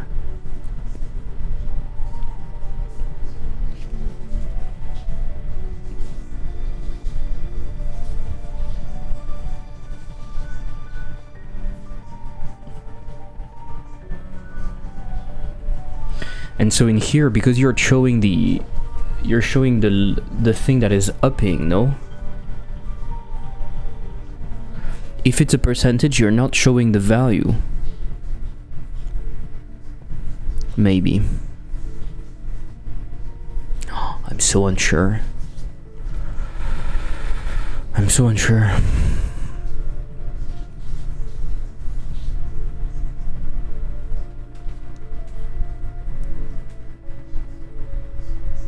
We can close that, by the way.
So in here, you're not showing the actual value. You're just showing the... That's interesting. Old way, we actually compute the value.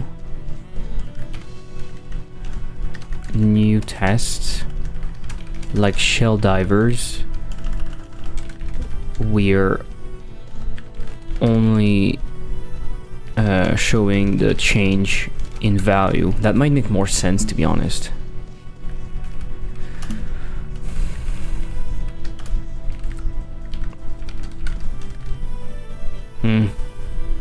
That might make more sense. And so if that is the case, yeah, we still need to know what it is, though.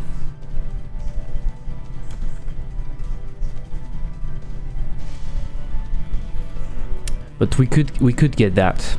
We could say get value formatted and get next value formatted. So right now it doesn't exist, so let's do it.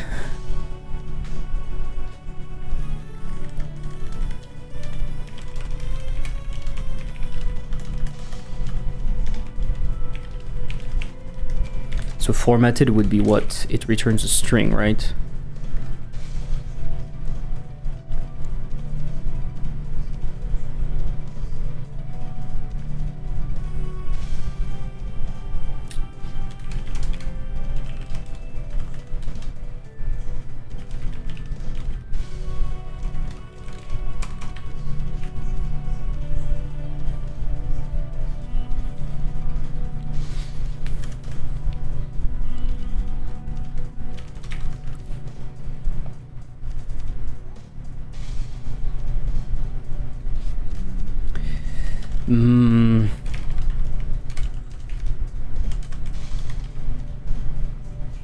Maybe it's better to format based on type and we pass the value. It's just easier, right?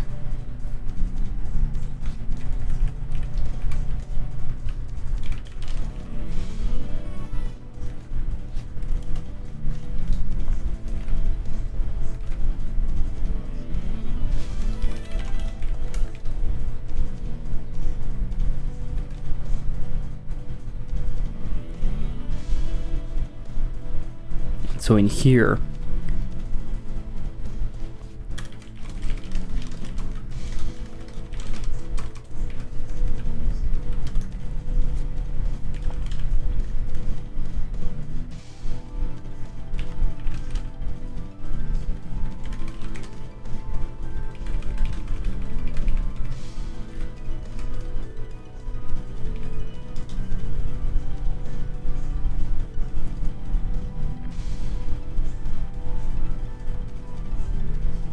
what?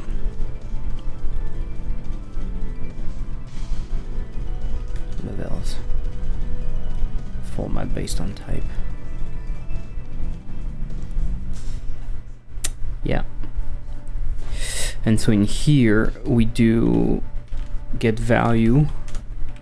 It's just that we pass that into the formatting.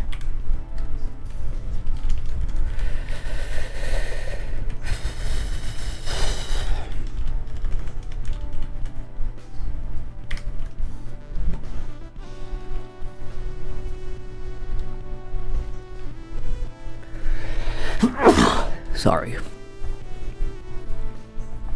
What's the problem?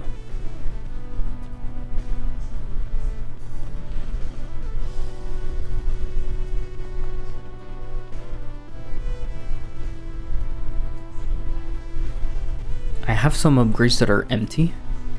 So if it's empty, it cannot return anything, I guess.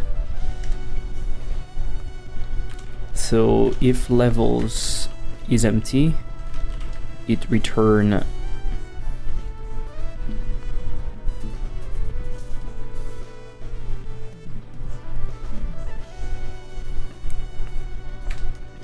empty maybe.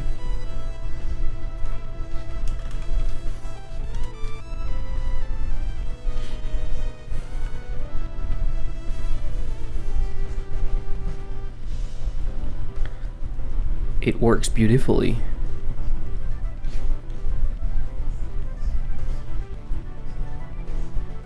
The description doesn't work though.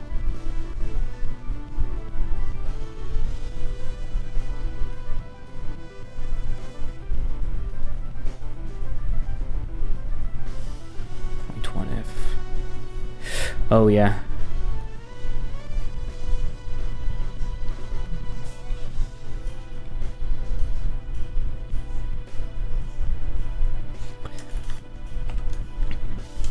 We have a thing that is formatted, so we can do this.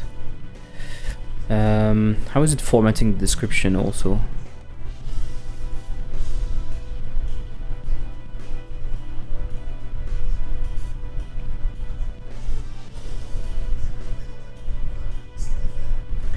How are you formatting the description?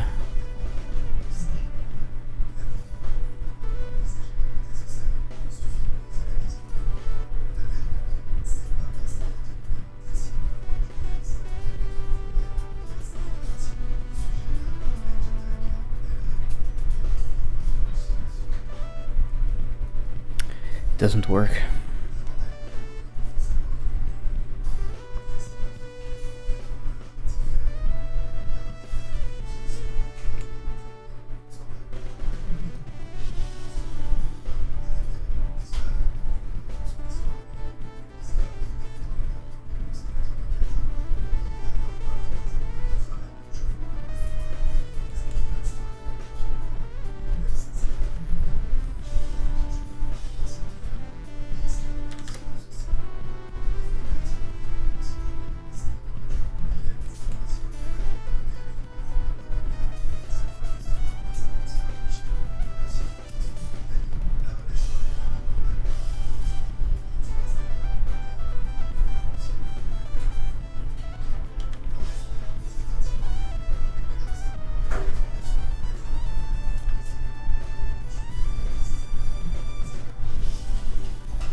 maybe it doesn't work.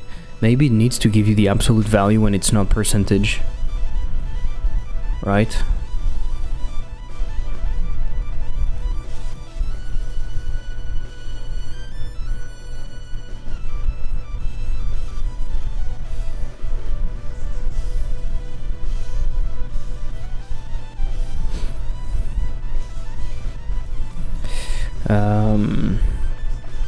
All of the plus in here, I think we can change that.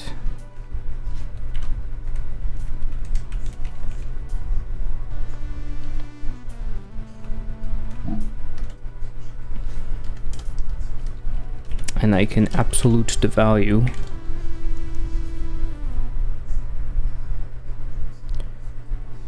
We are already saying multiply by, so realistically multiplicative and stuff can remove. Purchasable, blah blah blah.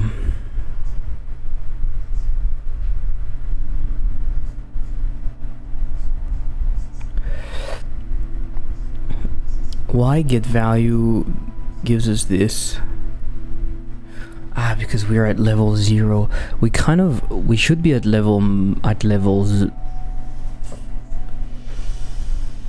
We should start at level -1 then, I guess.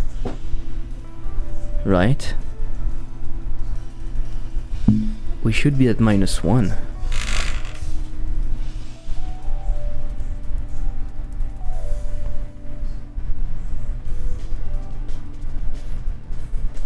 Am I crazy for thinking that? We should be at -1.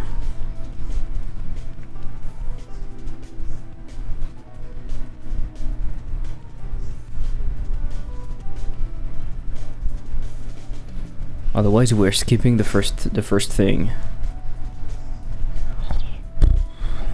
I've made so many mistakes.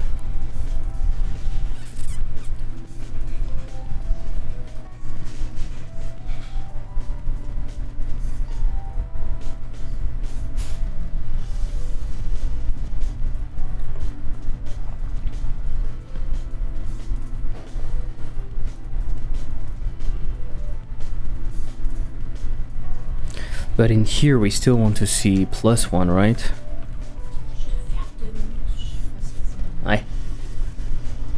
I'm confused.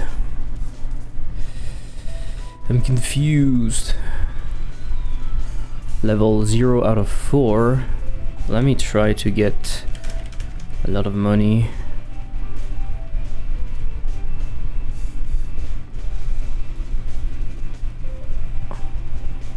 I'm not maxed out.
So the only issue is, I think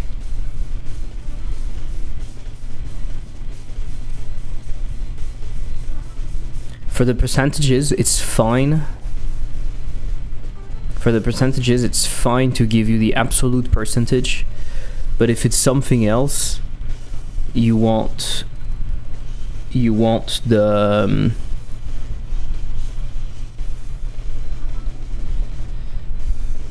I think you want the absolute value. You want the real value, I mean.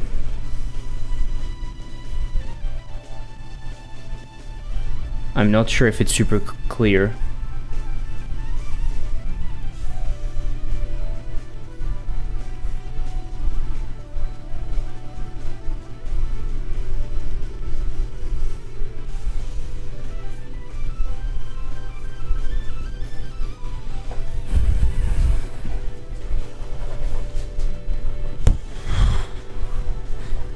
Fuck it.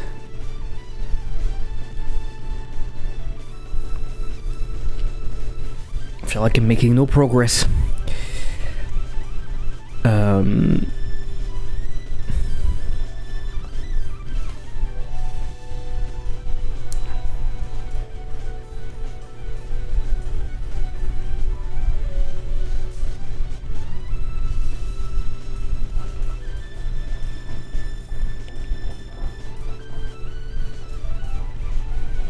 This could also be returned to me. Maybe not. But I think the type is different.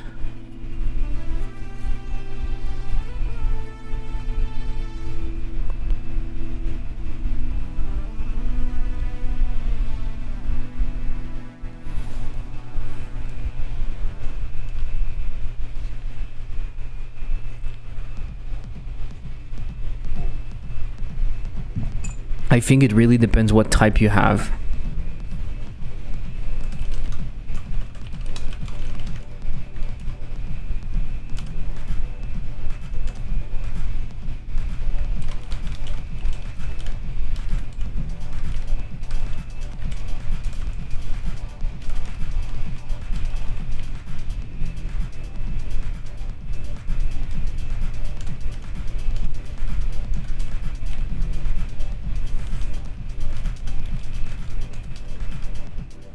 Should it be different? Yeah, because if it's not percentage, you want to know what is the value. Right?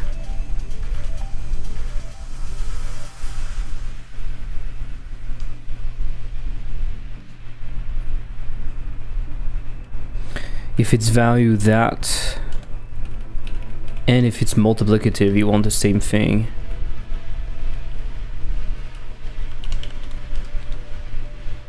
But I'm going to have a function for it.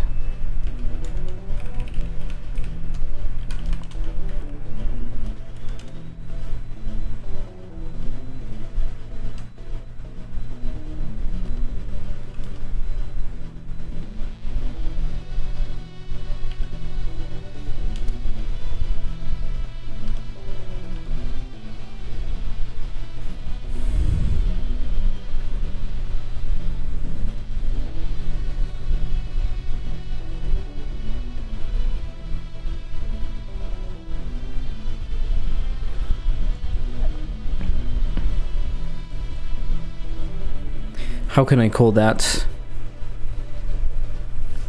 It would be like compute. It would be like compute. Or as compute next value. And you can still format it based on data type.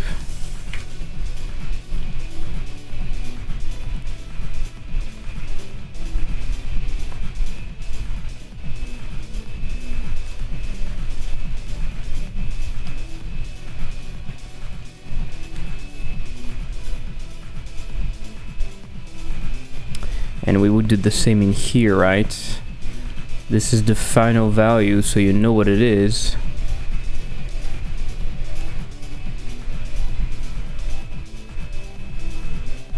So you don't have to compute anything, you can show the final value.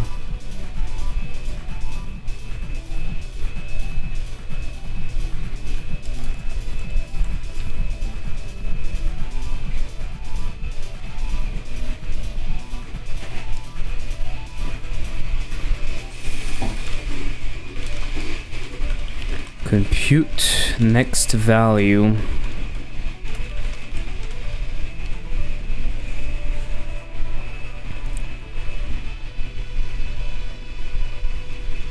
Are we passing the actual thing? Maybe I should.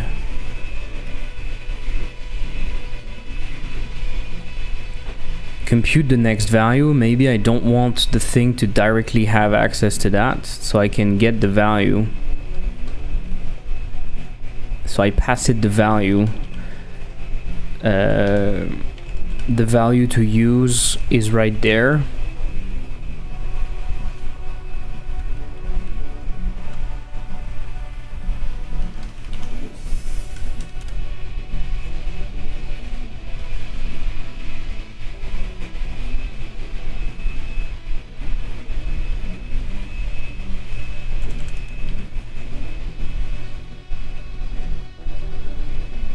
Is that just what I want?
I think on the percentage,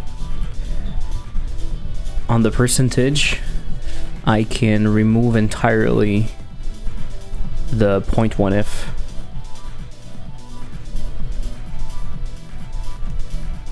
Right? 0.0f, is that how it works? So percentage I do 0.1f, and I will never use like... Yeah, it's cleaner. Grinder output. What is the problem with grinder output? Is it not set up? It is set up, right?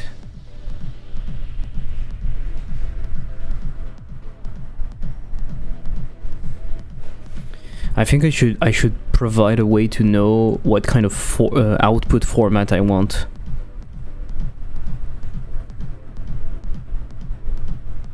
I should provide a way to know what kind of output format I want.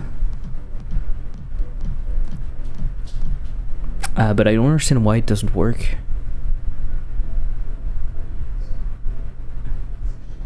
Right? It doesn't show anything.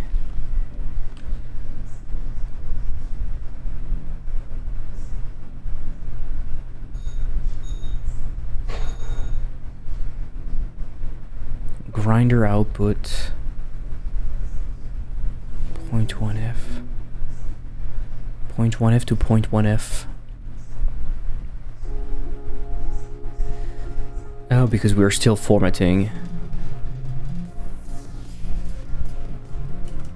In here I want to format based on type.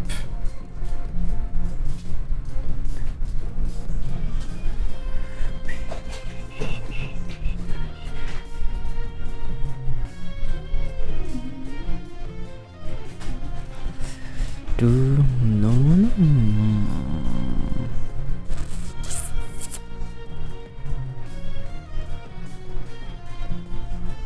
Reduce dispenser interval by 1.5. Reduce dispenser amount by 1. Increase dispenser amount by 1. Increase day duration by 30.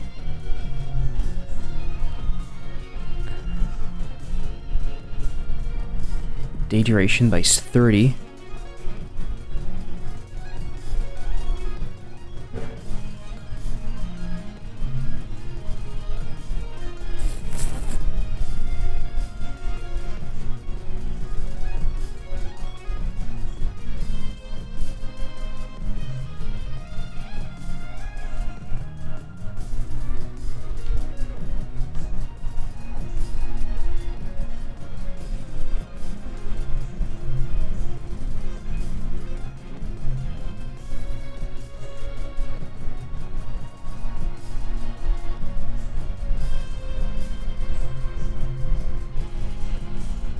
I'm getting mad. Description. The description is wrong again. Format description.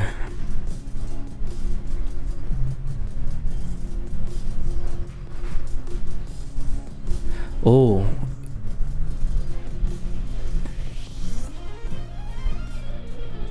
Is it because the level is 0? The level is -1?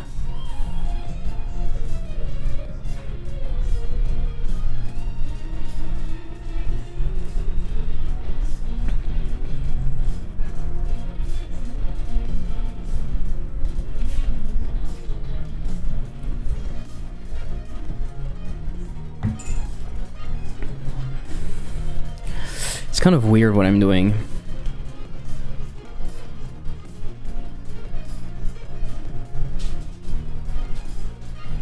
But you need to show the next level, basically.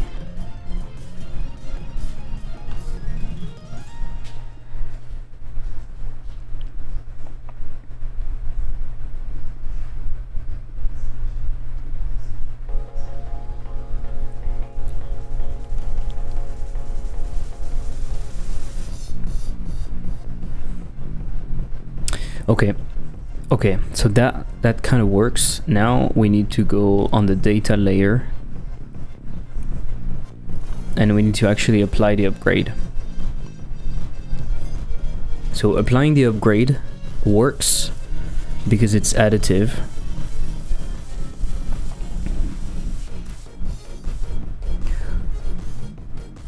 Multiplicative is the same as percentage, basically. I think I will remove it entirely. It serves no purpose. It is the same thing. And percentages is not that.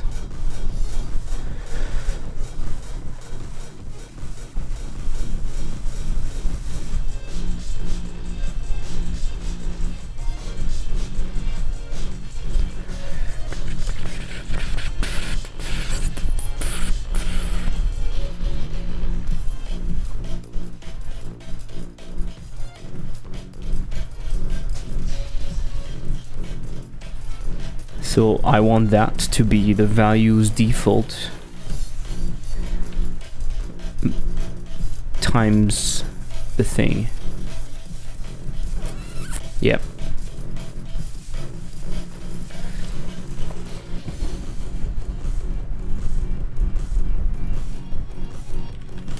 So now what I do is I actually specify the value that I want.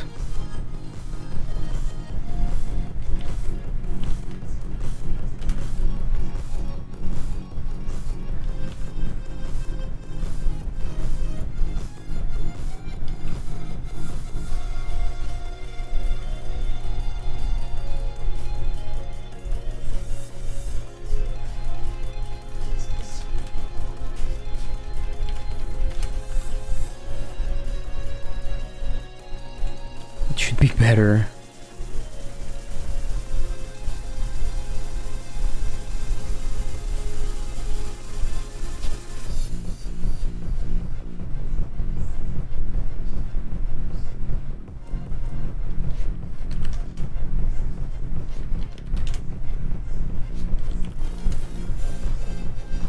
That's much easier to see the progression.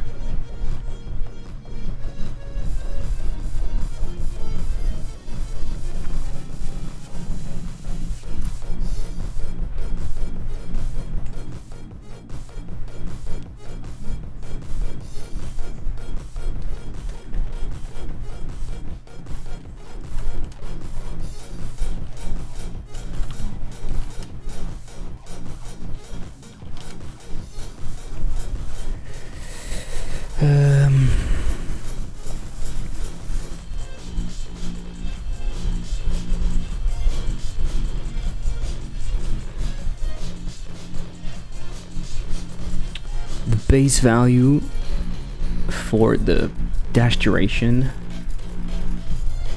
is 0.05.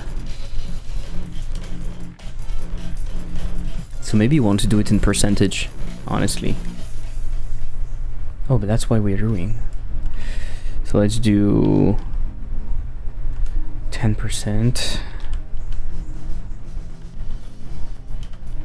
1.4. And at the end we have like 1.6.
I think it's gonna be way too expensive.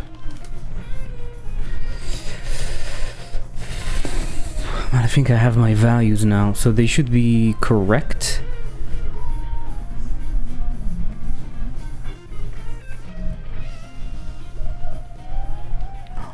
For fuck's sake. Why are they at level 0?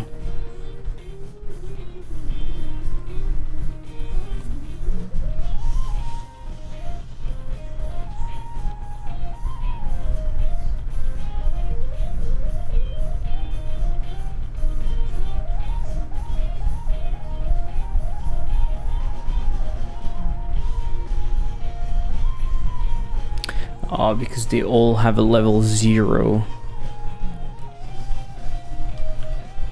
But it should be -1, and I don't have an easy way to update all of them.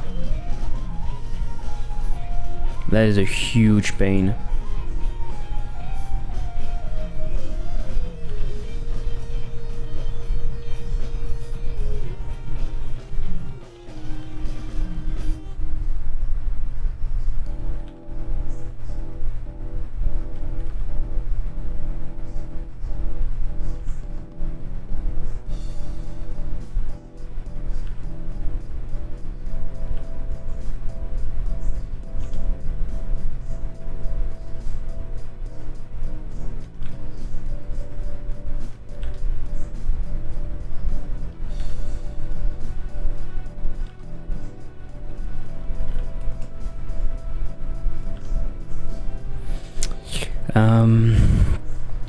I still have things that are unused, like the threshold.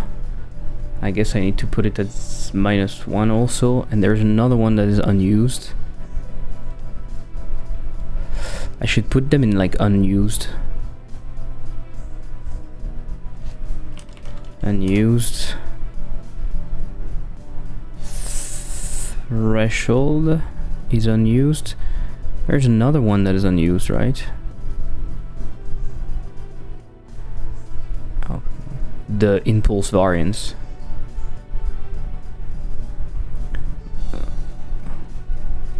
It makes no sense to have that.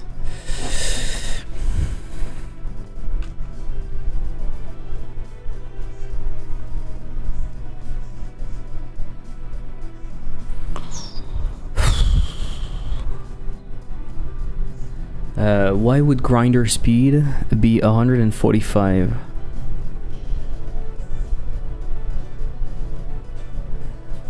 How does it work?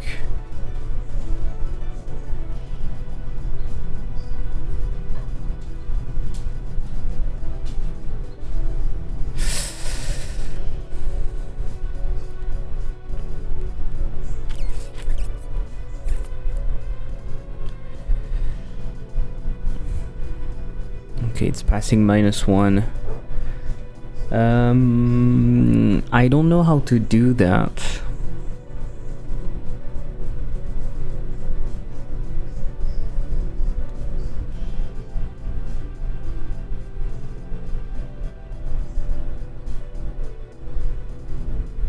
Because if it's percentage, I'm asking you the value, but the value is nothing at that point. So I guess it makes sense to give you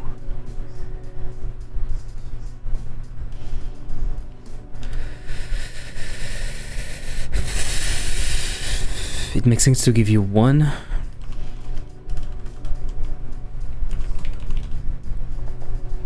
This is kind of weird what I'm doing. So if value type is equal to value percentage, and level is equal to -1, I'm returning 100%, so I'm returning 1. There's something wrong with the way I'm approaching that, but at least it's working.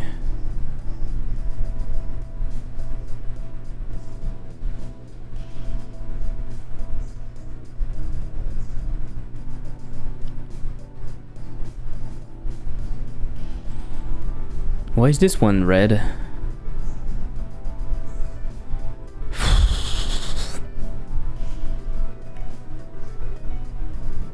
Purchasable? No, it's locked. Locked. Locked.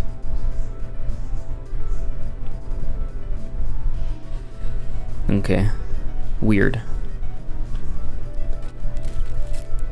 Okay. Let's try. I think I will make the base day a bit bigger, so people can have time to figure out what's happening. Because right now, you can't even do 2 of them. I think I want to be able to do 2 of them if you're fast. 2 of them if you're fast. And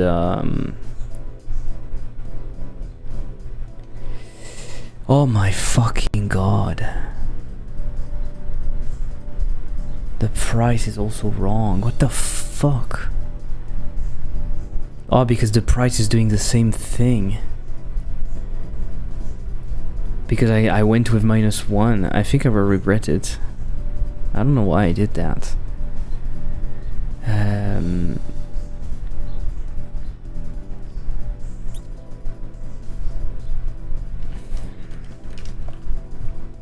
+1. Okay, we start the day a little bit bigger, right? So we can go into data and we start the day. Day duration 5 seconds, 35.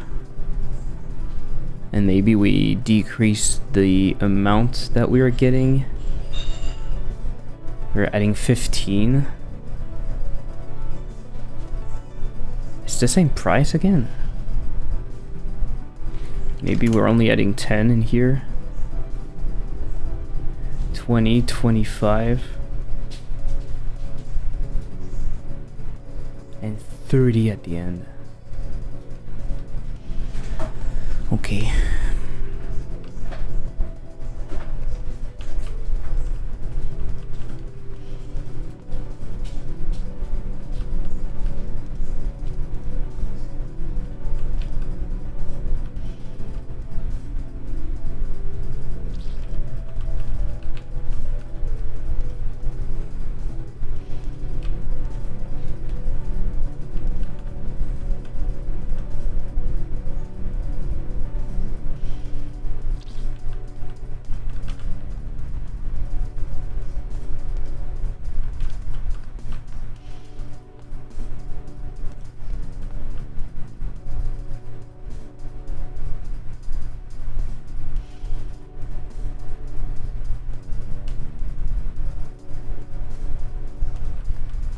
When it's changing them, it could like... Oh fuck, I forgot that.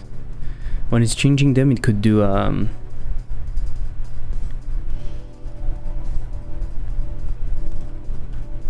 it could do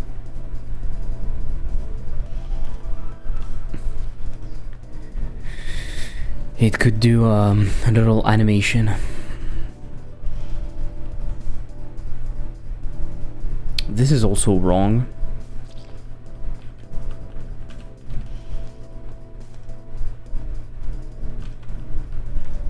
I think I will hate the resources.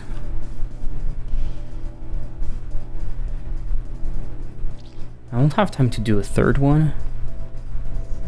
No, I will. I think we should be able to up the value a bit faster.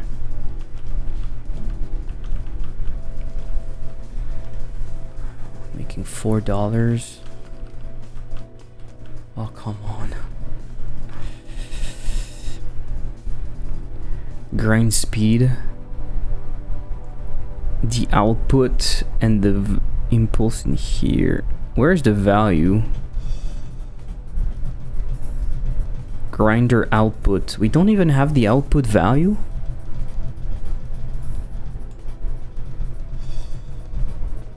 Am I crazy? Increase grinder output by 1. We don't even have input value.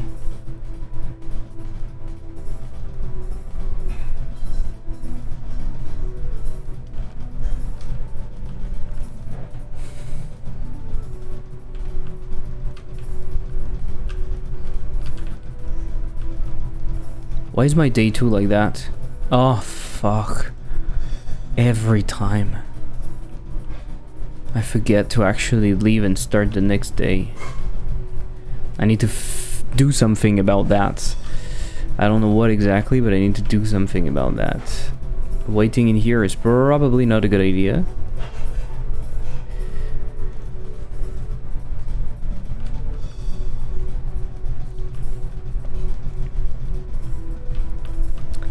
Maybe what we should do first is not increase the output, but increase the amount that we can process at once. So instead of processing one meat, it's processing like... It's processing 2 meats. That could be worth it.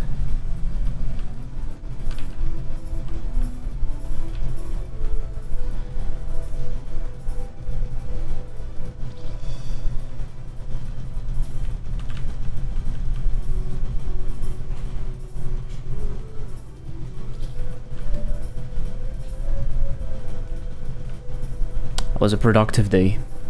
$4 should get taxed. Grinder output. This is nuts.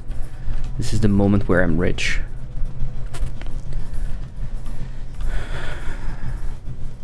So maybe the moment you decide to enter the room, it locks behind you when the day has ended. Maybe.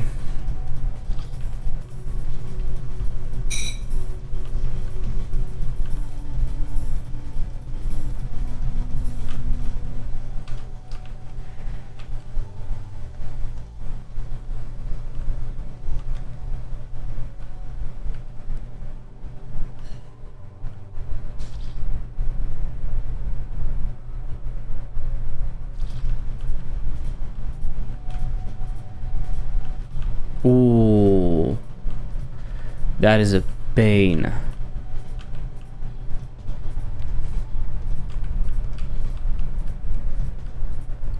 I've tried making incremental game for a few months, but I had to abandon because it feels so stressful. You figure out the progression. Now it reminded me of that. Yeah, that's exactly what I thought. That the progression would be not fun. That's exactly what I thought. And this is partly why I go with a 3D game. At least there are some other things I will have fun with. Otherwise... But when I started brainstorming a while ago what kind of game, if it was an incremental or not, in the downsides I put making an incremental is not fun. Increasing the grinder impulse seems like a stupid decision, but I think it is pretty good. The progression is really hard to tweak, so it's fun and not too grindy, yeah. And I feel like it is easier when you have a node buster like, and this is partly why people do node busters, because the output is almost entirely calculated without the user. There is very little skill involved, right?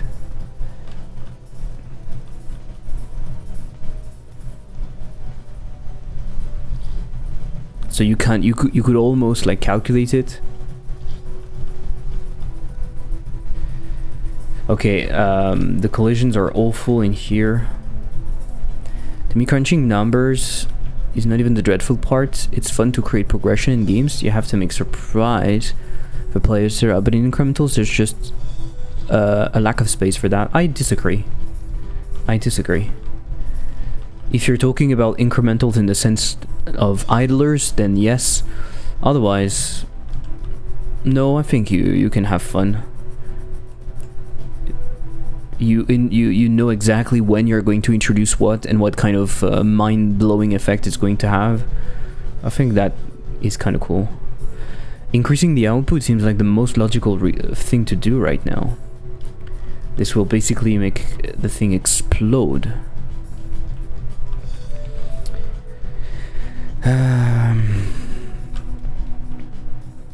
I hope that going with days is a good idea. Because you decided to not go with days, Froke. Like, you have a continuous thing, right? Oh my god, that physics.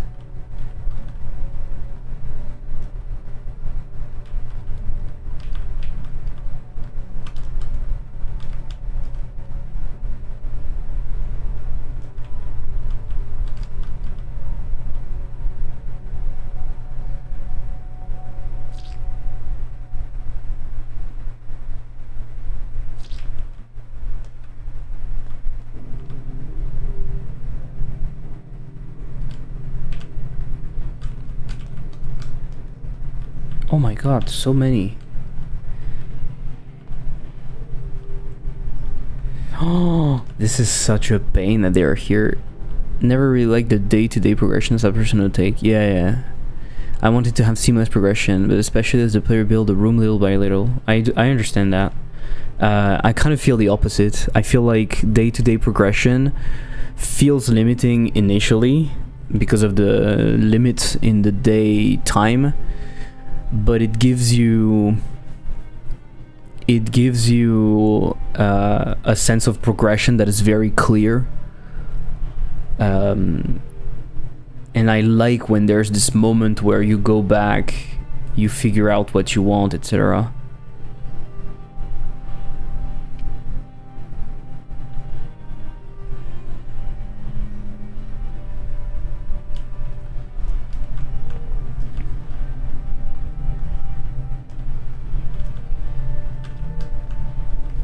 Shit.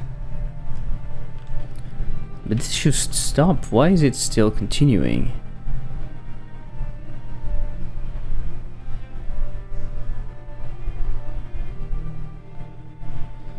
It's not dispensing anymore, right?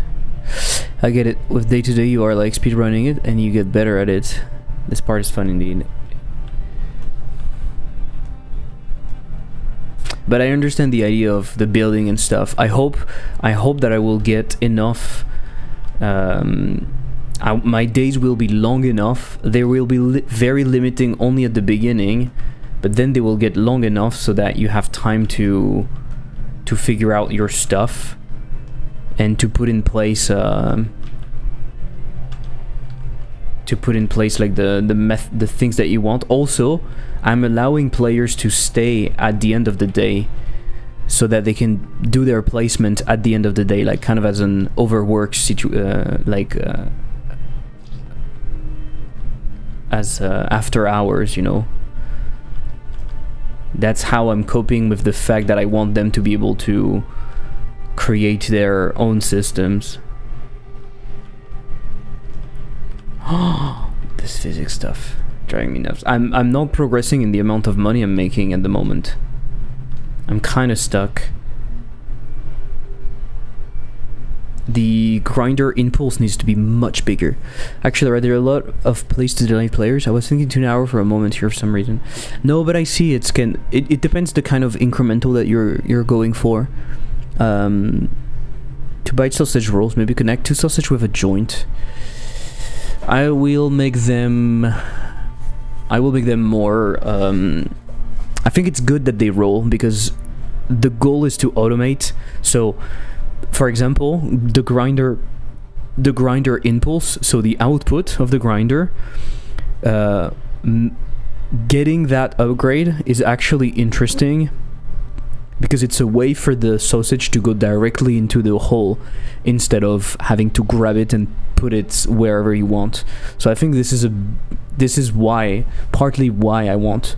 I think it's also fun that it rolls and you have to go after it for a while. I have 12. I can buy that. Dispenser interval. Okay. So far, even though the prices are completely off, that's a good idea though, Carlos.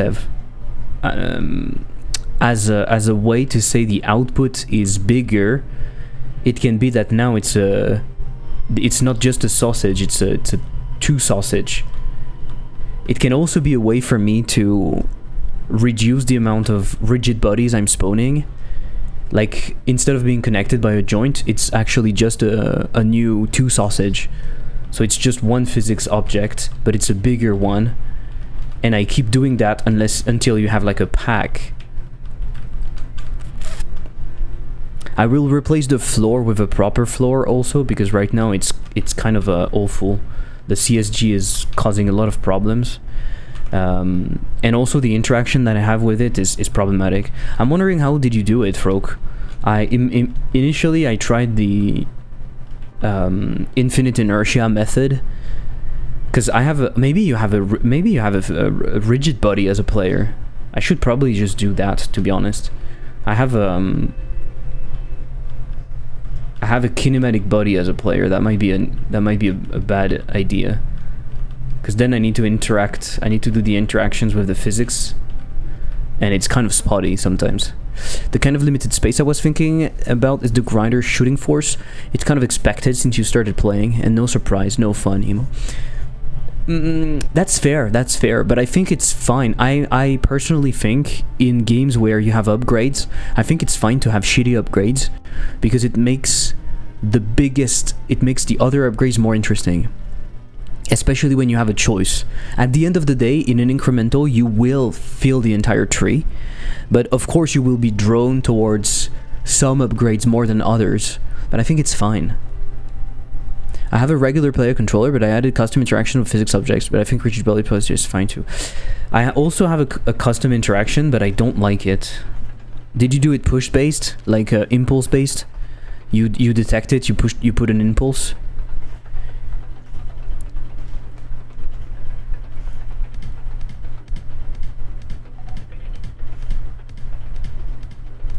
Yeah, okay, me too.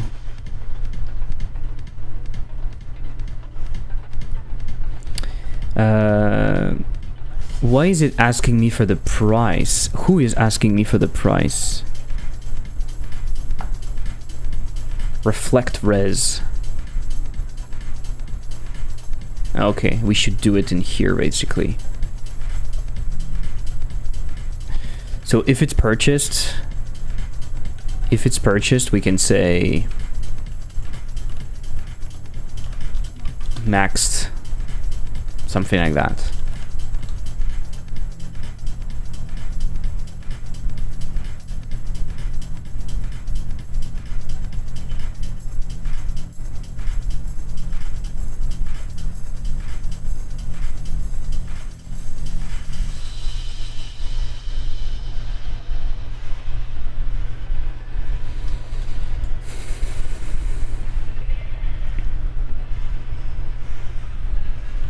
Maybe my price is big, honestly.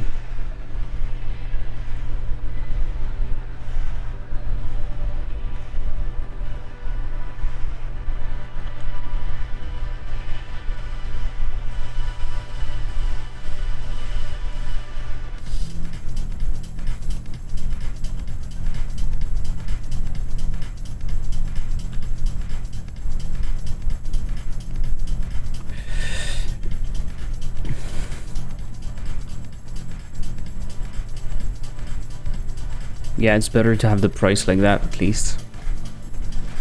So it should be red when you can't buy it, of course, but yeah. Okay. It will be a pain. I don't want to go through the beginning every time. I really need to find a save file that is okay. Or maybe I give myself some money to do the beginning.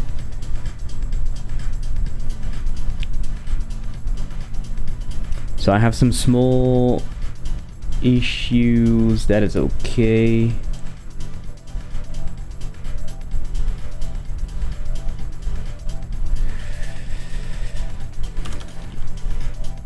To do, don't allow day to continue if ended after purchasing upgrades. I think my flow need to be a bit better. And need to be a bit better in the way we compute stuff right now. That's not what I wanted to say. I hate the fact that it's getting stuck in perspective mode.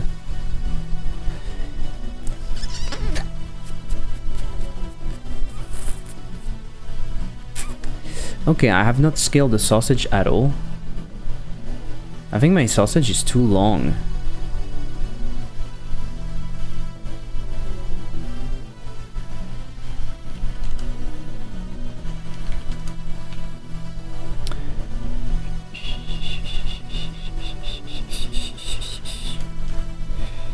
Okay, I make it a little bit bigger.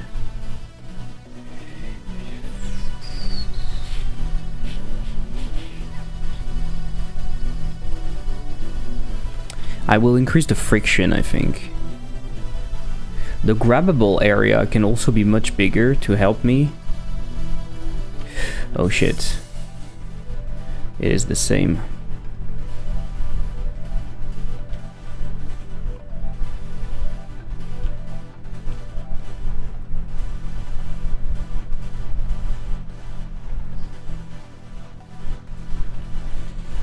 What? What?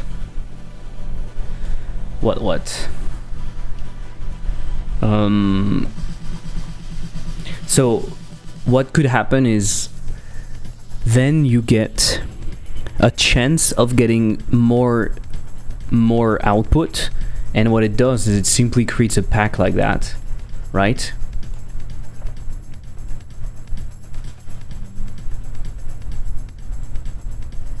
Yeah, that will be cool. I think that will be cool. My sausage is a bit too long. Oops. Let's have a little bit of angular damping and a little bit of velocity damping. That might be okay. We need to make sure that the day manager stop counting, right? If the day manager has stopped, end the day, set process is equal to false.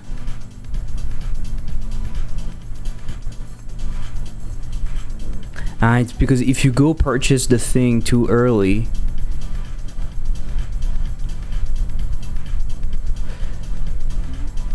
no, it's because the day has ended. The day has ended, and in the game, the player exits the room, and we try to start the day.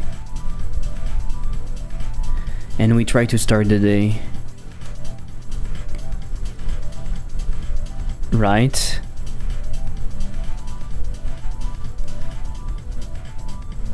And the problem is that we're continuing that.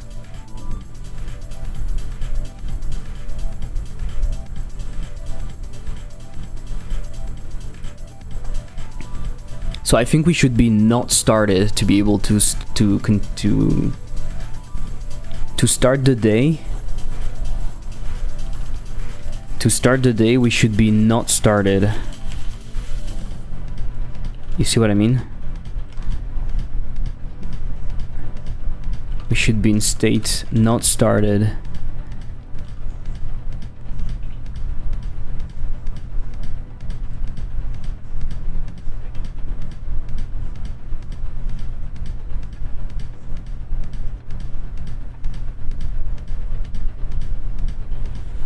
And when day manager is doing next day, you do not started. Exactly. Okay, so that should work then. You go in here, you can do nothing. Perfect. You go in here, hello. This should say hello when you come here, right? Something like that. That would be cool. You're grabbing this little rigid. What kind of how are you making your rigid move? Are you using a velocity? I tried a bunch of method. I ended up with velocity. I'm so tired.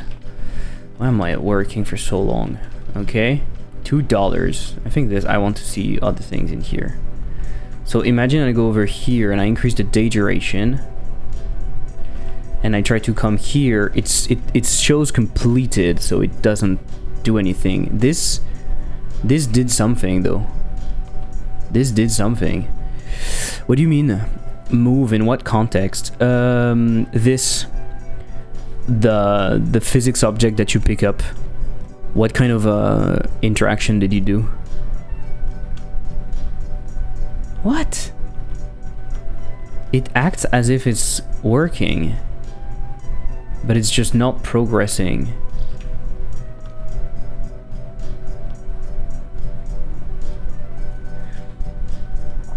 Oh, I repair into a joint for the pickup. Interesting.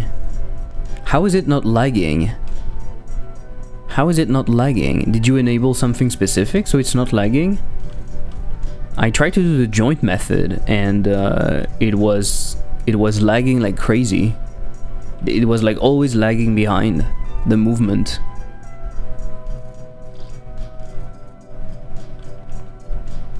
Like it was visually lagging, but in a jittery way, not even like lagging.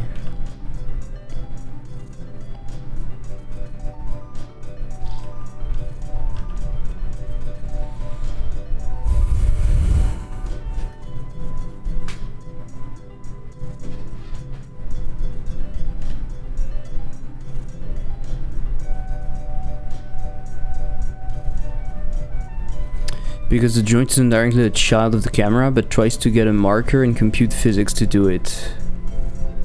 Oh, okay. Yes, so you... in the end, you are doing... Okay. Kind of like with a spring. Yeah, okay.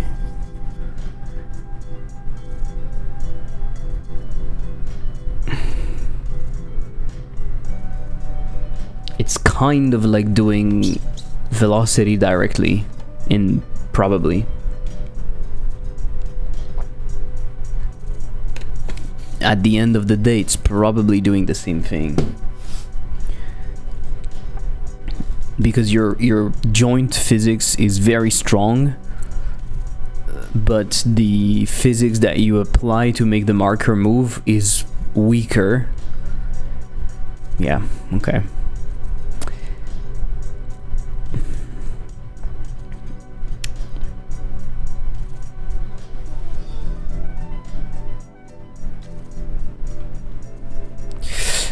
I will make that move really quickly because it's kind of annoying the way it moves. I don't like it at all.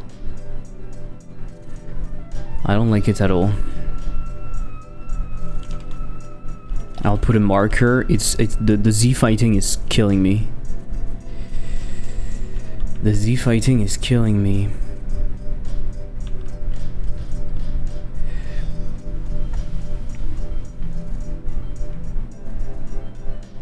Does it need to be perfect? I guess it's 3, right? Yeah, it's 3. Rot point.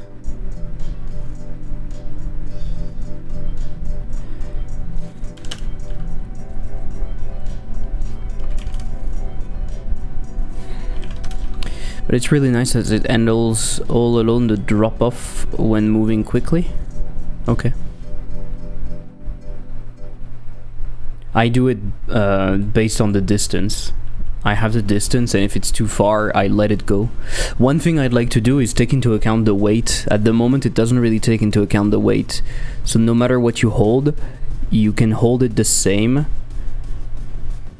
I'm thinking maybe what I do is I simply lower the speed of the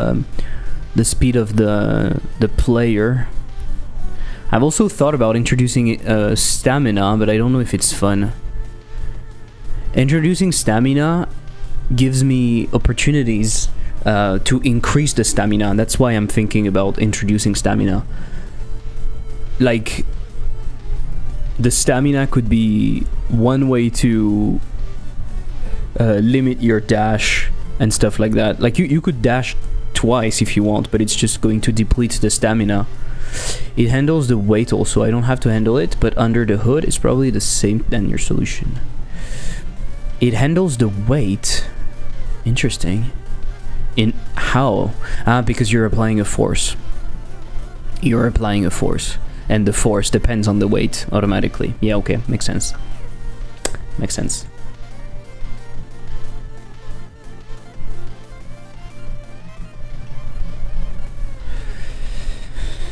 Yeah, I guess I need to take into account stamina. Exactly.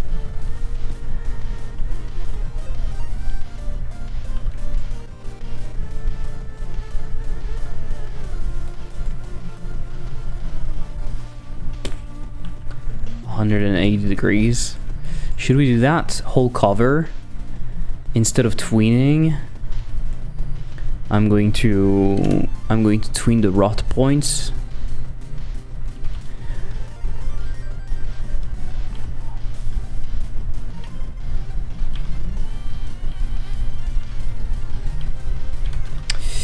Yeah, ask myself about the stamina too. I like having it, but I don't think it applies to my game. But I can totally see it in yours.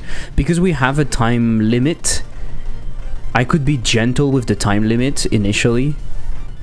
That way it doesn't feel like too much of a pressure, but you're limited by the stamina. And the stamina depletes kind of very little when you're holding nothing. It depletes a little more when you're holding something. And then when you unlock like the dash and stuff like that, it depletes way more. But I'm not sure. It's because initially you're going to do a lot of back and forth. I'm wondering if it's going to be fun though. So if I make it an unlockable, I think it should be unlocked relatively fast. I don't want it to feel too bad, you know. Because I know for some people it's not going to be fun. So I go from 0 to 180 in rotation X.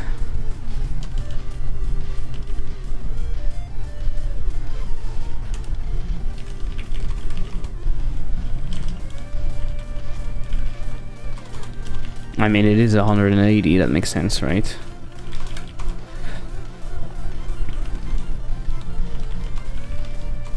It's just going to be that and 0.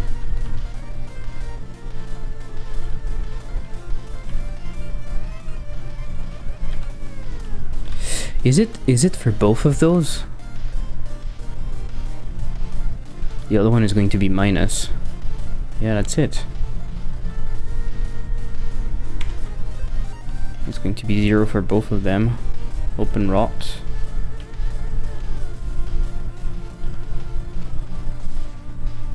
Shit. X. Let's make it pretty long. I need to experiment with the stamina, I guess.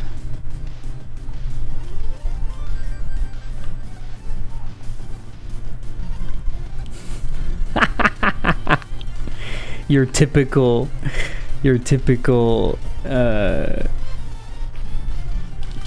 error. I was talking in rotation and not in rotation degrees. Okay, it's kind of cool. And yes, it's kind of preventing me, so that might actually be a good thing, that it's preventing me from doing things. That might be an interesting behavior, we'll see.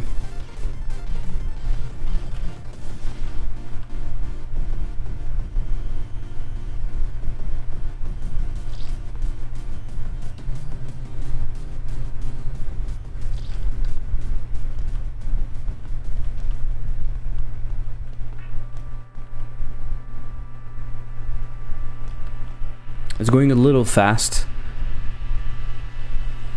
because I'm not easing in and out.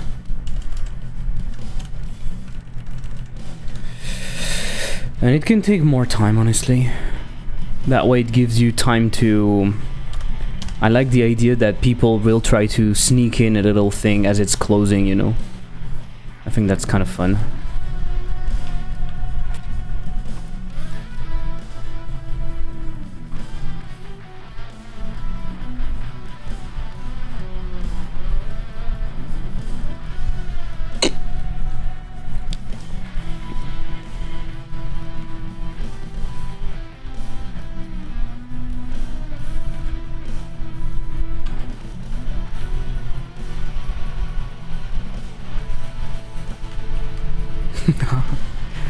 Optimizing. Not sure it's really useful, but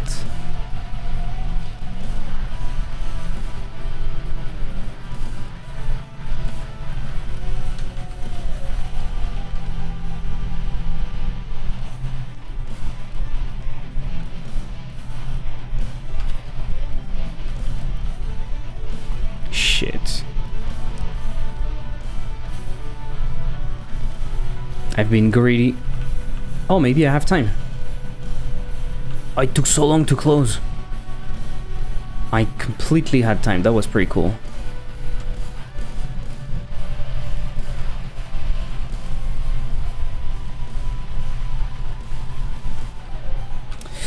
So I need to think about how exactly we do this. It's kind of weird if you can go back and you see the impact. I want the computer to be available so you can buy other stuff. This should not happen. This should not happen. Also.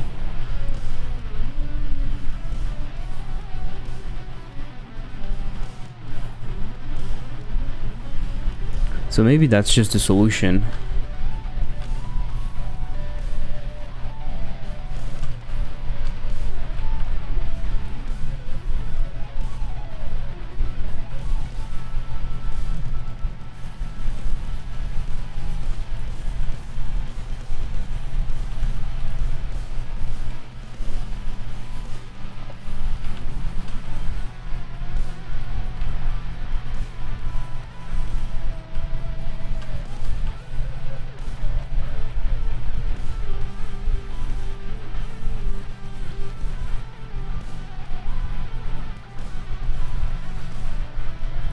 It could be fun maybe to not have any UI. What do you think?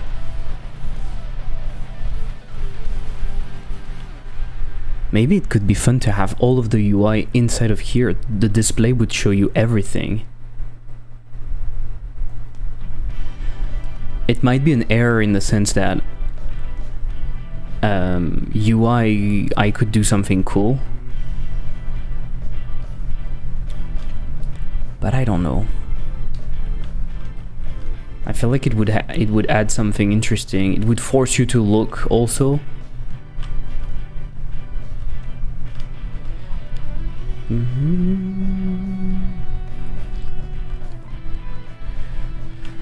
I think in the beginning the progression is not fast enough.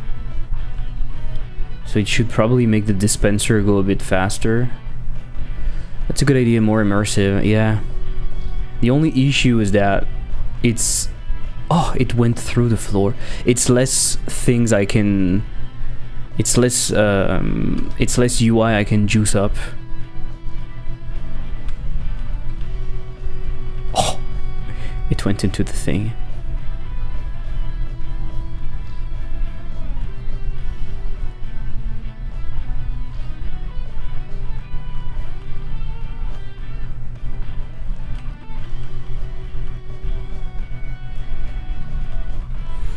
Consider of the main display. Yeah, it's probably going to be a bit harder, but yeah.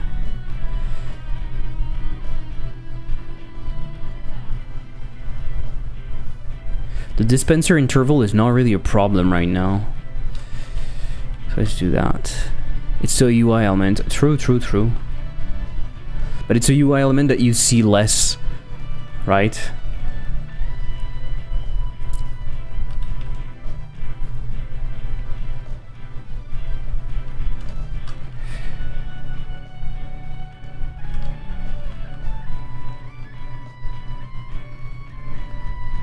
Making it interesting is even more important.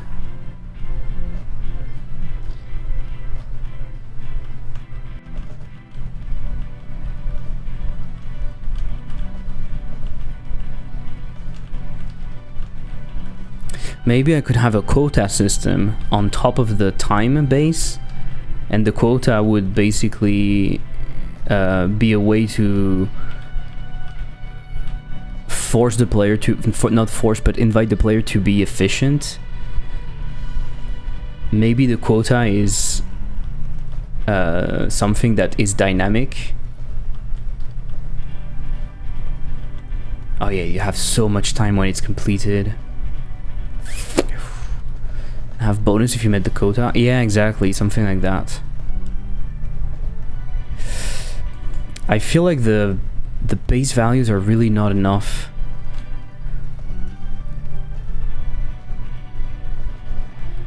I need something else.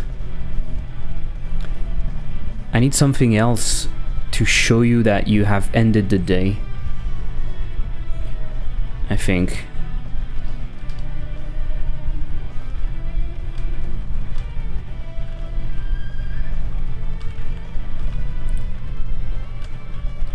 The light and everything needs to change. Light goes out. Light goes out, but I still want you to see stuff. I still want you to see stuff because I want you to be able to plan. So maybe you can purchase... You can purchase the lamp torch. You can purchase the lamp torch relatively fast. The display can also show something. Can say goodbye, good night, or something.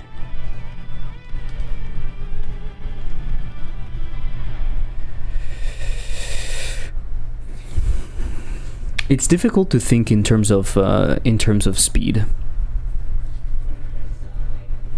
Like that.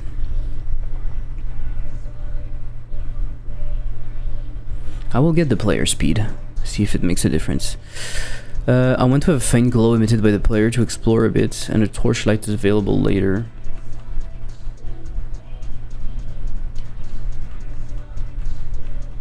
Fair enough.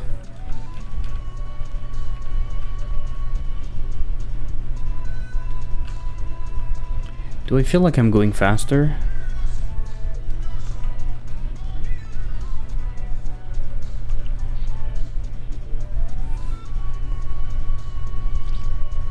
I think the first thing I'm doing is I'm giving the player something to automate the dispenser.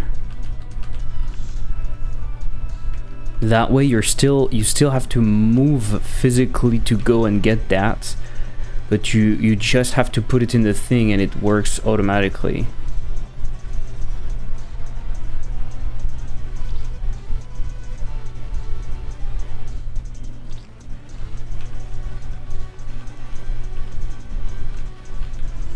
I think giving you an output so early is not good also.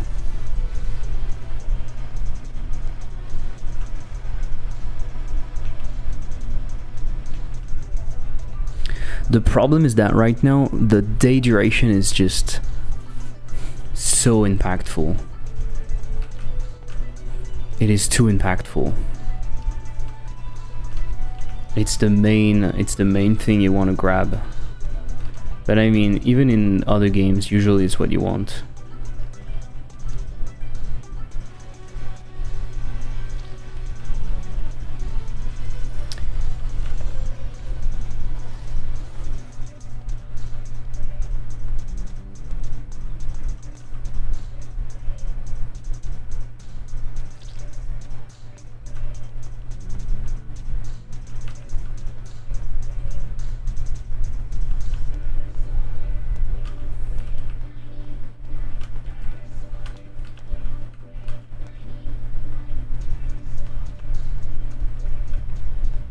It's not very efficient.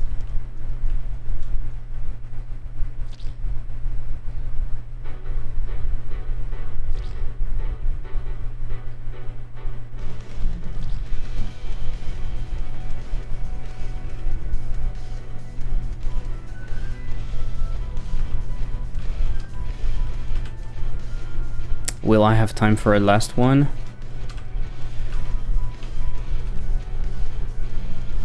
Oh, that is a nice technique.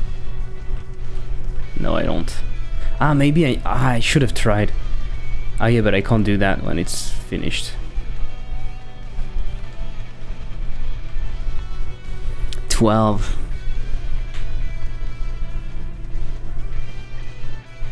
Increasing the grinder output is such a no-brainer.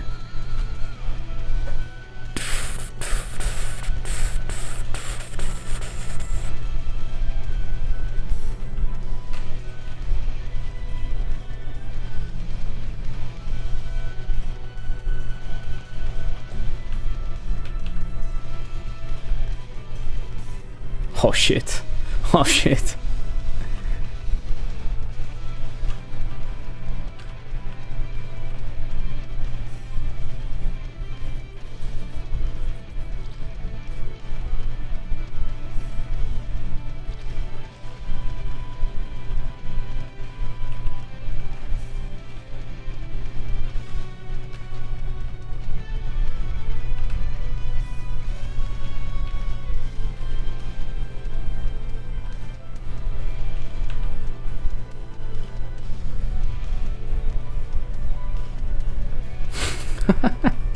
I'm creating speedrunning techniques.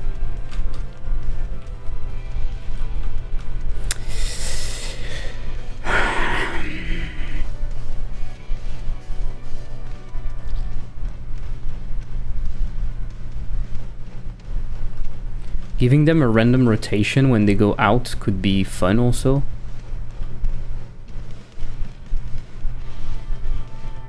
Okay, I'm making more money though. It's starting to be interesting. Grinder output, again, no brainer.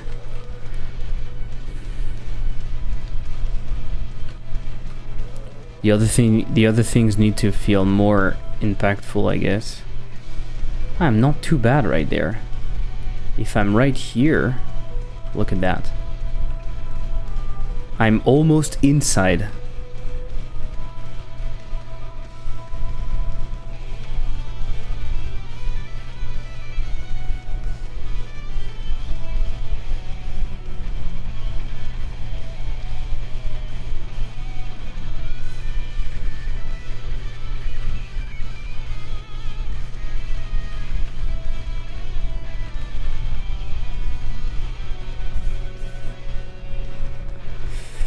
That was not planned.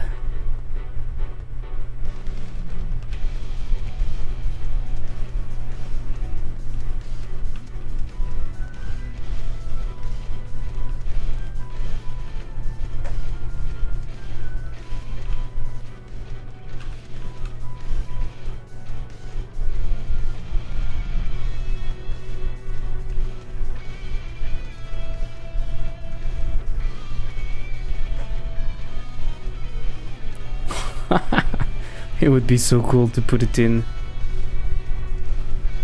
I also need to prevent the player from getting stuck in here. I need to think about how to do that.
I don't understand. Oh, because we are at that level.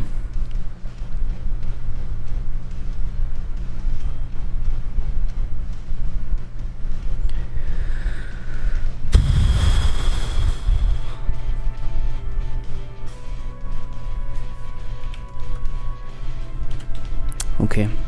I need to stop, I think. I'm writing down a bunch of ideas though, and I would like to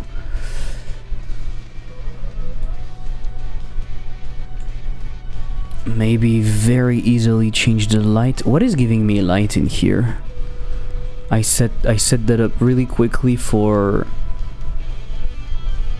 Will it be incredibly dark if I do this? Oh. It's kind of moody. Maybe it should be like that all the time.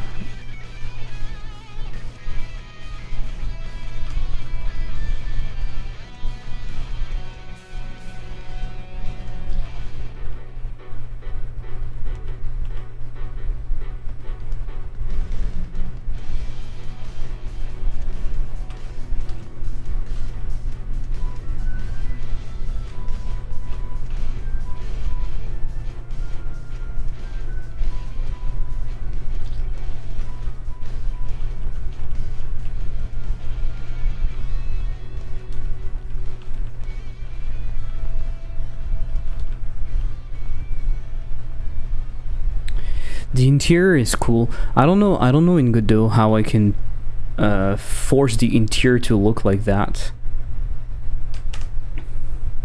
It's just, I guess my directional light is applying to everything, and that's not really what I want. This should block the light entirely, so that inside it's like an inside. Maybe I need to switch the world environment when I'm inside.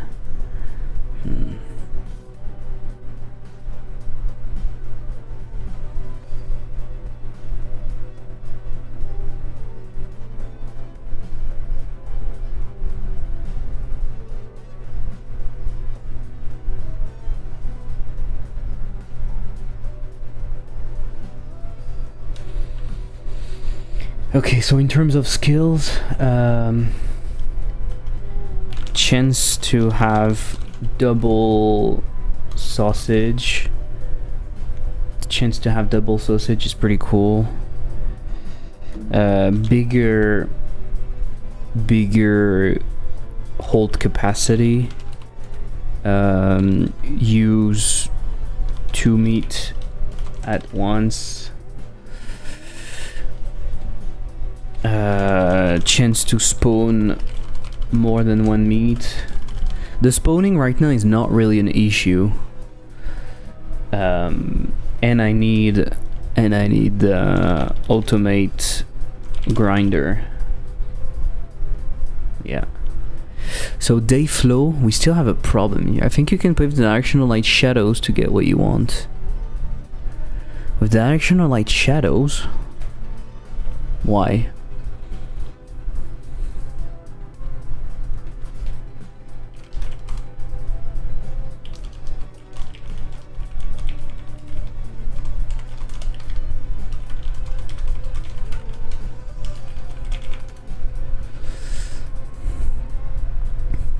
I think I need to watch the thing lighting. I've never spent that much time doing lighting in 3D.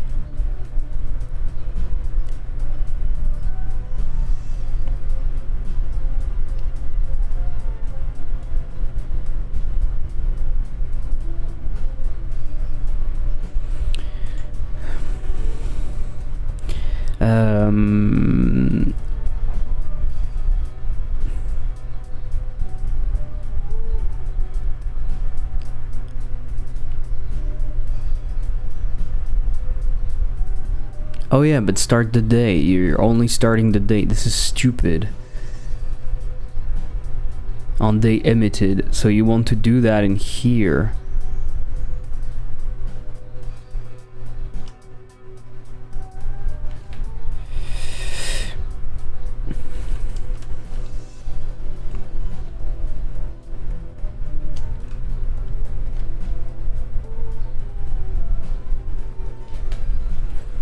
We want to do that only, yeah, okay, only if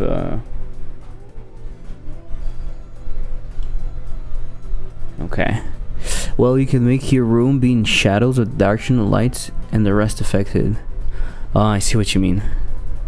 I feel like this is not the proper way though. I'm pretty sure there are some ways to, but I don't know.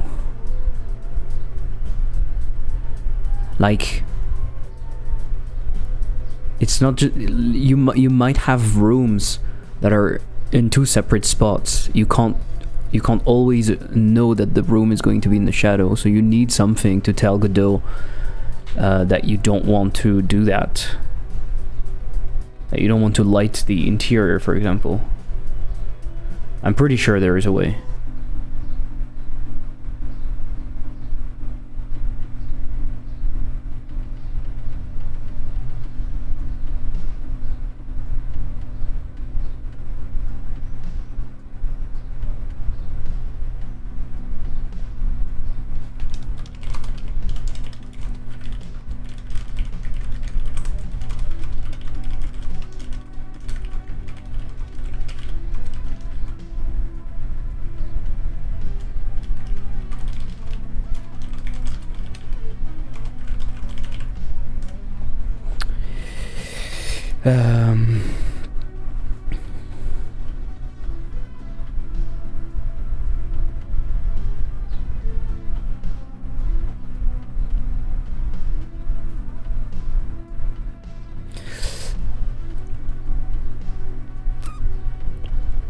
I was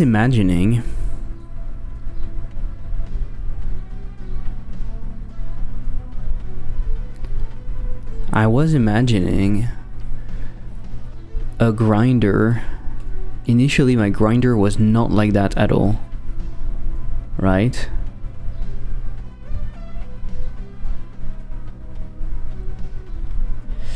Let me check if my physical grinder works or not.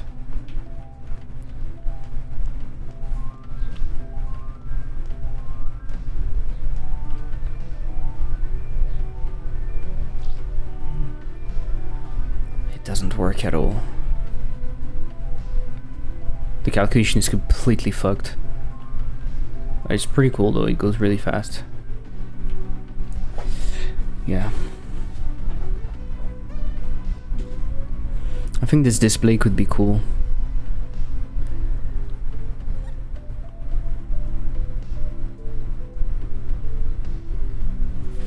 What happens if we show the day behind that?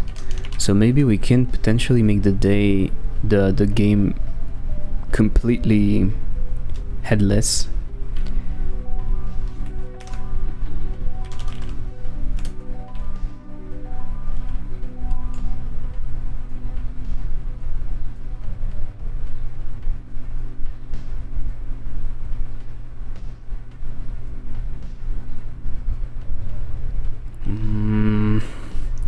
Maybe I don't care about the day.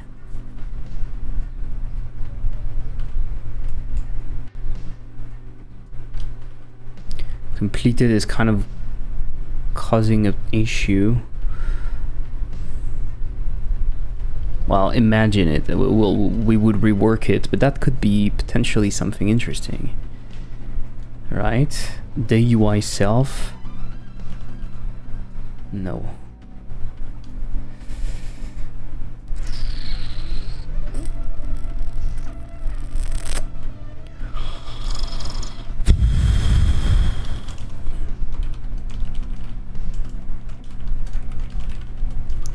Is someone using the UI? No.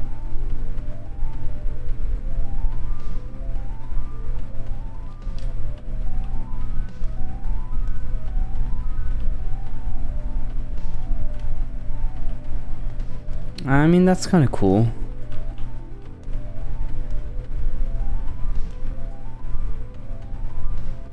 Realistically, you don't really need is it O.B.O.L? No, this is a prototype that I'm doing. It could be kind of cool.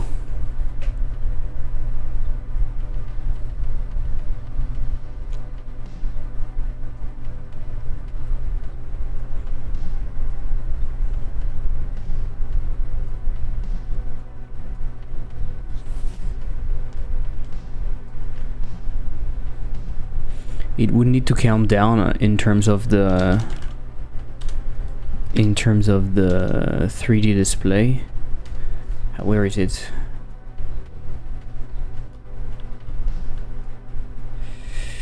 It would need to calm down a little bit. The material is going a little crazy.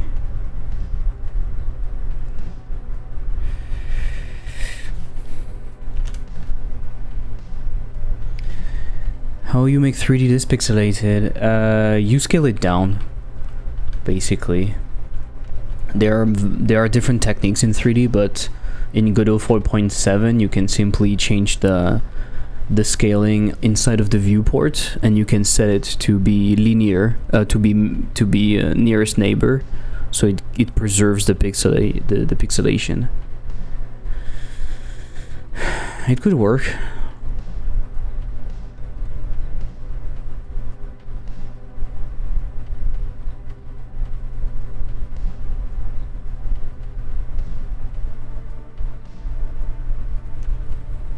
It's so simple. It's pretty simple, yeah.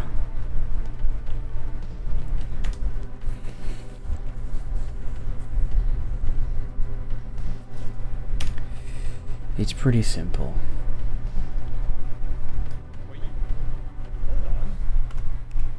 Mainly because of how powerful it can be.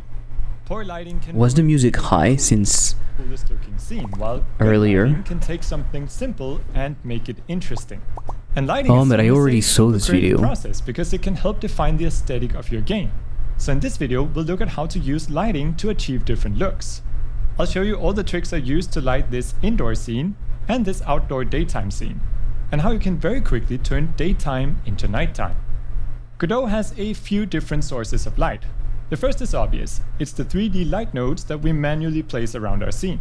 But the world environment can also add light to a scene, and so can emissive materials, but we'll get to those. So let's start with this very simple scene. And the question that normally comes up is, how do I get rid of the lighting that is already here? See, by default, Godot uses a preview sun and environment when working in the editor. So to make the scene dark, we can disable the preview sun by pressing this icon, but it's still not completely black. This is because the preview environment also contributes light to the scene. So you'd think that we can just disable the preview environment then. But this just makes Godot default to this horrible gray color. Instead, we need to enable the preview environment, go under these three dots, and add the environment to our scene. As you can see, we now have a world environment node. Here we can go under environment and set the background mode from sky to custom color. And because the color is set to black, we can see that our scene turns dark. I will also just go under the glow here and disable it. So now our scene is completely dark, which means that we can add a light node to see the effects of that light only. And if you watched our video on making 3D games in Godot, you'll know that we have three different light nodes that we can place in our scene. Directional light, which shines light onto the entire scene from a certain direction. It's often used as a sun or moon. Omnilight, which emits light from a point out in a radius. Think of it like a light bulb. And spotlight, which emits a cone of light in the direction it's pointing, kind of like a flashlight. It's pretty easy to start playing around with these lights, just add one to it. So He just put the color, he just put the background to color. I don't have my background to color, right?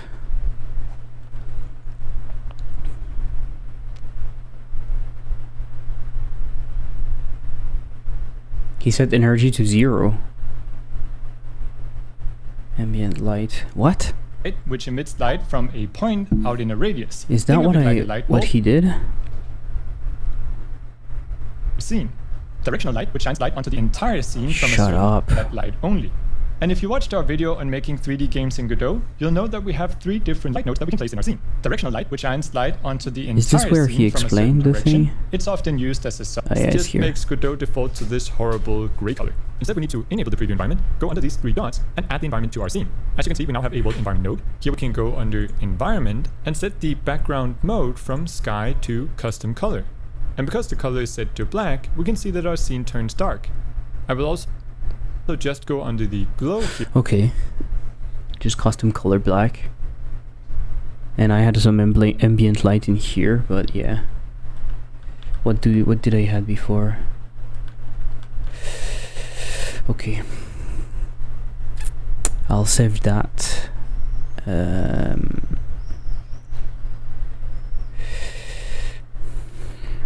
Hold on in case I want it. Fill color, custom color, blah blah blah, ambient light, tuk tuk tuk. Déjà? Il pleut? Ah non. Il fait chaud! Only OG knows Brackies. I started Unity because of him. Oh my god, you started Unity and now you switch to Godot? No? You should. You should. Give me a sec, I'm opening my window. Oh, il fait chaud, sa race. Ah! Ça fait du bien.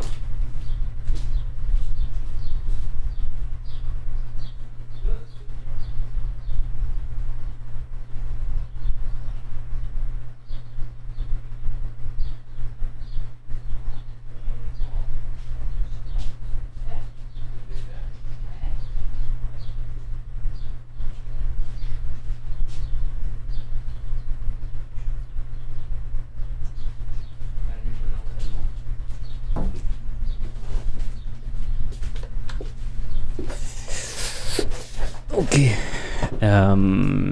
So now we have 0 light, but I put that and I don't like it. Change that base. No. What? Initialize. In levels. The level is no. On who? Day duration? What? Day duration? You have a level that is no? Ah yeah, don't put it.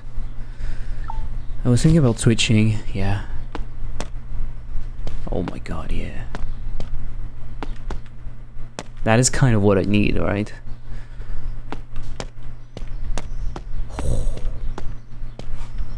And then we just set up the lights the way we want. I think environment light, the directional light probably makes sense only if you have an outside environment, because you always have sun. But in this case, we don't always want the sun. And disable it. So that makes a lot more sense. That light, which emits a cone of light in the direction it's pointing, kind of like a flashlight. It's pretty easy to start playing around with these lights. Just add one to your scene and place it where you see fit. But there are a few things that are good to know. So here I've added an omni-light to the scene, but the lights actually share a lot of the same properties. For example, if we go under shadow, for all of them we can enable shadows here. We can also go under light and set the energy, which is the intensity of the light, as well as choose a color. But there are also some settings that are specific to each light. For example, under omni here we can set the range of the light. We can also adjust that with the gizmo. And we can change the attenuation. This controls how light will fall off as we get further from the source. An attenuation of 2 is physically accurate.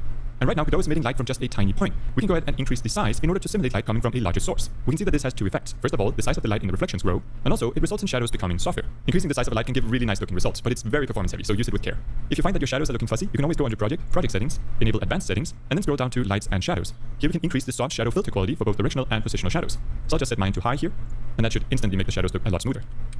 The spotlight again shares many of the same settings, but for this one we can control the angle, which is kind of the width of the cone, as well as the angle attenuation, which again controls light fall off as we near the edges of the cone. And the directional light is no exception, again many of the same settings, but under directional shadow we can adjust the max distance. This controls how far away we can see the shadows cast by the directional light. This is of course a performance optimization, but if you find that shadows are fading out too close to the camera, you can simply increase the max distance.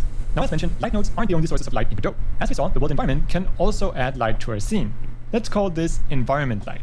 By default, the I'm not using directional light, just some spotlights, but I know it can be used for indoors too. Really? A solid black, It sounds a little weird to have a directional light indoor, to be honest, when you think about it, because it's acting as the sun. Usually when you set up a scene in Godot, what you do is you set up, especially if you have a sky, you set up the sky. Where's the fucking sun? You set up the sky so that the directional light is in the same angle as the sky, and so it matches what you should have as a shadow, like for the shadows. But I don't know, I mean, those are just tools, so I guess you can do whatever you want, right? Our sky now determine the environment light, so modifying the sky again has a big impact on the scene. But of course, we might want to make changes to the background without affecting the light. In this case, we can go under ambient light, which is the constant amount of light being added to the scene and modified individually. We can adjust the intensity or set the source to something completely different from the background. But the environment also contributes another kind of light to the scene. Can you guess what it is? It's visible on the screen right now. That's right, it's reflections. Very reflective materials.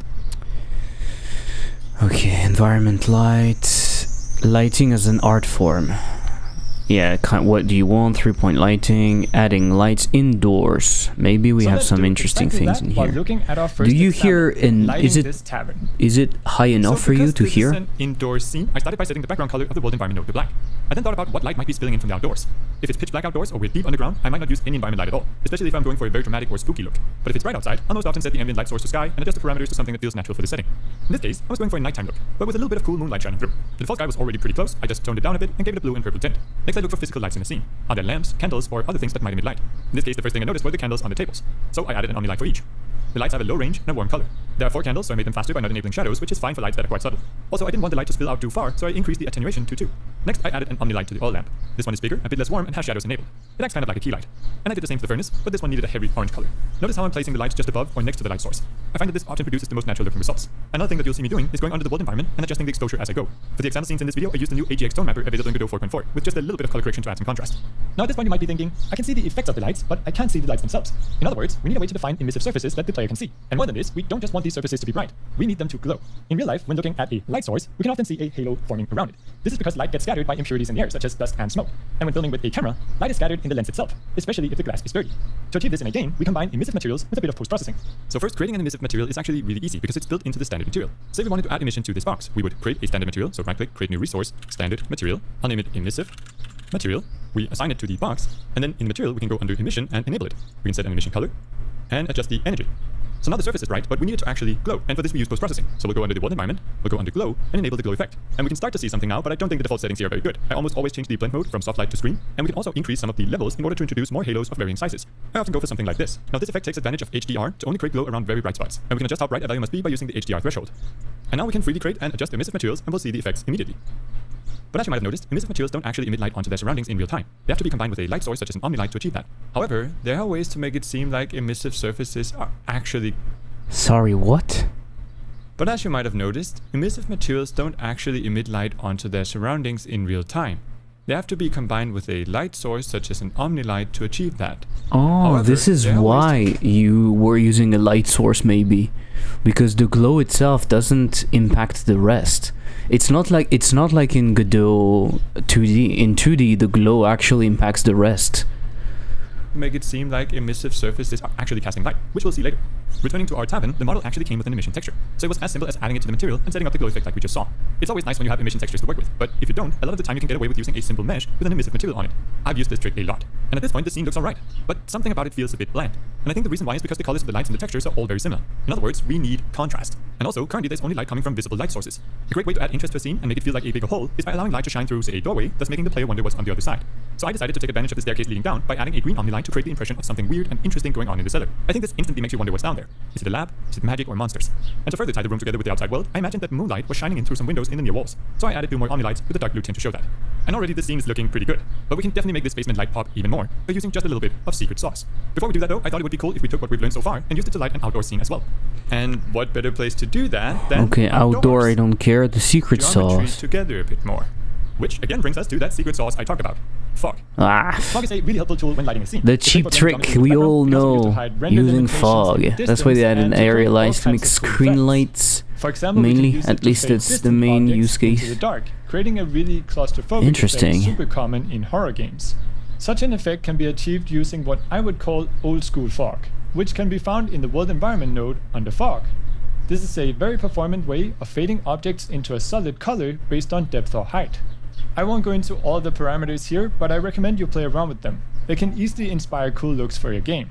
To create a horror-like fog, for example, we can set the mode to depth and change the light color to black. Then we can choose where the fog should start fading in using depth begin, and where it should be completely black using depth end. And that's it. When we move the camera through the scene, the fog makes sure that everything that is not close to us fades to black. But Godot also has the option to add volumetric fog. This is a much more Volumetric realistic fog is for forward calculation plus. that will color the fog into the staircase by making the light and set the And if we look at our scenes, Global I think the results illumination, are I pretty don't good. care. The Cheat indoor one, scene uses environment a lot of light. use. The simplest one we've already been using, environment light. This is not a full global illumination technique, but it's used to mimic the bounce light. No, that no, comes no, from a no very new. I was powerful just light looking at source, stuff such as a sun for in the sky. lighting. Environment light is fully real time and is definitely the easiest way to fake indirect lighting in your scene. However, a problem that you might have already noticed is that the parts of your scene that you want to stay dark aren't. Because again, we're just adding light to everything. Okay. Also say the dungeon part of a level. That's not what I want. So to get a bit more control, we use the next cheat, reflection probes. With reflection probes, we can change the environment light throughout our scene. A reflection probe renders the scene from the point where it's placed, and uses this to apply ambient and reflected light to geometry within the area that we define.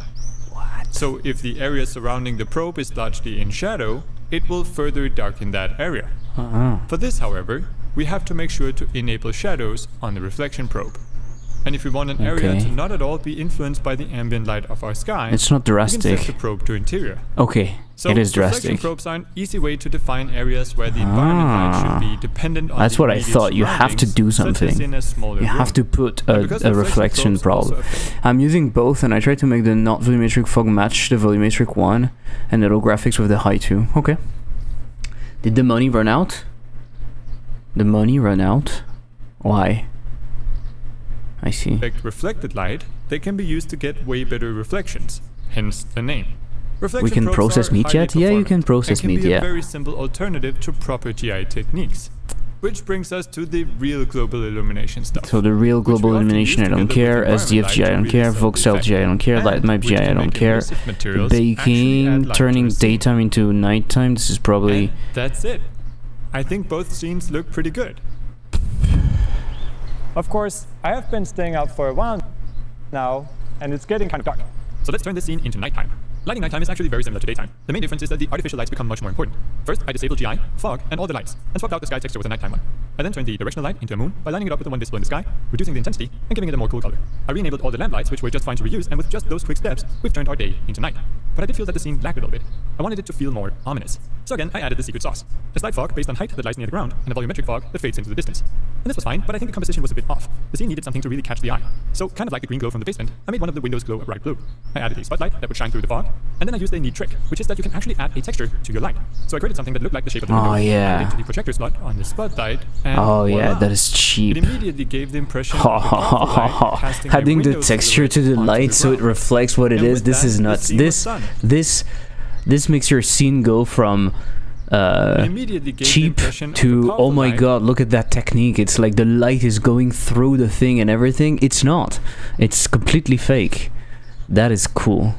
I love video games because we're just doing cheap tricks all the time to have a cool result, and that's pretty cool. This is why RTX and everything is bullshit. Just kidding, people. Jokes that brackies went back because the money ran out. Oh yeah, probably. I mean, don't take it too serious, the internet, right? I feel like that's just unfair critique against brackies. It could be said that Elliptic's money ran out and he's immediately crunching game 4. But it's not that it can be said, it's that it's true. It's that it's true. Casting a window silhouette onto the ground. But yeah, And with that, honestly, I don't know if it's the money that ran out. It's probably that he got excited about Godot more than anything, because realistically, Unity kind of was dead. But I mean, he made like his big return, and then he did nothing. That's kind of interesting, right? He's not really pushing a lot of content, so I guess he doesn't need that much money. Because realistically, even if you're making a lot of views on videos, it's not what's paying you. So maybe he has a course or not. He has a donation link. Maybe he has a course, I don't know. 20% off your first year because he has a sponsor. I think few things. He's sponsored by Zenva again. Yeah, by Zenva. I know Zenva and they don't pay that well, so yeah, okay. He's just waiting for the money to run out again. Honestly, it's fair. Yeah. Okay, so that's pretty cool. I think I've learned a few things or two. The last time I tried to light up a scene was a while ago, because on O.B.O.L I didn't do the lighting at all.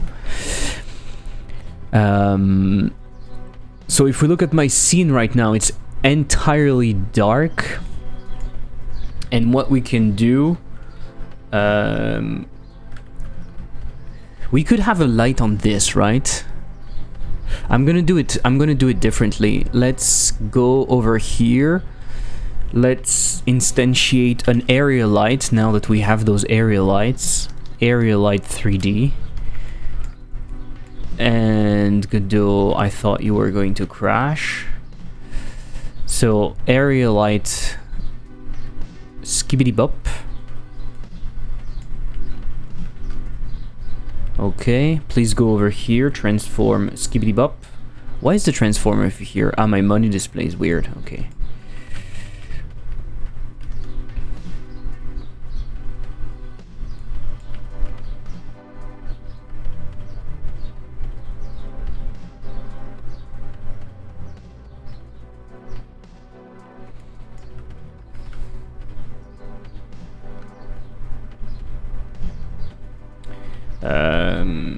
In what direction is it emitting? Yeah, but there's nothing to reflect against. Is it really going to do anything? Right? You see what I mean? The problem is that there's nothing to reflect against. Light is cool, but for light to have an effect, you need to have things reflecting of that light. By the way, I'm trying something because I don't know in what... What?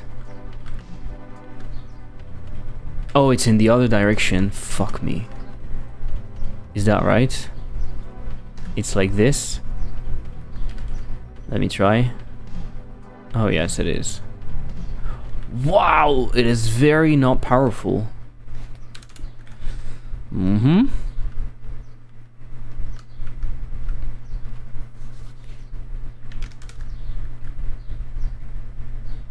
The size is what? I want the size to be big.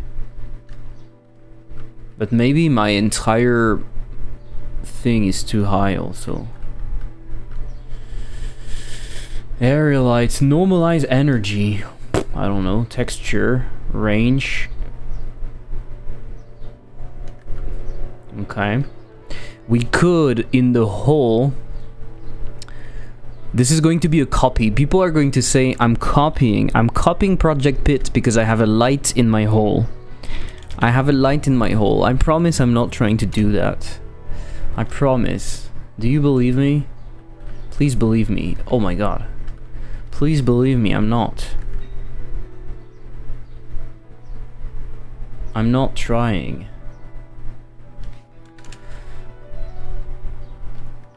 I'm not trying to do that.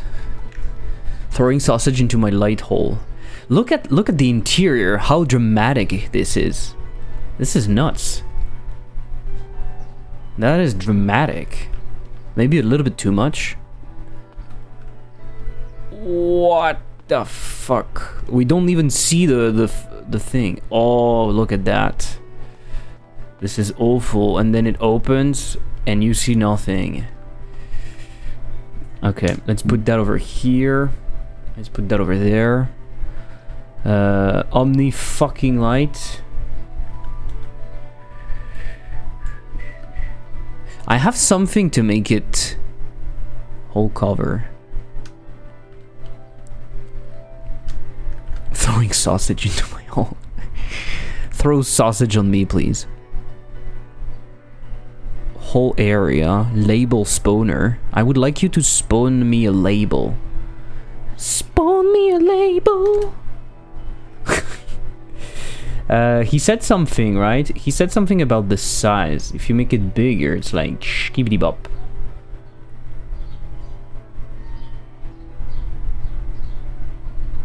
Shadow mode, cube. I don't want shadows. Okay, I don't really see anything. Is that normal? What is happening? What is happening? Ah, because I was... I'm so stupid. I was removing the whole cover. That is why. So inside of here, it might be a little too much. But even everywhere, it might be a little too much. But what we could do is we could tell the environment to have... So background, we remove a little bit of ambient light. Right? So if you make that... The more you make that bright, the more it does something. Color. Yes. We can have a little bit of energy if we want. To not be in the complete dark. Alright. Okay. A little bit of an energy. Then in here, I think we could... In the room... Mr. Room Man, give me a man. We could put an Omni light. Omni light. Omni light. Oh, look at how bright it is now. The Omni light should be right over there. Range. How big of the... How big is your Omni light, Mr. Omni light? I would love to see your Omni light. Show it to me. Show me your Omni light. Energy. Not that much energy, right? Projector, no. Shadow mode, cube. Do we want shadows in here? I mean, it's a shitty ass game. We can afford shadows. Do we have shadows on those spotlights? We don't. Okay, are you ready? Okay. Okay, now there's atmosphere. Now it feels like a horror game. A little bit more. So imagine we have something at the top right there. A light. Then we have a little light in here to tell us that this is the computer and this is the bed. Okay, and then we go out. Okay, the fog needs to be tuned. The hole looks a little bit weird, maybe.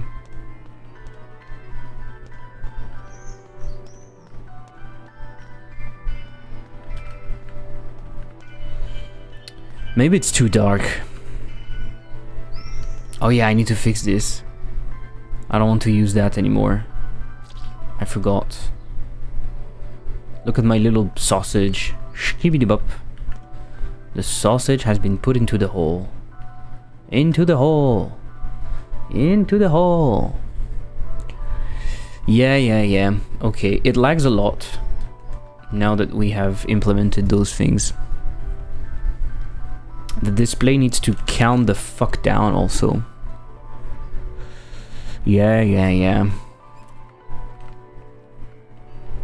Maybe it's brighter during the day though. Maybe it's brighter during the day.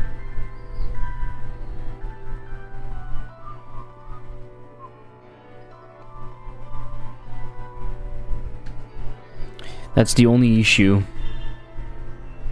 Might be too dark.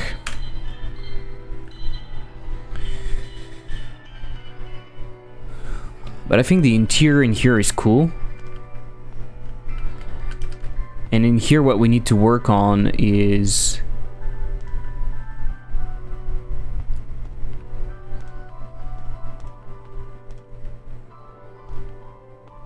this doesn't glow anymore.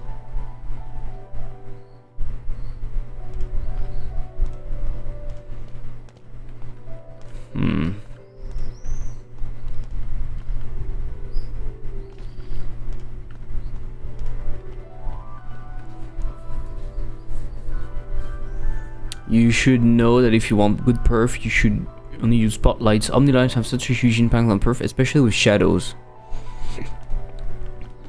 Fair enough. Fair enough. Yeah, I guess because they illuminate everything instead of having a...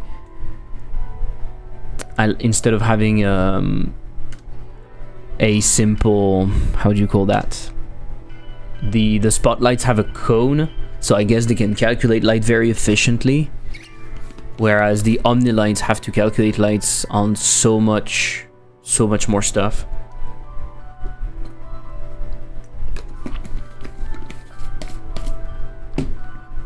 I like this lean when you move. Thank you. Yeah, so for example, this one could be... we could replace that. We could replace that by a spot.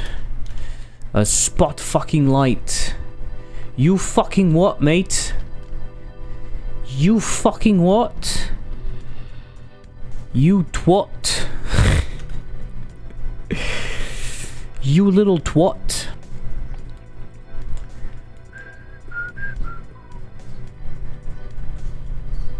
Omnitwat.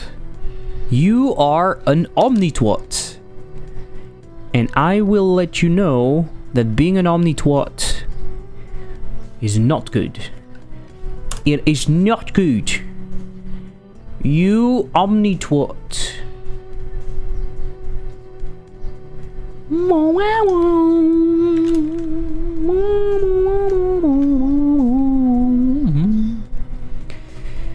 Omnitwat.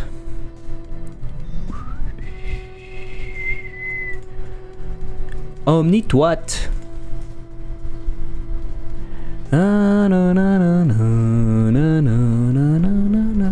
Exactly. Plus, I have no proof, but I suspect Omnilights have some issues in the latest versions. Oh my god. In terms of what? Performance? Like performance issues? That is unbelievable. Should we believe you?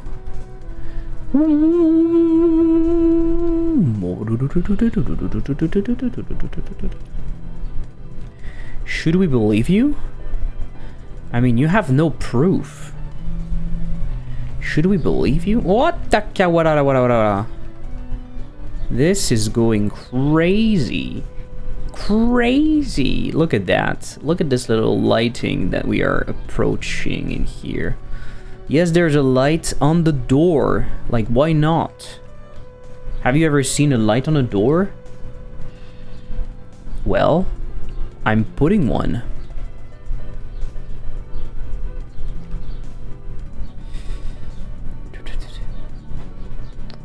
Imagine a little light on the door like that. Yeah? Imagine one with a big ass angle and a tiny range like that.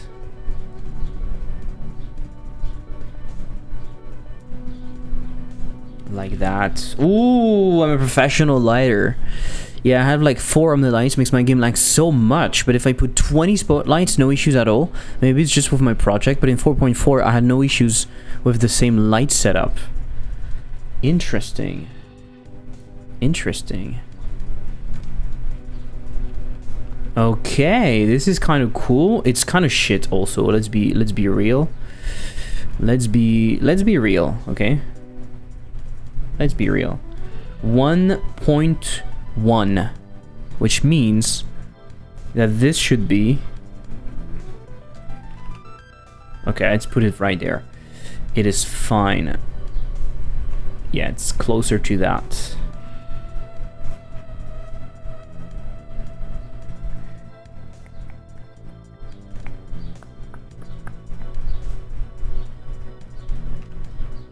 Now we're talking. Now we're talking. Oh. Oh.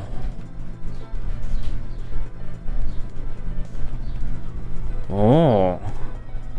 The mood. Maybe this one is too much now.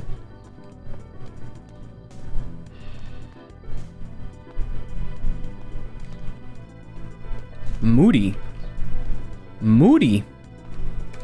I don't know what I should do, but I think I should do stuff. Okay, give me a sec. I'm trying to do something. Yeah. If I reduce my post-processing, if I reduce the amount of colors I have,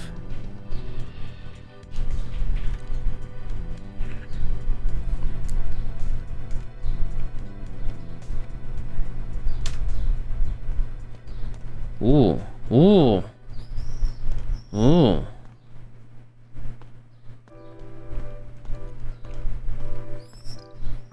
That could be interesting. That could be interesting. Maybe that Omnilight is too much. Maybe I'm going with another spotlight.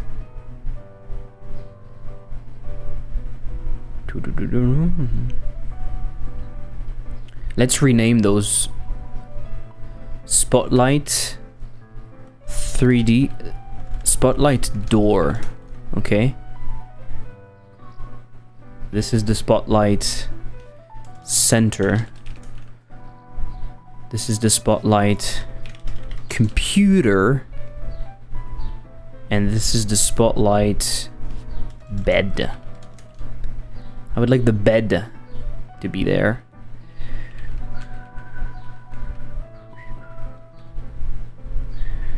In terms of the transform, I'd like to take the transform of my dude Mr. Omnilight.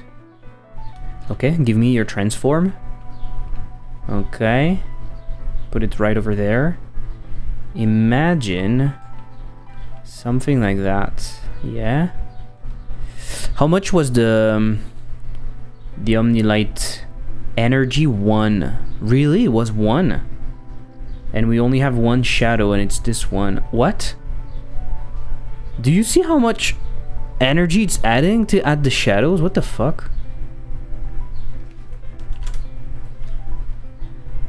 I need to see in real life what it looks like.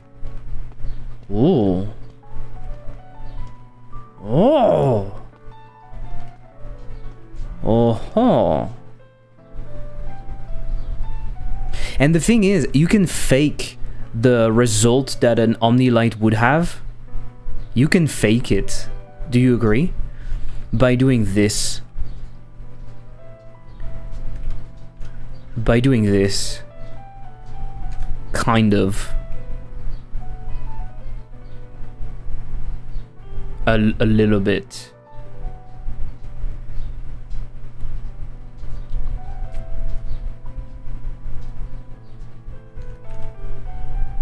Right? if you still want to have something at the top, that kind of works. Oh, I don't know what to think about the color reduction. What do you think about the color reduction? The reduction, it's not too bad. Is it? Oh, this is shit though. This is shit. How do you make that not happen? Do you know? How do you make that not happen?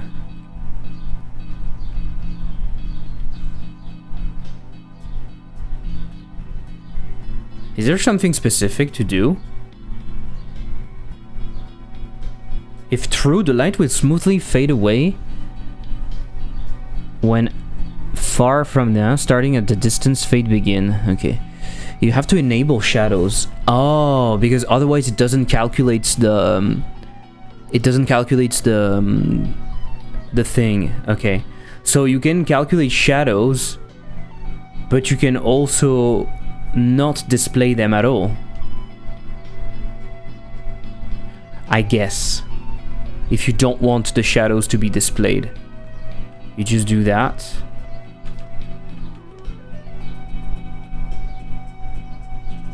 What a fail. What a fail.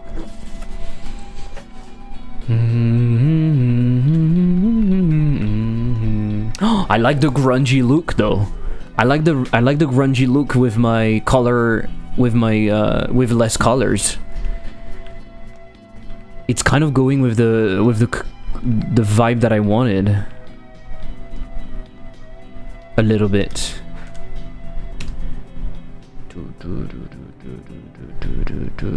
But I should not do that. This is not the moment. I should work with my thing in here. Do I want to enable the recoloring?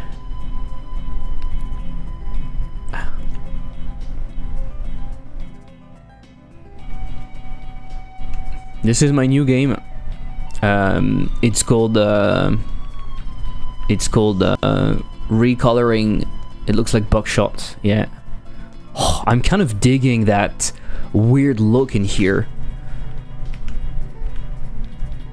But it's stupid because it applies it everywhere. It should be inside of the game, that recoloring, if I don't want that to happen.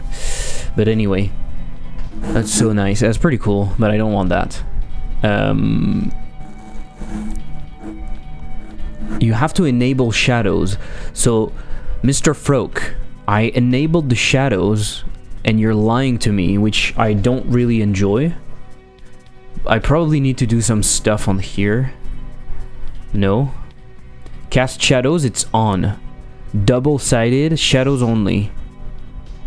Double-sided? Does it need to be double-sided, maybe? Ba-dee-da-dee-da-dee-dee. Okay, we open up, we close, and it's still here. Ah, that is shit. What is happening?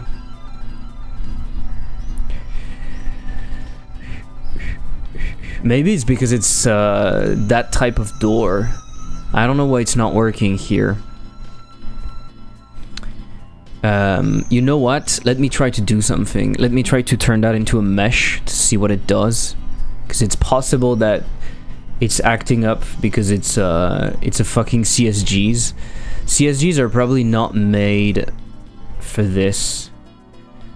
Size. Mesh. Past. You will pass the values. Okay, you passed the values, mister.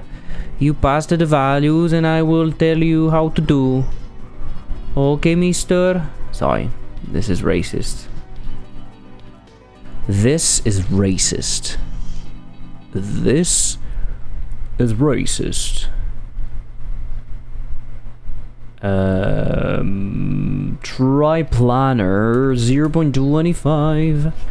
0.25. Yes, I have my door. I have my door, and I want a static fucking body. I would like you to be a fucking static body, Mr. Static. Mr. Static? It's the end of the day. I've been streaming for 6 hours and 46 minutes. I'm tired. Why are you guys watching me? You should be doing something else. It's too late. What are you doing in here, right? What are you fucking doing in here? Use collision. I can remove the collisions for now. Is there any way to make that invisible? Yeah, but it's going to make the parents not visible. Is there any way to... I will make it transparent just to make my life a little bit easier. To not change everything. Right? Yeah, okay. That way I have my door, I have my mesh. In the material overlay, I want interact overlay. And I want my interact click to target the door and to target the mesh instance. Thank you. Let's try that again. Oh, we have that and we open and we close and it's the same. Ça fait chier, putain. Pourquoi ça fait ça et mon chat veut de la bouffe? Mon petit chat, tu veux de la bouffe? Bah, je vais te donner de la bouffe. Give me 2 seconds. Viens manger mon petit chat. Mon petit chat. Mon petit chat. Le petit chat.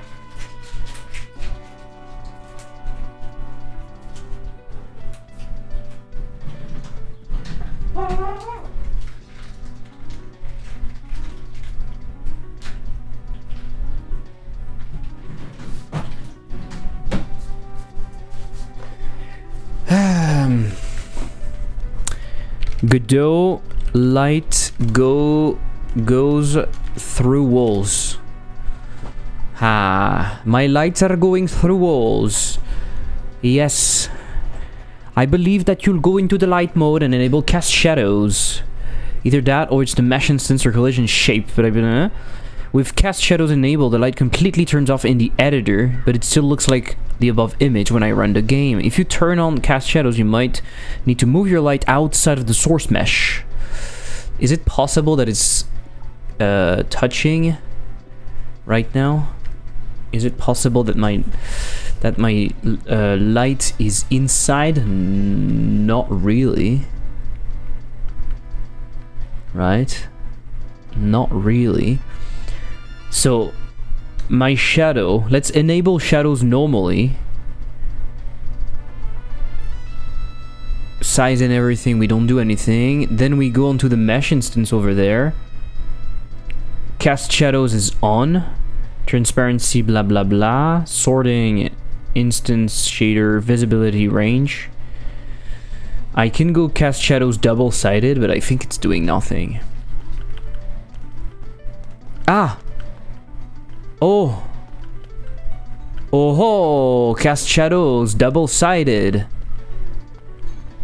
Cast shadows double fucking sided. Now we're talking. So as always, it's the fucking CSGs.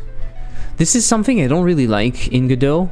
The fact that the CSGs have basically the same properties as meshes, but very often they have problems. The collisions are not great. Sometimes the materials that you put on them don't react properly. I guess it's because of the UV and everything and how it's calculated, but see, it's the same thing. I put it on double-sided and everything and it didn't work. Calculate tangents. Calculate tangents for the CSG shape, which allows the use of a normal and height maps. This only applies on the root shape. Okay. It's a little bit of a pain. But we know that the mesh instance in here works. So maybe now what I need to do is I need to calm the fuck down with this. I went a little bit strong on the way it looks. Because it's pretty cool, but it's... Maybe I just need a natural... I just need to not go super far. And I kind of need to attenuate a lot. Ooh. Ooh. It actually looks pretty cool. Okay, let me show you that. This is a trap though. Doing light work at the prototyping phase like that is a trap. Do you see the moire effects that I see? Okay, let me look at my live stream. Oh no, you don't see the moire effect. Okay, let me show you what I see in the OBS return. Look at what it looks like.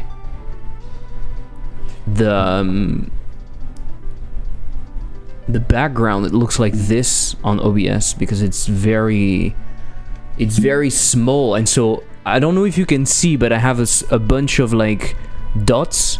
Like this is not fully white. This is like dotted a little because we are applying on top of everything. We are applying a pattern, a dithering pattern, and so it's creating a moire effect. And based on the size of what it's doing, then we can see shapes coming out of it.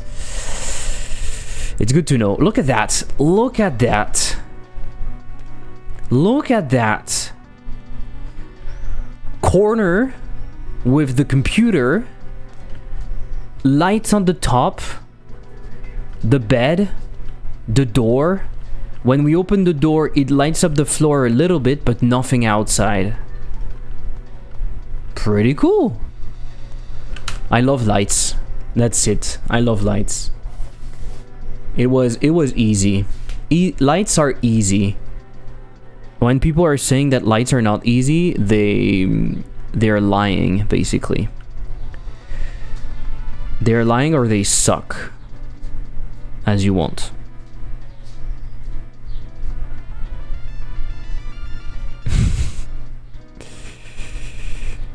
Sorry, I'm saying that so you will click.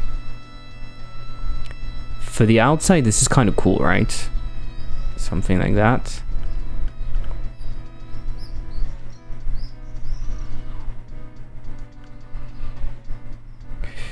Yeah, this will look cool.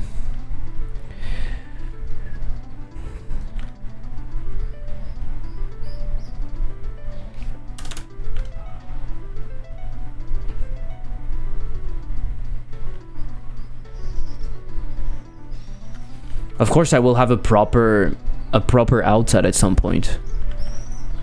I will have a proper outside at some point. What is this? Oh, I put my lights on the door. I'm fucking stupid. I put my lights on the door.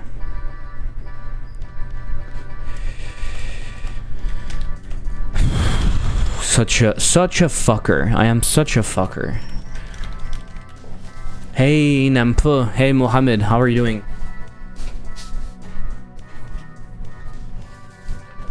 Nampa?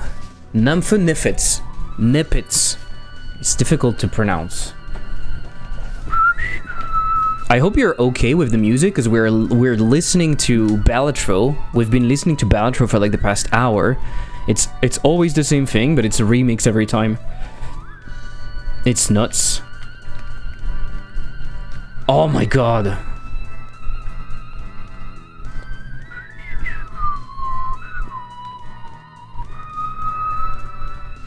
Ah! I fell into the hole.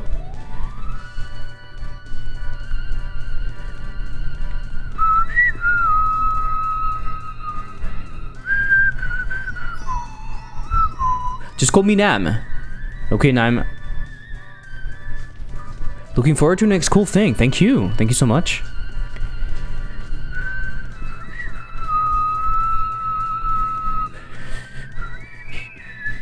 So I have one issue with the UI, with having a UI only in-game, and it's the pixelation.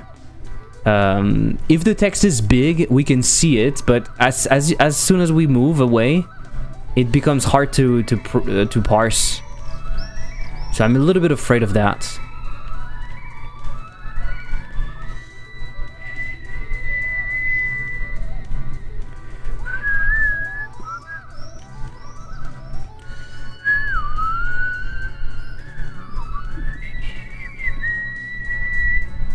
Make it bigger than you have the space for.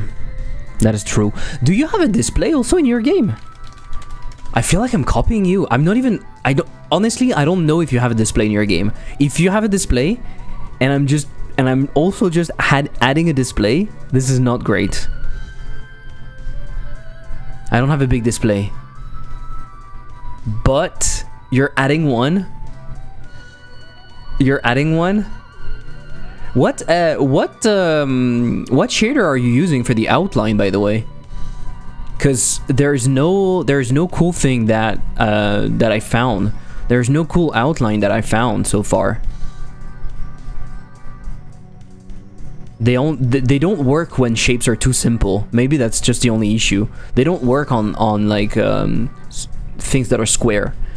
Oh, new game, interesting. Hello, Superman. I added some display tools to display stats and stuff, and also some cameras. I will have some cameras also. I will have some cameras. Fuck. But I think the cameras are going to be pigeons. I'm going to lean into the weirdness and the animalness of the game. But I wanted to have cameras. But it's just that great minds think alike, right? This is what we say. I've always been obsessed with the surveillance state, and actually I started making a game a while ago that was talking about that. So now in 3D it's a good occasion to do it, right? Especially with a game like that. I'm not copying you, I promise. I'm not. I will have nightmares at night. I will be like, I'm not copying. I'm not. My game is unique. It's coming from my head. Only a double mesh with a different material. Interesting. Oh yeah, I have some cameras in my game and they have a big role, but I get it. It's common in this aesthetic. They have a big role. Fuck. I mean, I played your demo, but I didn't play that far, I think. One thing that I immediately wanted to do was to try to break out of like this place, and when I realized that it was it was possible to prop jump with like the things that you're holding, I tried to go up, right? And you're rewarding that, so I guess that you're expecting people to do this because you're rewarding this with secrets. What was it? It was a box. I managed to open a box, I guess, and there's like someone preventing you from going up there. So I guess there is something, right? So the cameras and everything makes sense. Yeah, there is a lot to explore up even more. Yeah, makes sense. Makes sense.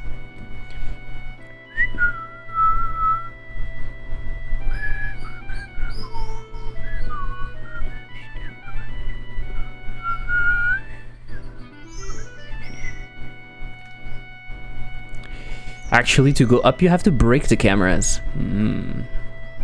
That's like the first step to explore freely. Ah, it makes sense. It makes sense. That way they can't tell that you're doing bad things.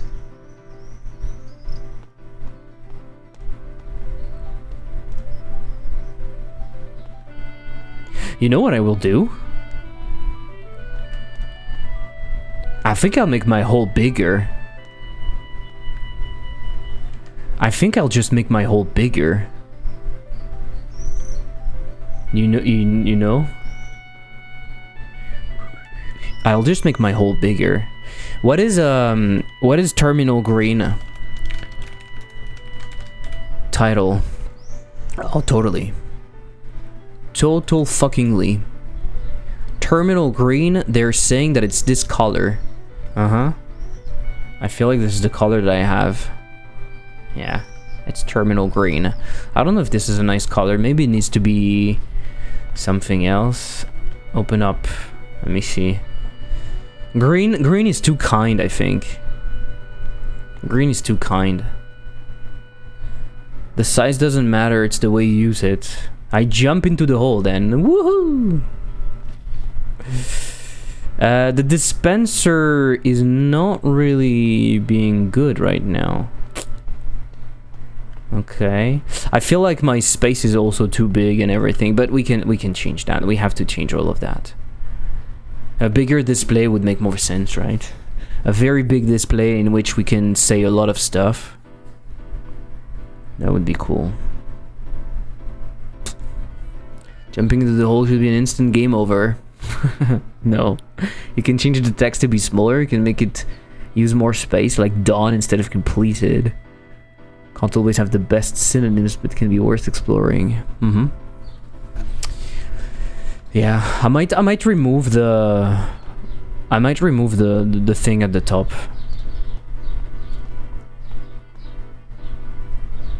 I might remove it entirely.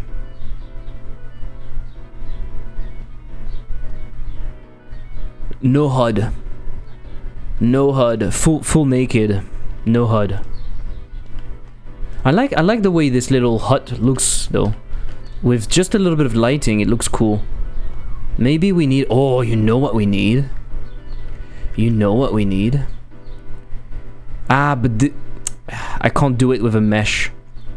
But we need a little window. You know, like in the... A window you would have like in a cell. In here. But I mean, this is going to change, so it doesn't matter that much. This is kind of cool though. I like that.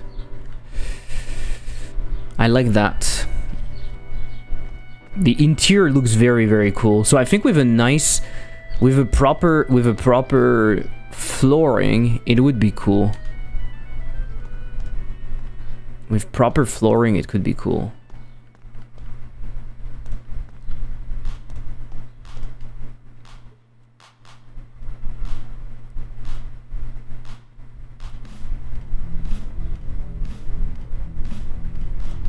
This doesn't look good.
Ah, the light in here that is weird is coming from the display.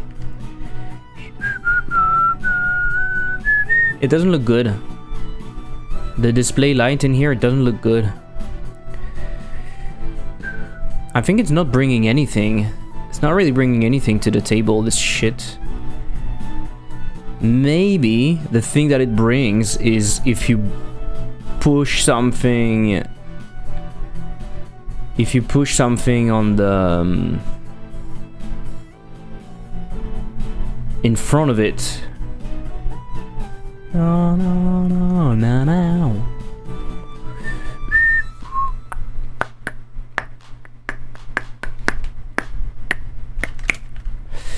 La la la lee, la da dee.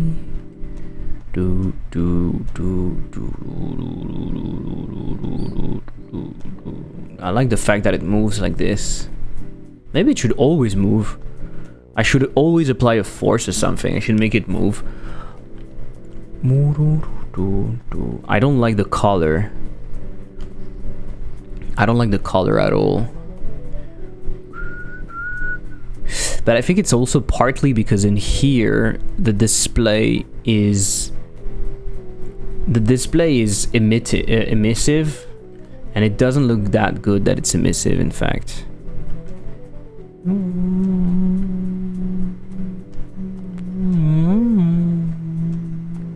It It should also be pretty matte. Right? Specular is what? Specular reflection of composite scenes, fractions, and specular bro. I don't want specular at all, maybe.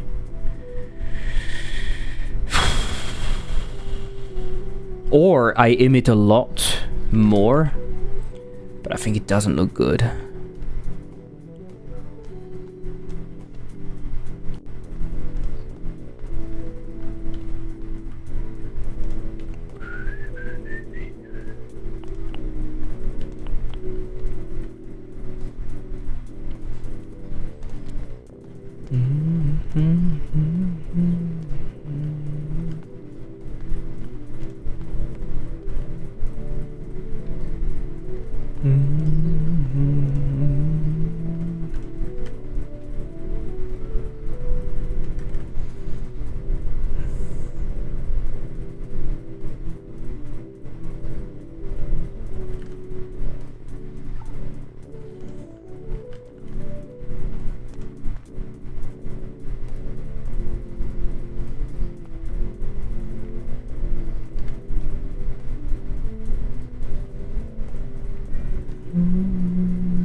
Is it syncing my change?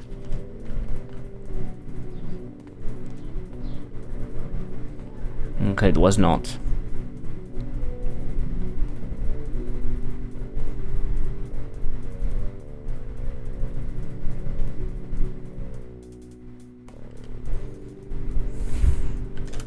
I don't know why it's not syncing.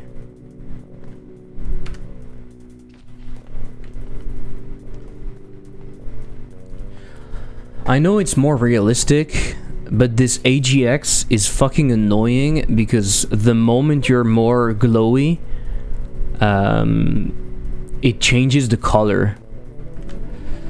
Should I match the display color with my emissives to make it work better? I don't know if it changes anything. Also, Mr. Brackies used his glow in screen mode, but we don't have access to screen mode anymore. Is it because I'm in I don't know.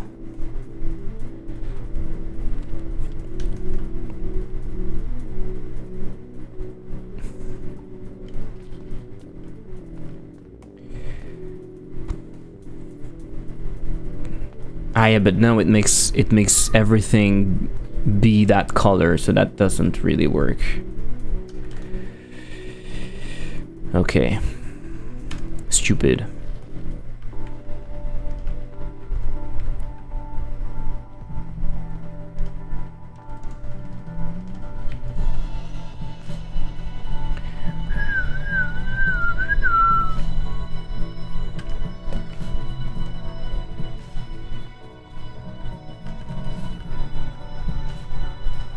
Oh fuck, I forgot that I've changed this.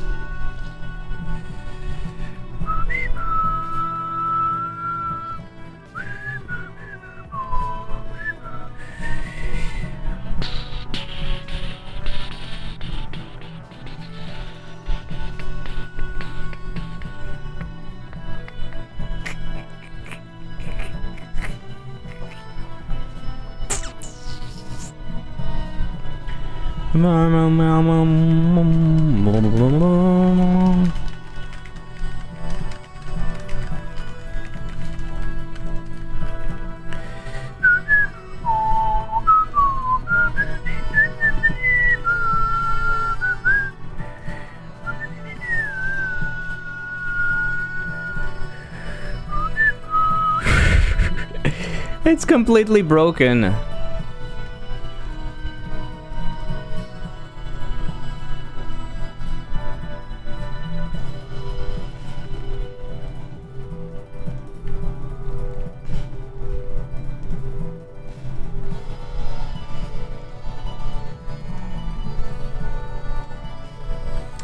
It needs to be less empty. I'm getting some Call of the Void vibe from Lookscope. Thank you. It needs to be less empty. I think the hole needs to be bigger. Oh, it needs to have like rails around it, I think. Maybe some sort of pillars, some sort of stuff. I don't know. Of course, we need to do a proper grinder at some point. We need to put some decals. I don't have access to decals in Godot 4 point in Godot compatibility. It's kind of an issue.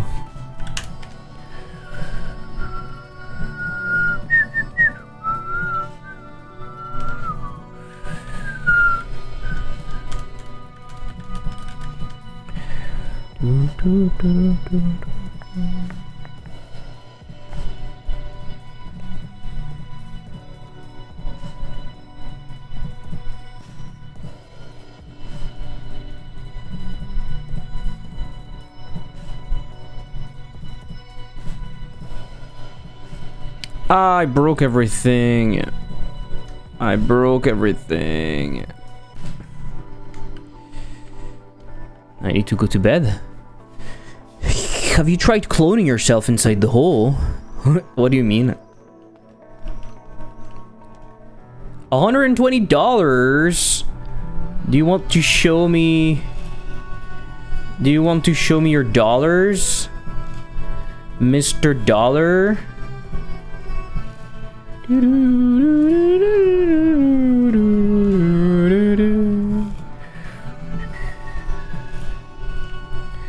Mr. Dollar.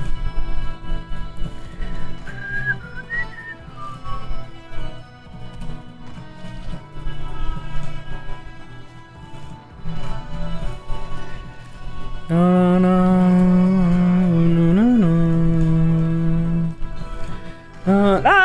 I fell into the hole.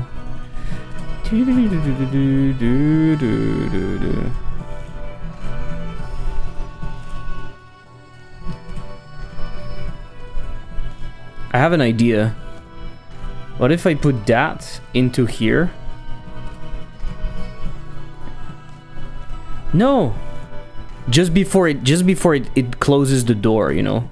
I will try that. Just before it closes the door. Getting stuck under the doors. Ah, yeah. We could get stuck under the doors. Shit! My door system is too perfection. Oh! Goodbye, motherfucker.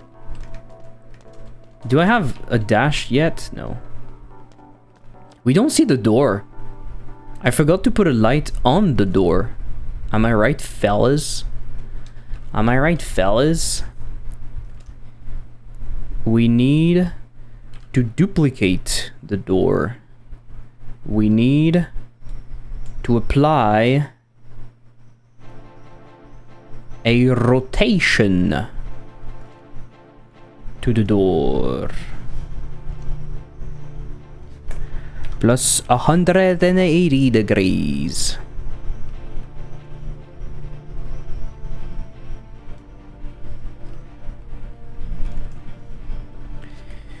Achievement: break the hole.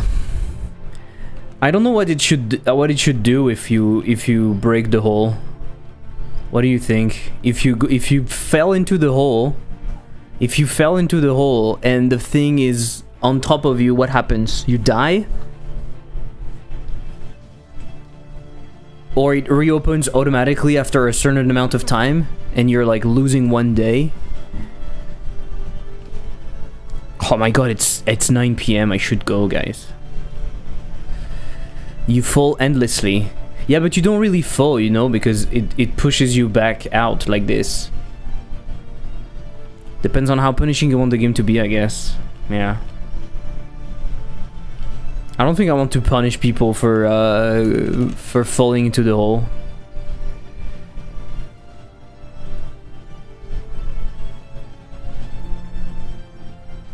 I really need to fix that. This is so annoying.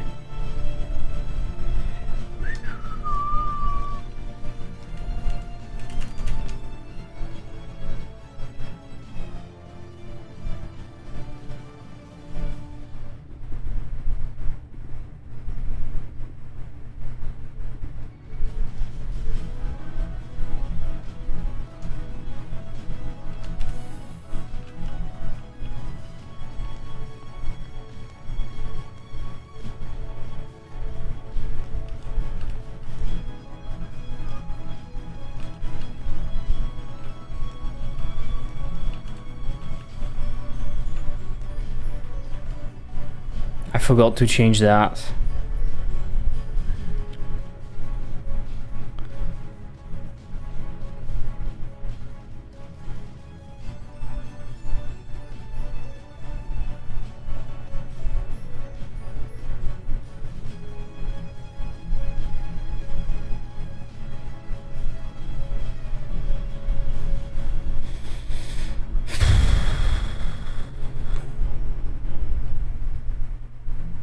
Fuck it.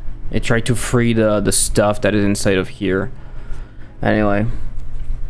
Maybe a claw can save you, then go one step beyond and implement anti-piracy whole behavior. Yeah, I'm not sure. Okay, there's a lot to fix.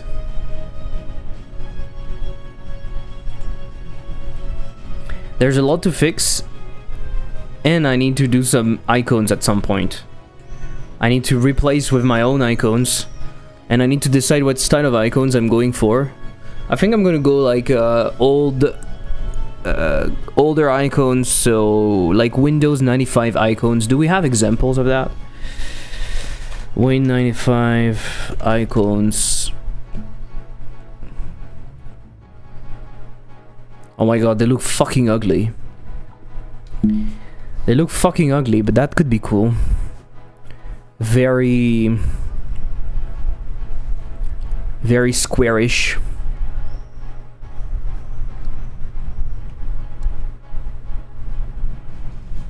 Something like that. We have all of the icons. 98 maybe. What?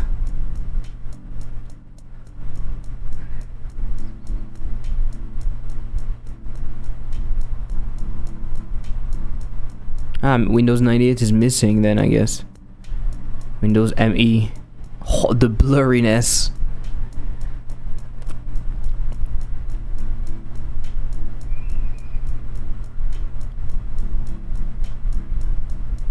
It's really fun that they're not even animating stuff. They're just creating a GIF. Isn't that crazy?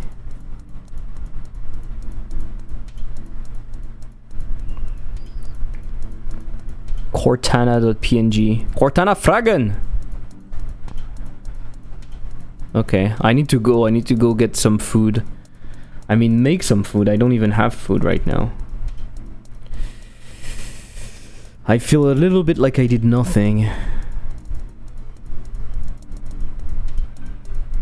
It's just that I'm fixing things and then I'm fixing other things and it breaks other things.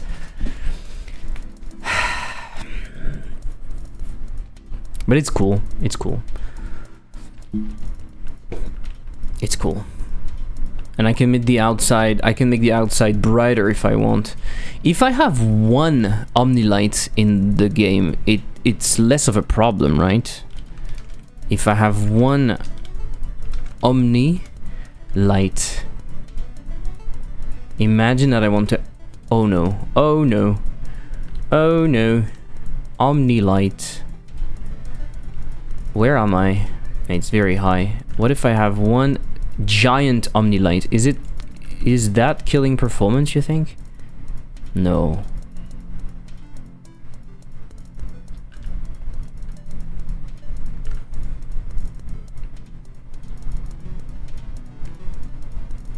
Oh, you don't even see anything. That's crazy.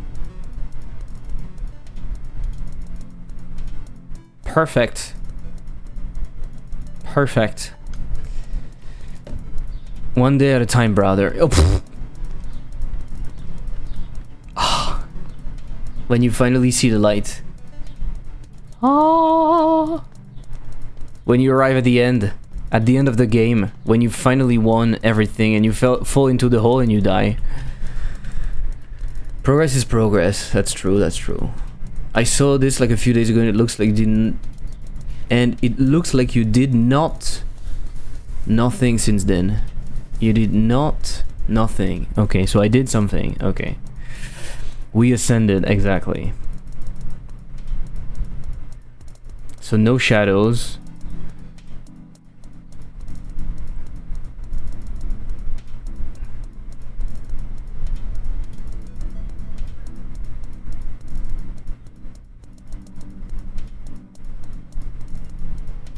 The maximum range is 4,000 meters. Can you believe it? Can you believe it? Are you able to believe that?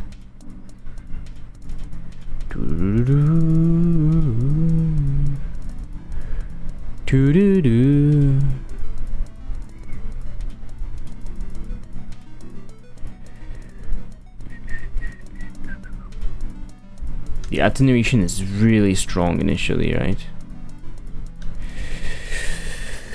Like you said, it felt like nothing, but it looks like not nothing to me. Fair enough.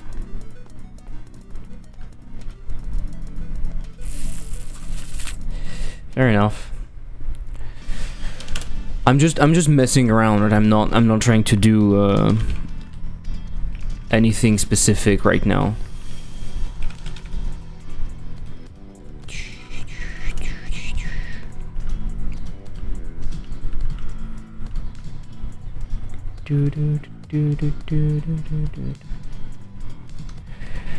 Wa-da-da-da-dee, da-da-doo.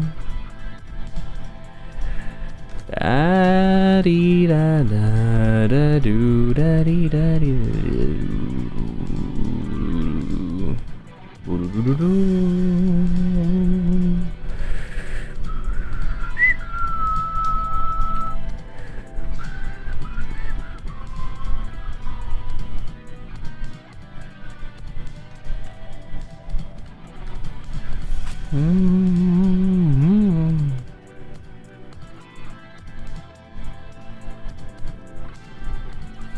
It's interesting how it doesn't go very far.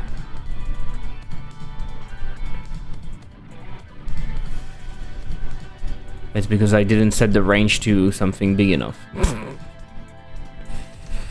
La dee da dee da da doo.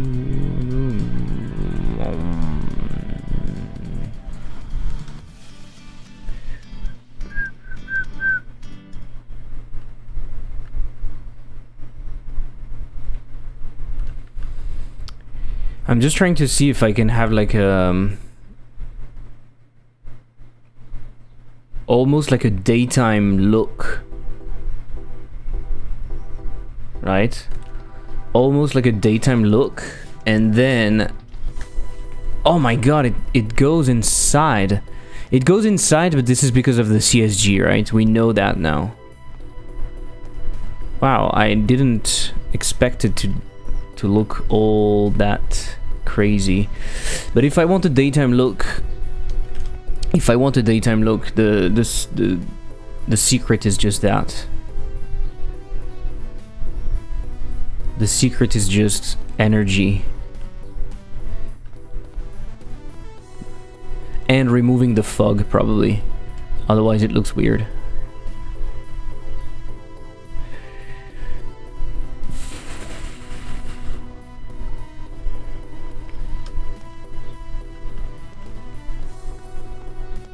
Ooh. It looks awful though because of my... No, it looks awful because there's no... The light is uniform. That's why it looks awful. So if I want that look...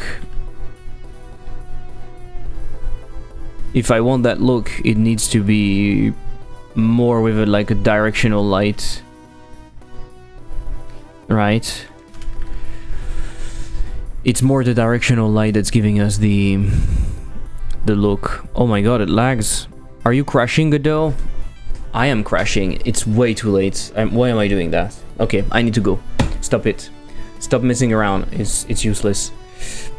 I really need to go. It's super late. Tomorrow my cat is going to wake me up at 5:45 in the morning, and then I have no life. It's not good. Lexispell +1 sale. Let's go. If you guys are interested, Lexispell is on sale on itch at the moment, so don't hesitate to check it out. Otherwise, you'll find everything over there. And yeah, thank you for being here. That was a nice stream. We need to do a strong pass on the on the tree, I guess. Add more stuff. Right? Add more stuff. Alright, I'll let you go wherever you want. Thank you for being here. See you. Not tomorrow, by the way. Not tomorrow. I forgot to tell you. Not tomorrow. Because I have an appointment and then I have girlfriend stuff, so I can't be there tomorrow. So no tomorrow. So that means we'll see each other on Monday, I guess, and I'll probably have some progress. Maybe not, because I still need to do other things also. We'll see. Thank you for being here. I just put 1 minute of ads if you want to stay. Otherwise, see you on Monday. Bye.